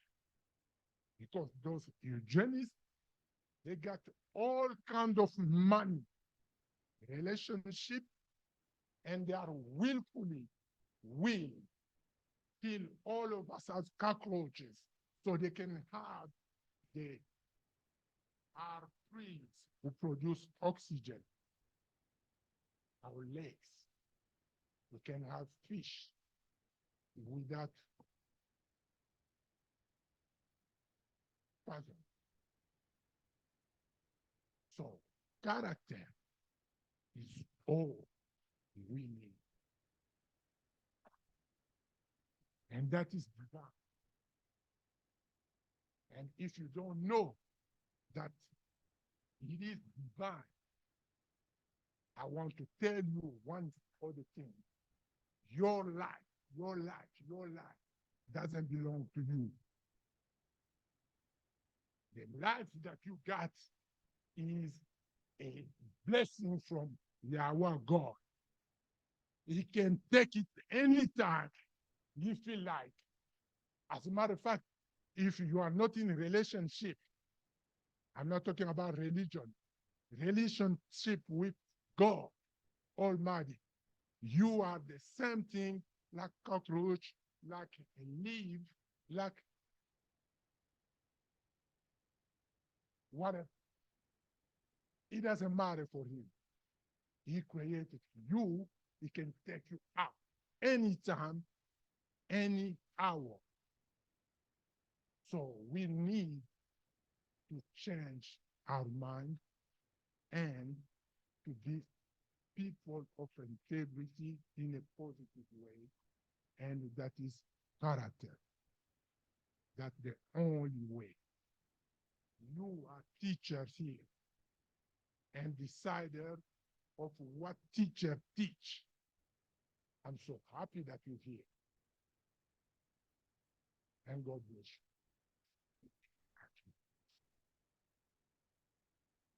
Thank you very much, Dr. Matati. You know, I think we're going to make Dr. Matati the lecturer for phase 3, Milton. He deeply knows what this is, right? You know, it's like, it's ingrained. Here's a businessman from Texas who wants to invest in his home country. I mean, this is why he's here. If he could easily be at home in Texas playing golf. He's not. He is here to figure out, once again, how to invest into the potential. He sees the potential. We've been talking about the potential of us as individuals, but let's look at the potential of Uganda as a nation with all of these amazing young people, right? And, it is not the mental cognitive area we need to be prioritizing, but it is the spiritual, moral, the character. So you as educators, you need to go, I would advise you to go back to your teams and have a 1-week retreat and figure out how can we cultivate character in our educational institutions, because if you figure that out, that will change the game for you. Every parent will want to be sending their students to your school. You'll make a fortune, actually, right? Yeah. So this was visceral, real world. You want to comment on that?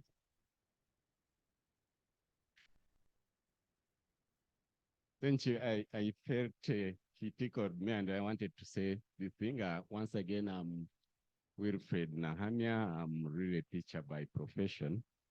I've spent some years teaching in the university, but now the last 8 years I've been doing other things in administration under the ministry. Two things I wanted to pick from there, because we can talk and talk for these 3 days, and again, we shall come back here next year and talk. But I think to me, the key thing is what do we pick and what do we need to do? But also, I wanted to say that as government, there are some efforts. Because when we are talking about corruption and values, we assess, where I work, we assess the diploma and certificate students. But later in the reforms, we have realized that there are some things which are not taught in class in the technical vocational institutions. The issues of attitudes and values. You know, we concentrate on the knowledge. People can have all the best skills to repair a computer, to do the best plumbing and etc. You can mention it. But once the values are not appreciated, but also we need to understand this corruption. You know, when we talk about corruption, all of us run into money, people who are stealing money. Sometimes we have seen this clip where in school, the head teacher tells the teacher, go and ask for 10,000 for a trip. The teacher goes and tells the student, go and bring 15,000 for the trip. The student goes and tells the mother, he adds another 5,000. They have sent us for 20,000 for the trip. Then the mother tells the father, they want 30,000 for the trip. Now I don't know who is corrupt there. So we need to understand this corruption and understand it better. Actually, it is worse in the non-financial aspects. So we need, so we need to go on the drawing board right away from our primaries. You know, when I studied primary in the late 70s, early 80s, and we had a subject they called it, is it civics? There are certain things those days in Uganda, we are doing the same things. I come from Nkore. Whatever I was studying, all of us know Gundupe, all of us, when you talk about Abdur, they would understand what you are talking about. But now we are doing different things. So we need to, from those of us who are educators, to see what is it that can be done. I am a student of economics. I did economics up to all the levels. Now we have introduced in economics those at higher levels, at postgraduate. We now teach them institutional economics and governance, which used not to be the case, because economics would really pump students with a lot of models in all areas. But now we have realized that, hey, for somebody to become a good policy analyst, a good planner, you need that dose of corruption, in general terms, we are calling it institutional economics. You need them to understand governance and etc. So finally, I think we need to understand corruption in a general issues, but most important, values and attitudes. Thank you. And of course, all that is character, but we need to unpack that character, and that would give us good. Thank you.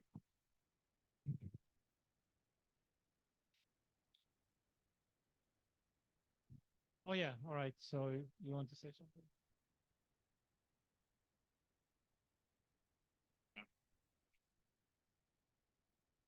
Thank you once again. This is very fundamental, what we are talking about. I want also to know what factors influence character. It will sink deeper into my mind, then I can see what to do.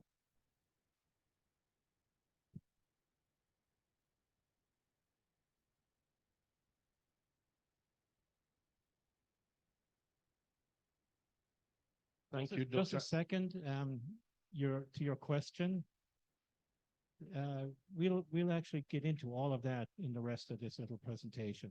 So be in anticipation. The good stuff is coming your way. All right, go ahead. Thank you, Doctor. I wanted to refer this question to the end of the workshop. Forgive my rush, but I thought I'd try to read this workshop on day 3, much as we on day 1.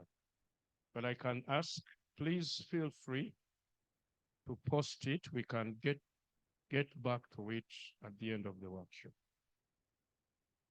I was trying to understand the attendance in terms of representation.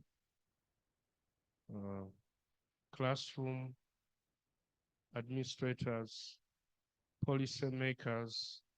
I think we might be missing the actual politicians. Actual is just, I don't have a better word. I want to refer to the members of parliament.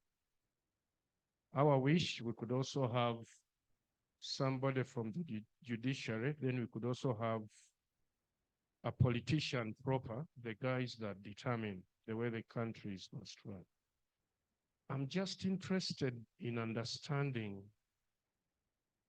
realistically how we can circumvent the policy. Whatever we are talking about is definitely guided by what policy we have in practice as a country, determining the direction education must take. I sometimes get disturbed when we take good personal decisions only to be deterred by political maneuvers. I don't want to sound like I'm attacking, but the town clerks, the DEOs, the district education leadership knows what I'm talking about. I mean, some of these folks here are proprietors of education institutions, well-intentioned, but quietly they will tell you the challenges that they face in trying to do the right thing. Even the ordinary teachers in the classrooms know what is right, but they'll also tell you the challenges they are facing to do it right. Let's have at the earliest a discussion about how we can manage dealing with policy in whatever sense, written, all undercover. This is written, but you do this. This is written, but you do this. Some of us feel proud that in this house, we have mentors that we look up to, people that told us wrong cannot be right. I'm talking about Professor Utalobosa. He was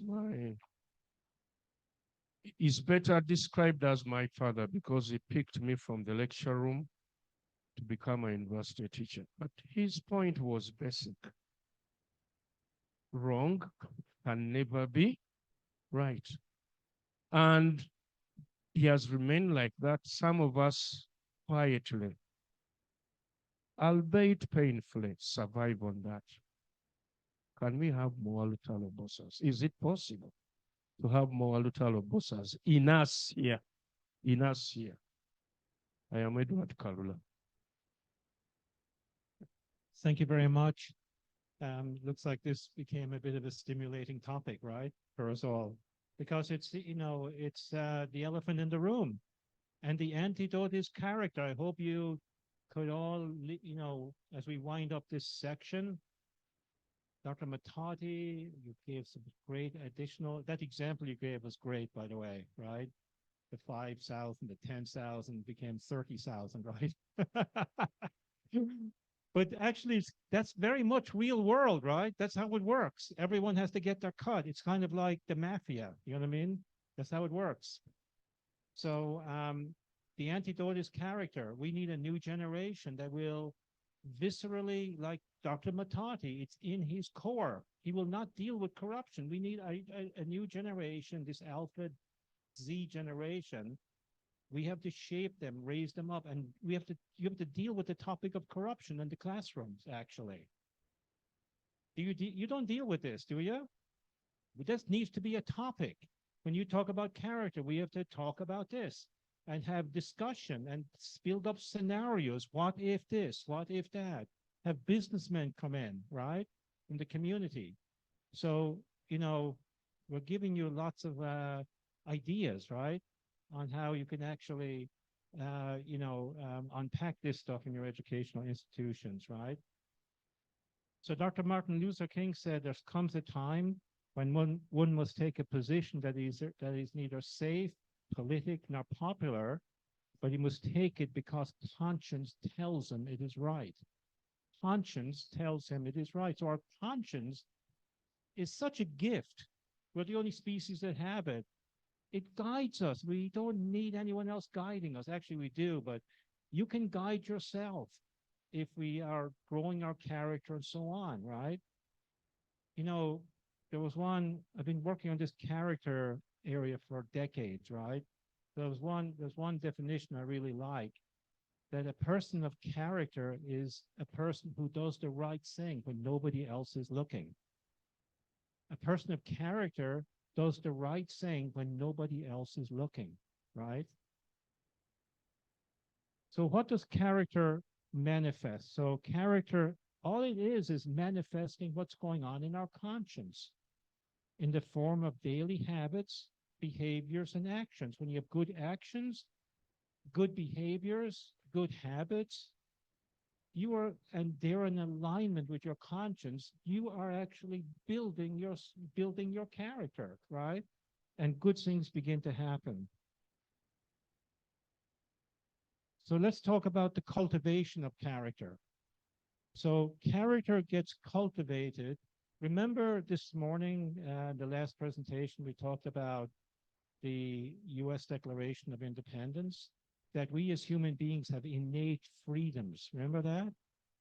The problem that humanity has is that they don't know how, they have not figured out how to exercise their God-given freedom effectively, right? So, if we can figure out how to exercise our freedom and take personal responsibility, we are actually on a winning trajectory of growth and development. So the Creator gave us freedom. Otherwise, we would be robots, right? We have the freedom to grow to our full potential. That's how we were designed. So life is very simply living in alignment to the way the Creator created us. That's all it is. I mean, just look at our physical dimension, for example, right? Just as a little example here, okay? When we live, the Creator created us to live on our natural diet and exercise. Our natural diet is what? Fruits, vegetables, and protein. You need protein for your muscles. In the modern world, are people living in alignment with this design? No. If you go into the grocery stores, 80% of the content in the grocery stores are processed foods. Is that good for your health? Anything in a box or a bag or a plastic container is not your natural diet. But that's why people have gotten overweight and sick and have chronic diseases. It's brought on by ourselves. So we also have something called legs. Why are your legs? Why don't you stand up and take a look at your legs? I mean, take a look at them. What are they designed for? But as quickly as possible, go to the next seat and plop yourself into it? What are they designed for? For walking, right? We were nomadic hunter-gatherers. Our ancestors, they walked every day following herds. do we walk much these days in the modern world? So we're living out of alignment with the way the Creator designed us, right? So you can apply that to all the 4 dimensions. This is not rocket science, folks, right? When we reflect on this thing, it can't get more simpler than that, right? And then we can actually be wholesome, we can grow, we can develop physically, mentally, emotionally, and spiritually, right? In fact, you can get younger in 6 months. So when I come, if you do what I'm going to suggest in this workshop, when I come back in September or October when we do phase 3, you should all be looking 5 years younger. How would you like that? And ladies, you won't even have to wear makeup. You're going to look even better without makeup. In fact, all the money you spend on makeup, give it to me, and we can use it to advance this campaign for transforming education in the Global South. You're going to save a fortune, and you're going to look more beautiful. My wife doesn't wear makeup, and she's beautiful all the time. Okay, guys? So your legs are made for walking, not for sitting.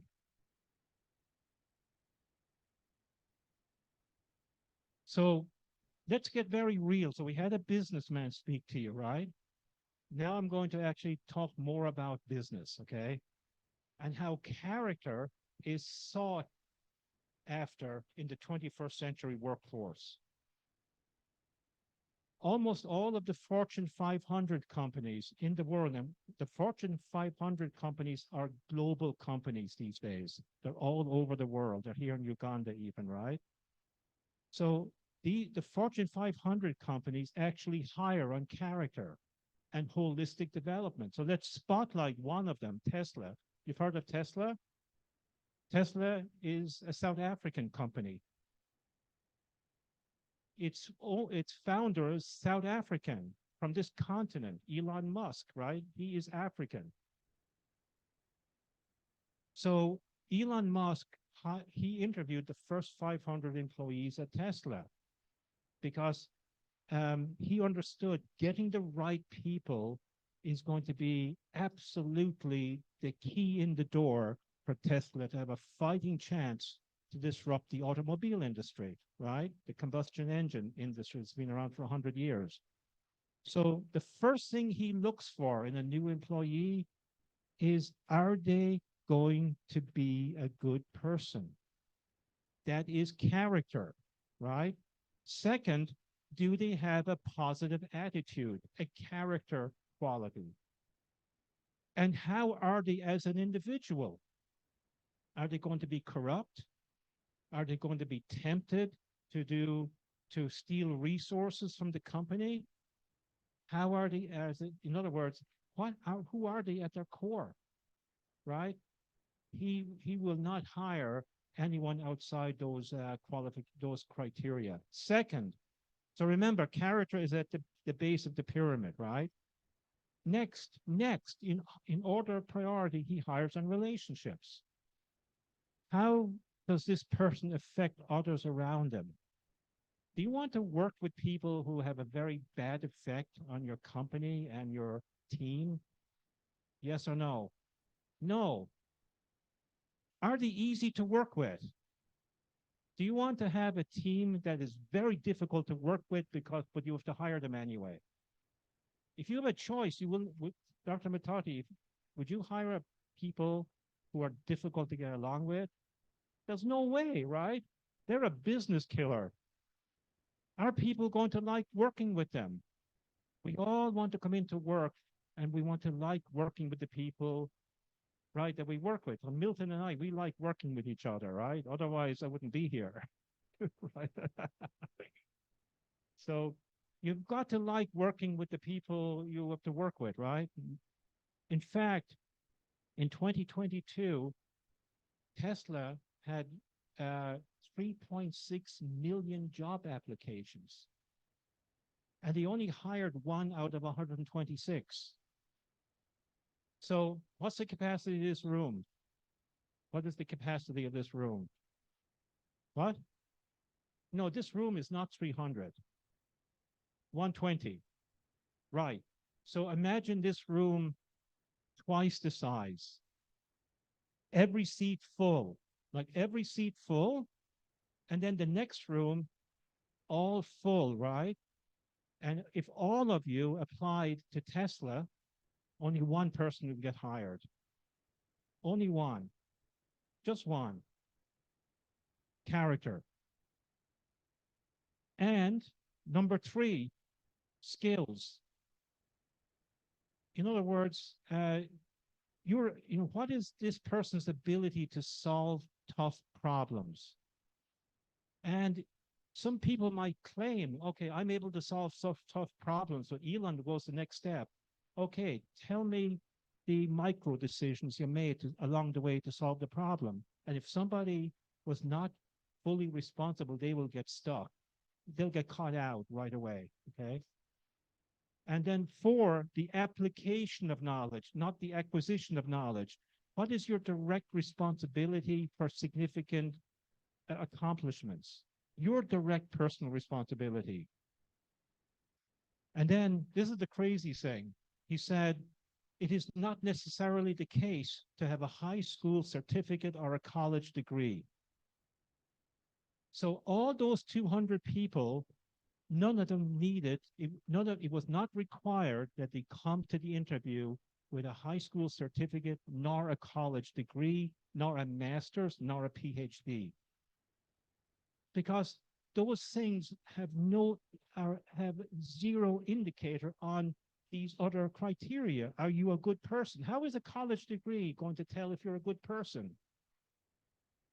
In fact, some of the most credentialed people are the worst people on the planet, right? They know how to actually do corruption the best, right? And he said, so Tesla hires on character. He hires on this pyramid. This is the hiring criteria of Tesla and the Fortune 500 companies, right? They're hiring on character, relationships, energy, vitality, and also the application of knowledge, but primarily on character. And Elon said that based on his biggest mistake he made, right, in hiring was looking too much at intellectual capability alone. Now, in hearing all of this, what does the educational sector focus on even in 2024? What is it like primarily focused on? Intellectual capability, and not even higher order intellectual capability. We have exams going on today that are measuring memorization. But the companies don't care about this anymore. That's why the team here was telling me, Tony, you know, the timing of this workshop is really bad. It's in the middle of final exams, right? And I was telling him back, you know, bring them to the workshop. They're going to do better in the workshop than monitoring these exams that nobody cares about, right? Remember the school in Nairobi, Waldorf, they don't have exams, and they're outperforming everyone else in the national exams, right? Also, Berkshire Hathaway, right? We talked about that this morning. This is their hiring criteria, integrity, but in this case, it's not value neutral integrity. He means character, integrity to character, taking initiative. He also hires on physical vitality, actually. Do you have the energy to go through the day? Are you are you able to carry yourself? And finally, it's intelligence, right? And I could go through several, I have a slide on Google here, but I've hidden it because we would be here until midnight if I went through all the companies, right? Okay, Dr. Matati, what's your opinion on this as a businessman? What would you be hiring on? But just be very brief, like 2 minutes. If you were hiring, right, what would you hire on?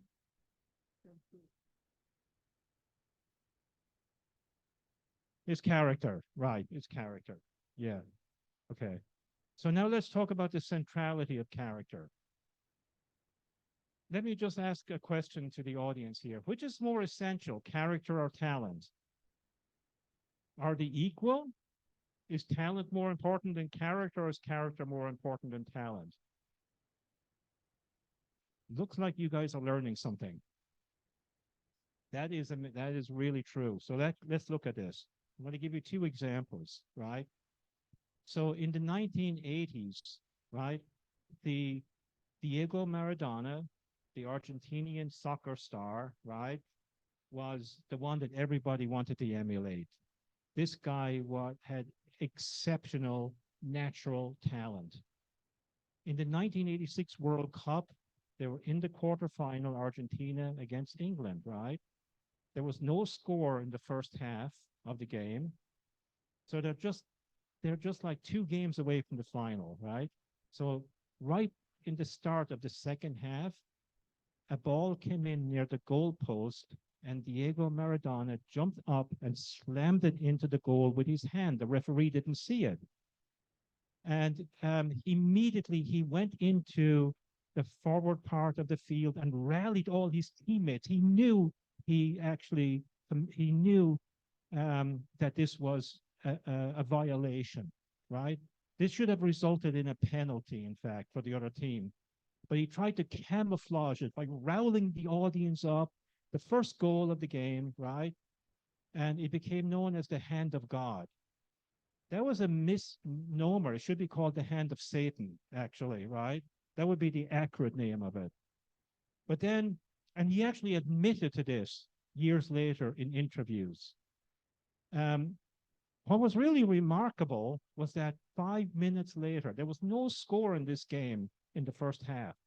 So 5 minutes later, he ran a sequence from the defense through the offense and scored the most remarkable goal. It was called the goal of the century. It was quite amazing, right?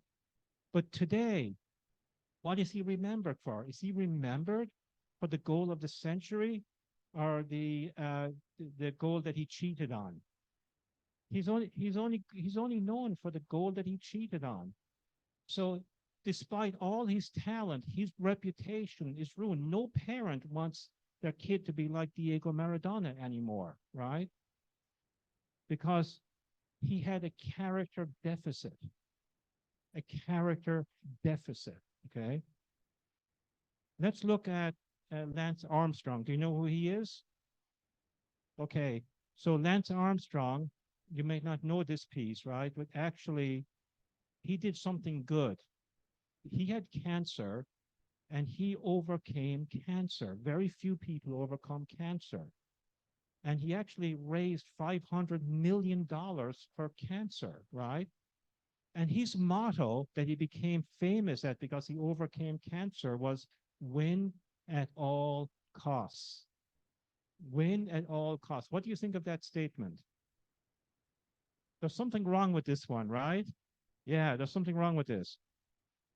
So after the cancer thing, he achieved international fame by winning 7 Tour de France tournaments in a row, right? Between 1999 and 2005. No one else had accomplished this feat.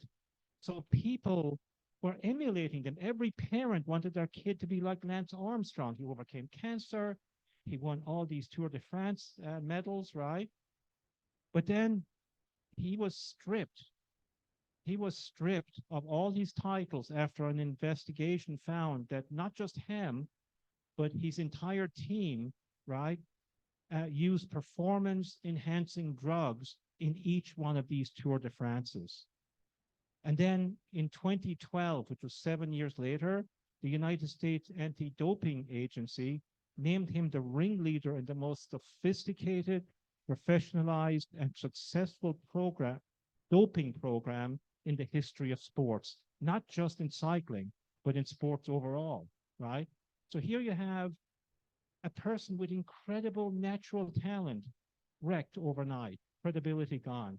No parent wants to be like him, okay? Now let's look at another athlete, and actually a coach of the University of California, Los Angeles. team. And this is John Wooden, right? This is the basketball team at UCLA.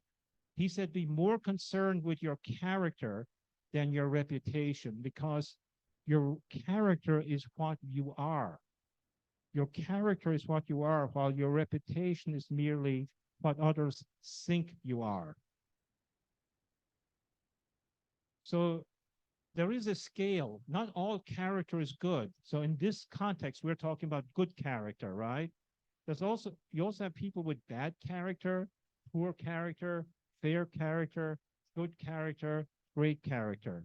We need to be aiming for good and great, okay? So let's look at these very familiar leaders, right? From the 20th century. So Hitler, Joseph Stalin, Mao. What kind of character did they have, in your opinion? Did he have great character, fair character, bad character? They killed millions of people, this trio. What kind of character how would you rate them? You know, Dr. Matati said bad character, that's being generous. In fact, there's a level below that called super bad. Super bad, right? Now you look at the leaders on the right, right? Who didn't kill anyone. They actually struggled through a philosophy of nonviolence and liberated millions and millions and millions of people, right? Mahatma Gandhi, Dr. Martin Luther King Jr., Nelson Mandela, your fellow continent brother, right? What kind of character did they have? Super great, probably. Even great would be not good enough. Probably super great, right? Yeah. So we talked about skills this morning, right? But the thing about skills, when we talk about skills, we're talking about creativity, resilience, communication. They're value neutral.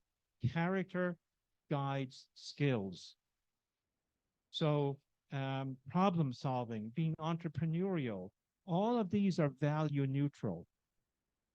If you think about these skills, do you think Hitler was creative? Absolutely. Do you think he was resilient? He took over all of Europe. He wanted to take over all the world. He was like, I don't know if there was a more resilient person. Was he good at communication? He was like a great communicator, right? Right? Collaboration. He collaborated with Stalin. He collaborated with Mussolini, right? He was a great collaborator. Do you think he was a problem solver? To take over Europe, you have to be a real problem solver, right? And you think he was entrepreneurial? Yes. Do you think Gandhi was creative? Do you think he was resilient? Do you think he had amazing good communication? Do you think he was good at collaboration and problem solving? Do you think he was entrepreneurial? Yeah, he liberated all of India from British colonization. That's no mean feat. And now India just last year became the most populous nation in the world, the biggest democracy in the world, actually, right? All beginning from Gandhi, right? So point is, these skills that we often like applaud in the education sector, but don't even cultivate, are actually value neutral. They must be guided by character and values. Okay, so same story with human differences. So character and values are more essential than human differences, like race, ethnicity, right? Tribe, nationality, religion, denomination, culture, gender. Do you think the world is out of whack around race and ethnicity and gender and nationality and religion in 2024? I mean, look at Israel and, Hamas, right? The Ukraine. You look at the whole race thing that's going on in the US and Europe, right? And, the whole gender discussion that's going on. And we think that these identities are like supreme identities. They're not. There's something more fundamental, our dignity, our essence as human beings, our character, right? Our values is more essential than our differences, okay? Also, character has to guide the application of knowledge. Knowledge is value neutral. It can be used for a great purpose or a bad purpose. So in your educational institutions, do you, as faculty, do you actually have this discussion? You focus on the transmission of knowledge, right? Do you actually spend a lot of time talking about, as faculty, about how values and character has to guide this application of knowledge for the greater benefit of humanity? I'm just going to ask you a question. Do you or don't you? Very rarely happens, right? Yeah. And also character and values determine the quality of systems. Systems are, so Kevin, were you talking about systems? Yeah, you were making a big thing about systems, right?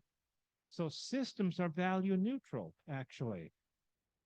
You know, you can have good systems or bad systems. It's determined by the quality of people. So here are some of the systems. The family is a system. It's actually the most important human institution. The education sector is a system, the system of education, right? Management, economics, capitalism, governance, democracy. Democracy is a value neutral system. Democracy is what elected Hitler as chancellor, right? So it's not the system, it's the values behind that system. The character of the people behind the system determines whether it is going to be a good system, a good democracy, a good school, right? A good family, a good media company, a good judicial system, and so on. It's the values, folks. It's the character, right?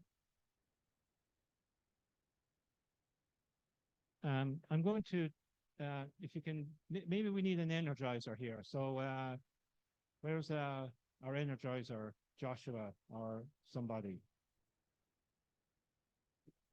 We need a new energizer. We need creativity here.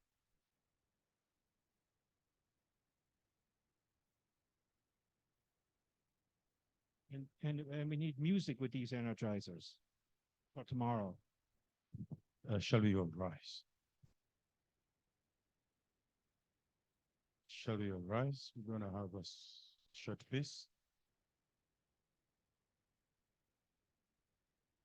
Thank you. We're almost there. I've seen the notes about time. We're almost there. It's okay.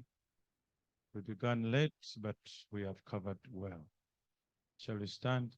Hold your friend by the right and by the left. Hold a friend by the left and by the right.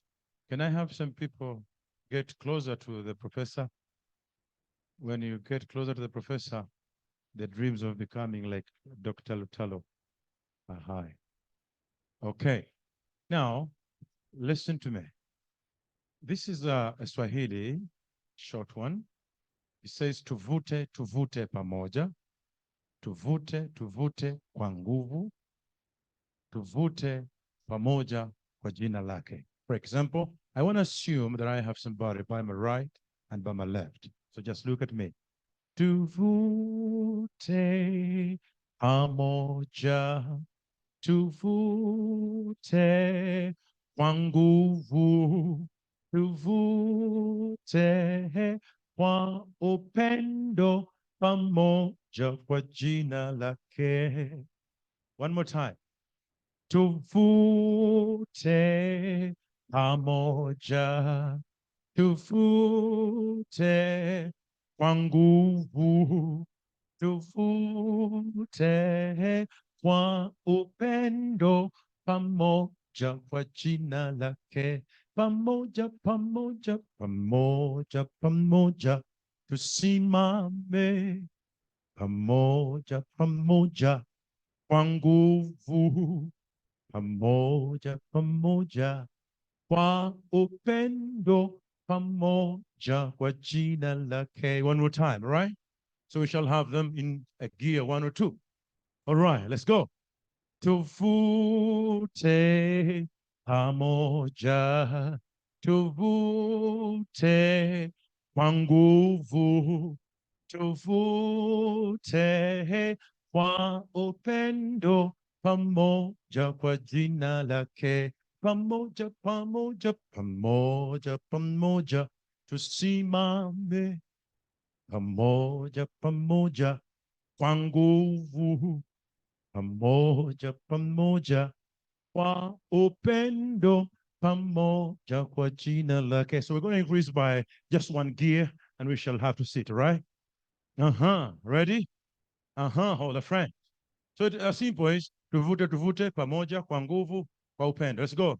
Tuvute, pamoja, tuvute, kwa nguvu, tuvute, kwa upendo, pamoja, kwa jina lake. Pamoja, pamoja, pamoja, pamoja, tusimame. Pamoja, pamoja, kwa nguvu, pamoja, pamoja, kwa upendo, pamoja, kwa jina lake. I thank you. Thank you. Thank you, Joshua. You're a good singer, man. Wow. I think you can have another career going on. All right. Good, good, good.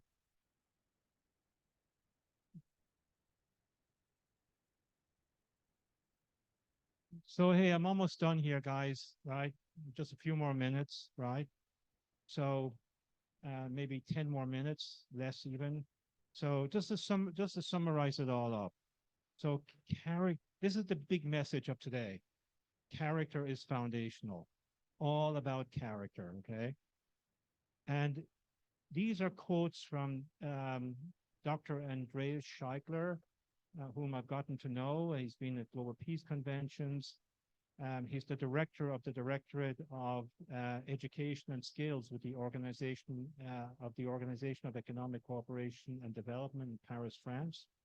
So he said, in today's world, less orientation comes to you from the outside and more needs to come from within yourself. So this is, where does this orientation germinate from? It comes about from a person who is growing in their character and who's going holistically. Then you can guide yourself. It's your conscience is your guidance system. You get the idea? So we're kind of connecting the dots here together. And he said, learning is now we're talking about learning, which all this sector loves to focus on, learning. Learning is no longer about teaching something. Can you believe that, guys? You're teachers, right? It's no longer about teaching something, but helping you build a reliable moral compass to help you find your way through this complex, volatile, and ambiguous world.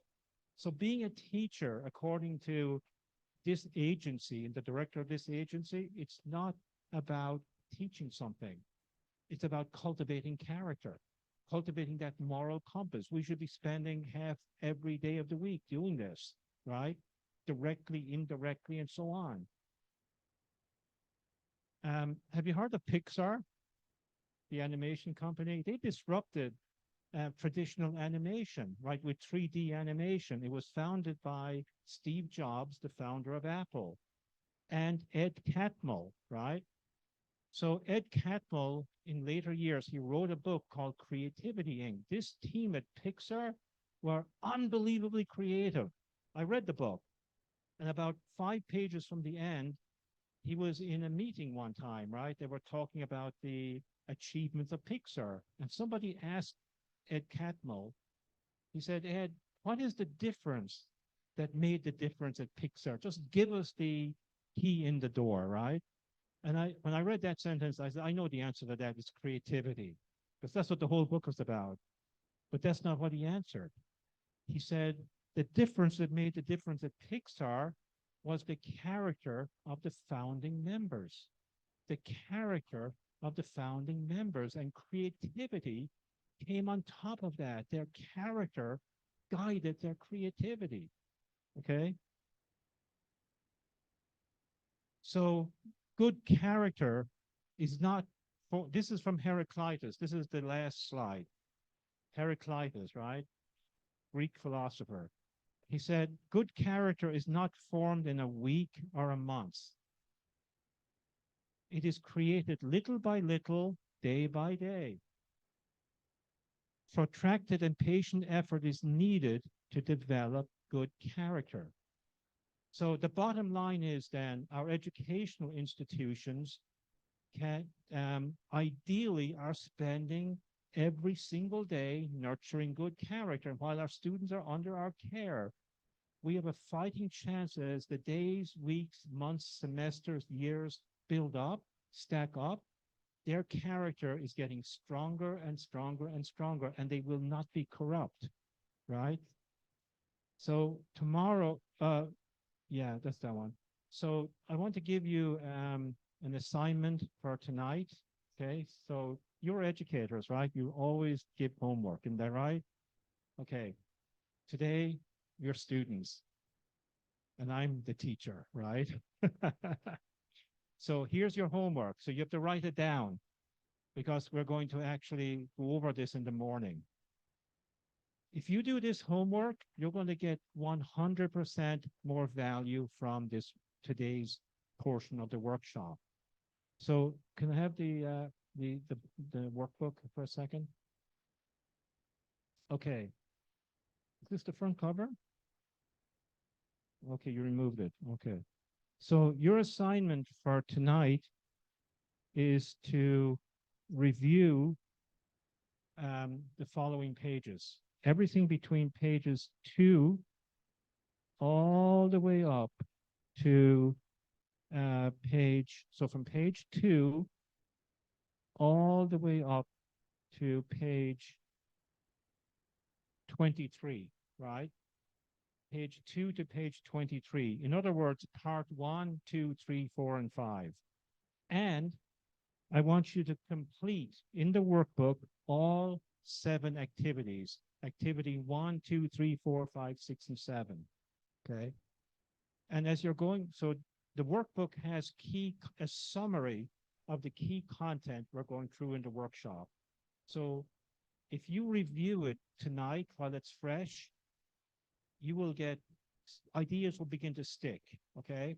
And if you do the activities, that helps you process stuff. Then you can actually, by the end of the workshop, you will actually have an incredible resource that you could actually replicate with your faculty, with your teams, and so on.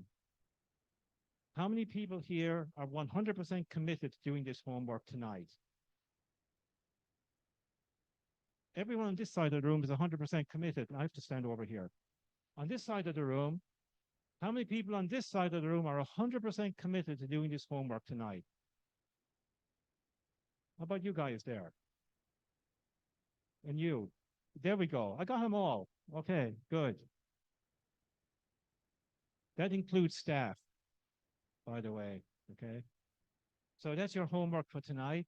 And then we'll talk about this. I want you, we're going to open up tomorrow by having a small selection of you come up and share your experience with doing this assignment. And what is it that, you know, what are some points that really stuck to you that were like some highlights? What really kind of like got awakened in you, right? As you were doing these activities and so on, okay? Hey guys, I really want to thank you. It's been a long day for your participation, for your commitment to be engaged in the workshop, to be right there, and to also do this homework tonight, okay? Okay, I think that's it for me, Milton. Hand of applause, ladies and gentlemen. Kindly, shall we put our hands together in appreciation? Thank you very much, Dr. Tony. Thank you very much, Dr. Matadi. Somebody at first didn't understand why you stood But by the end of your presentation, he was by my side. He said it was worth having Dr. Matadi. Shall we clap for Dr. Matadi? As we conclude, I don't want to take you for granted, ladies and gentlemen, but as a good teacher, much as we have an assignment tomorrow, we need to have special recognition of the following. Thank you so much, the people from Chibuli Muslim Secondary School. Shall we give them a clap? We have had people from Ngora, Senior Education Officer from Ngora. Thank you so much. Team University, you took the day. Team University, led by the one and only Professor and Dr. Lutalo Bosa. Bugema University, Vice Chancellor also present. Serere. Serere is over 600 kilometers from here, while the neighboring people went for exams. Serere team said, there is a system that is better than exams. And the principal, that is the town clerk, the DEO, together with the principal inspector of schools are all here from Serere. We can never take you for granted. Bugema Primary School, thank you so much. Chireka SDA Primary School, thank you very much. Our team from Kawempe Division, we invited the team from KCCA and they have had representation from all over. Finance Junior School, Chireka Grammar, Buyege Boys, Trinity College Nabingo. Thank you so very much. Zamzam Islamic Primary School, Sentema Qurhan Hajat, thank you. She began with work at her place. By one, she was here. Thank you very much. The Kawempe Mayor sent a representation. Wampewo Ntake, St. Joseph Sana, Prosper Junior School, DIT, UBTEB. Ladies and gentlemen, the list is endless. Wampewo Ntake. Sorry. Oh, the online people. Thank you so much, online, because everything has been online. The time is now that we come to the conclusion of tonight. Kindly, let's keep time tomorrow. Kindly, you have seen we have many more speakers from the education department, but more so the package that doctor brought to us. You have gone with a handbook. This is not an easy one, but the best, because old is gold. I want to take this honor to invite the Peace Ambassador and the President Affiliate, Global Peace Uganda, to bring us to the conclusion. I salute you.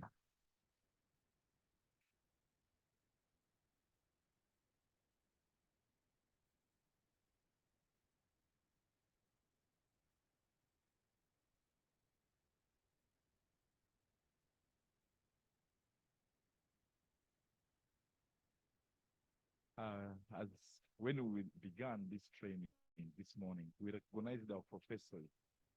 Usually when we have the vice chancellors with us, it's in order academically, colleagues, you realize these are the masters, these are the drivers. So I have guided my colleague that the men and women of wisdom who have crafted this education we have, it would be really not in order for us to, like Professor Lutalo Bosa, to come and say a word, like to greet us.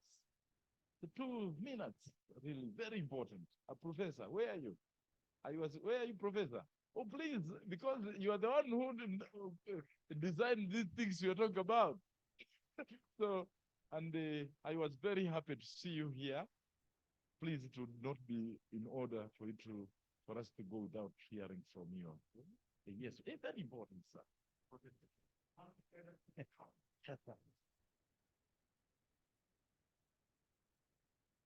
Thank you so kindly, Peace Ambassador. I would like to thank Tony for the good day you've given us. When I was coming to this place, I was expecting to benefit a lot, and that's why I managed to nominate 5 of my deans, academic deans, because they are the academic leaders at Tim University. And I thought what they've got here should now go down to the departments and to the learners of Tim University. Let me hope that all of you have benefited as I feel I've benefited. And I look forward to tomorrow because all ears are on the ground. Thanks again. One more time, a hand of applause for the professor. The professor. Yes. Thank you, Professor. We also want to invite Vice Chancellor, Bugema University, represented by Madam Justin Wanga, to also come and give a word before the ambassador closes this. Hands together for Bugema University.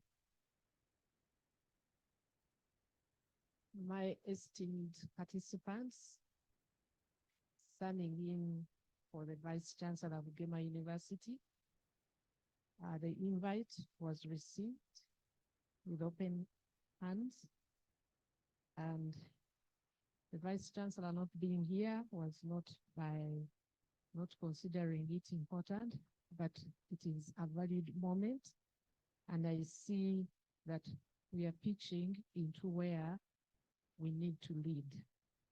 And hereafter, I am also taking message to the team back home that we need to be part of this and see it to its fruition. Beyond now, I know I'm part of a bigger family of the education transformation movement. Thank you very much. Thank you very much, Dr. Ladies and gentlemen, before the ambassador comes to give the closing remarks, there is a short but very important meeting at the back there after this very one. And the persons invited are the Vice Chancellors present, the Town Clerk present, the District Education Officers present, the Inspector of Schools present. After this, you have a short one behind there, just where we served our food. Your Excellency, you're welcome. Mine is over. Was food good? You enjoyed the meal? Colleagues, tomorrow there is what we call international time. Tomorrow at 8, let's be here tomorrow. Dr. Tony keeps telling me, but Africa, you people don't like international times. We have one watch we use globally, but you have intentionally in Uganda using Uganda time. So, colleagues, we are now on international time. How many say we'll be here? At least at 8 we are here. Colleagues, let's take this seriously. International time. Tell your neighbor, international time. International time. Hey, we have to be examples. So, colleagues, I want to let you know that a great teacher will shape and build a great school. And a great school will build a great nation. So we will have no miracles anymore on about this. Miracles around education must begin with character. Character. So if we do it right, the nation will be in the right position. So colleagues, I would really want to say thank you. It has been a wonderful day. Tomorrow it will be better than this. The last day, the minister will be with us, handing over certificates to us. But those who have missed, I don't know, but we are monitoring. If you are not here today, definitely on the 3rd day, you will not get a certificate. Because that certificate is part of your, whenever you go anywhere and you show your our certificate of training, especially signed by these men and women, it will have great value to you. your profile will grow. But not only just profile on paper, but demonstrating the character that Dr. Tony and even our professor is talking about. That's the missing link. The missing link is character. So the package of tomorrow is so sweet. The next day is even sweeter. So let's enjoy together. Amen. So I want to, I don't know who's a pastor here or a bishop. Yeah, we have a bishop. Yes, we have Bishop Mr. Okech, who is leading the continent on the Pentecostal movement. Please give us the Holy Spirit, invite the Holy Spirit to guide us on the next step of action. Please come and give us a fellowship as we go home today. Tomorrow it will be a shake. Do you have a shake? Shake Wise is coming? Yeah. So that we have all religions are represented. Please, let's thank Interreligious Council of Uganda. Give them a hand of applause. We did this with them. I was with the Secretary General in Washington, D.C. for 3 days. We went with him, and we are doing something together with Interreligious Council of Uganda and Africa. So on 29th June, we have 40,000 young people in Kololo and the teachers and the parents. So tomorrow we'll be able to give you your role in mobilizing our children, the parents, the teachers, to come and join the president. This is our event, but we are also inviting the presidents in the East Africa region on how we can do it together, enabling young people walking the values that we are talking about. Are you seeing now? We are building this toward the Kololo, but also Nairobi, Kenya, we have the Global Peace Leadership Conference.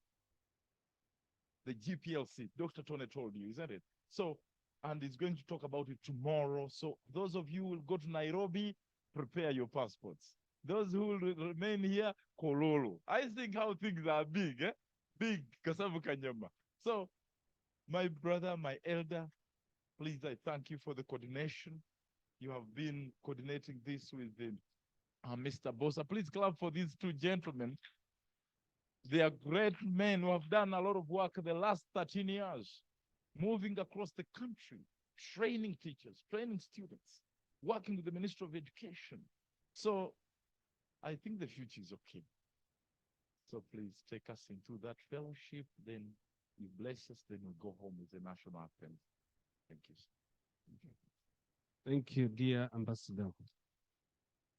I wear many coats, and he has mentioned one of those other coats.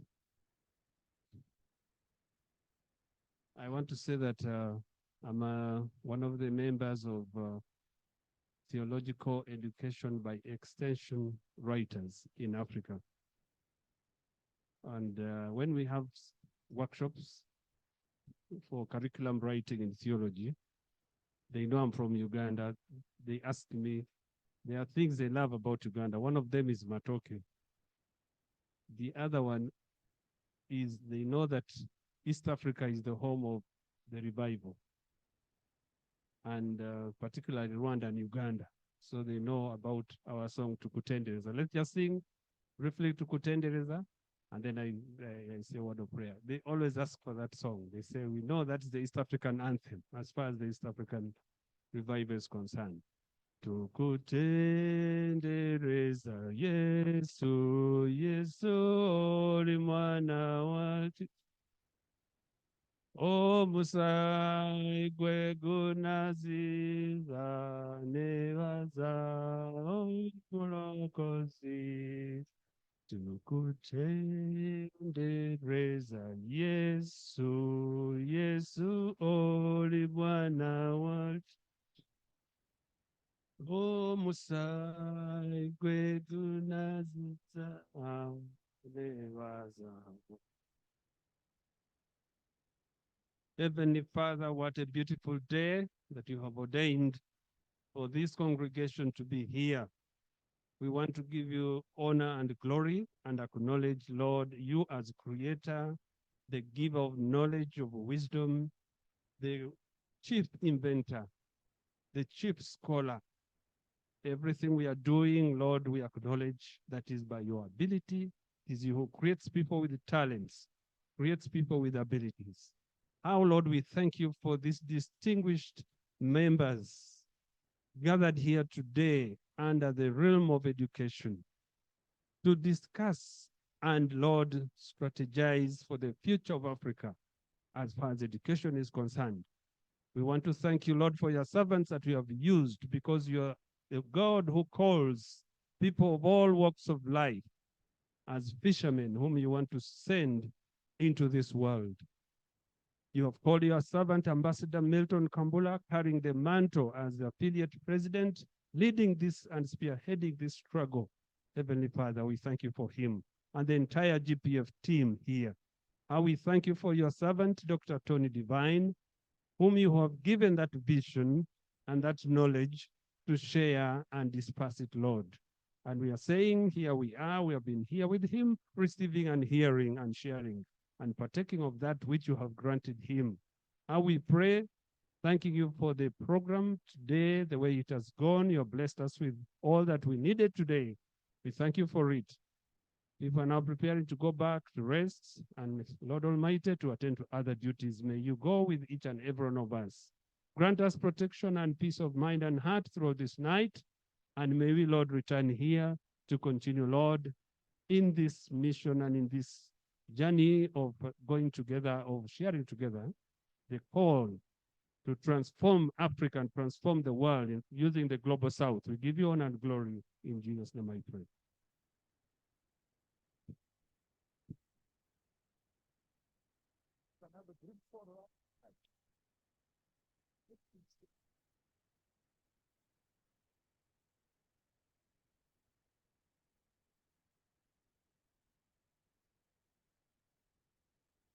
Friends, the first photograph is here, behind, in front of this background, very important. Then the other one will be outside. So let me request the ambassador to pull the professor and all of us. Dr. Matadi, thank you very much. Then after the stakeholders, I did mention about that.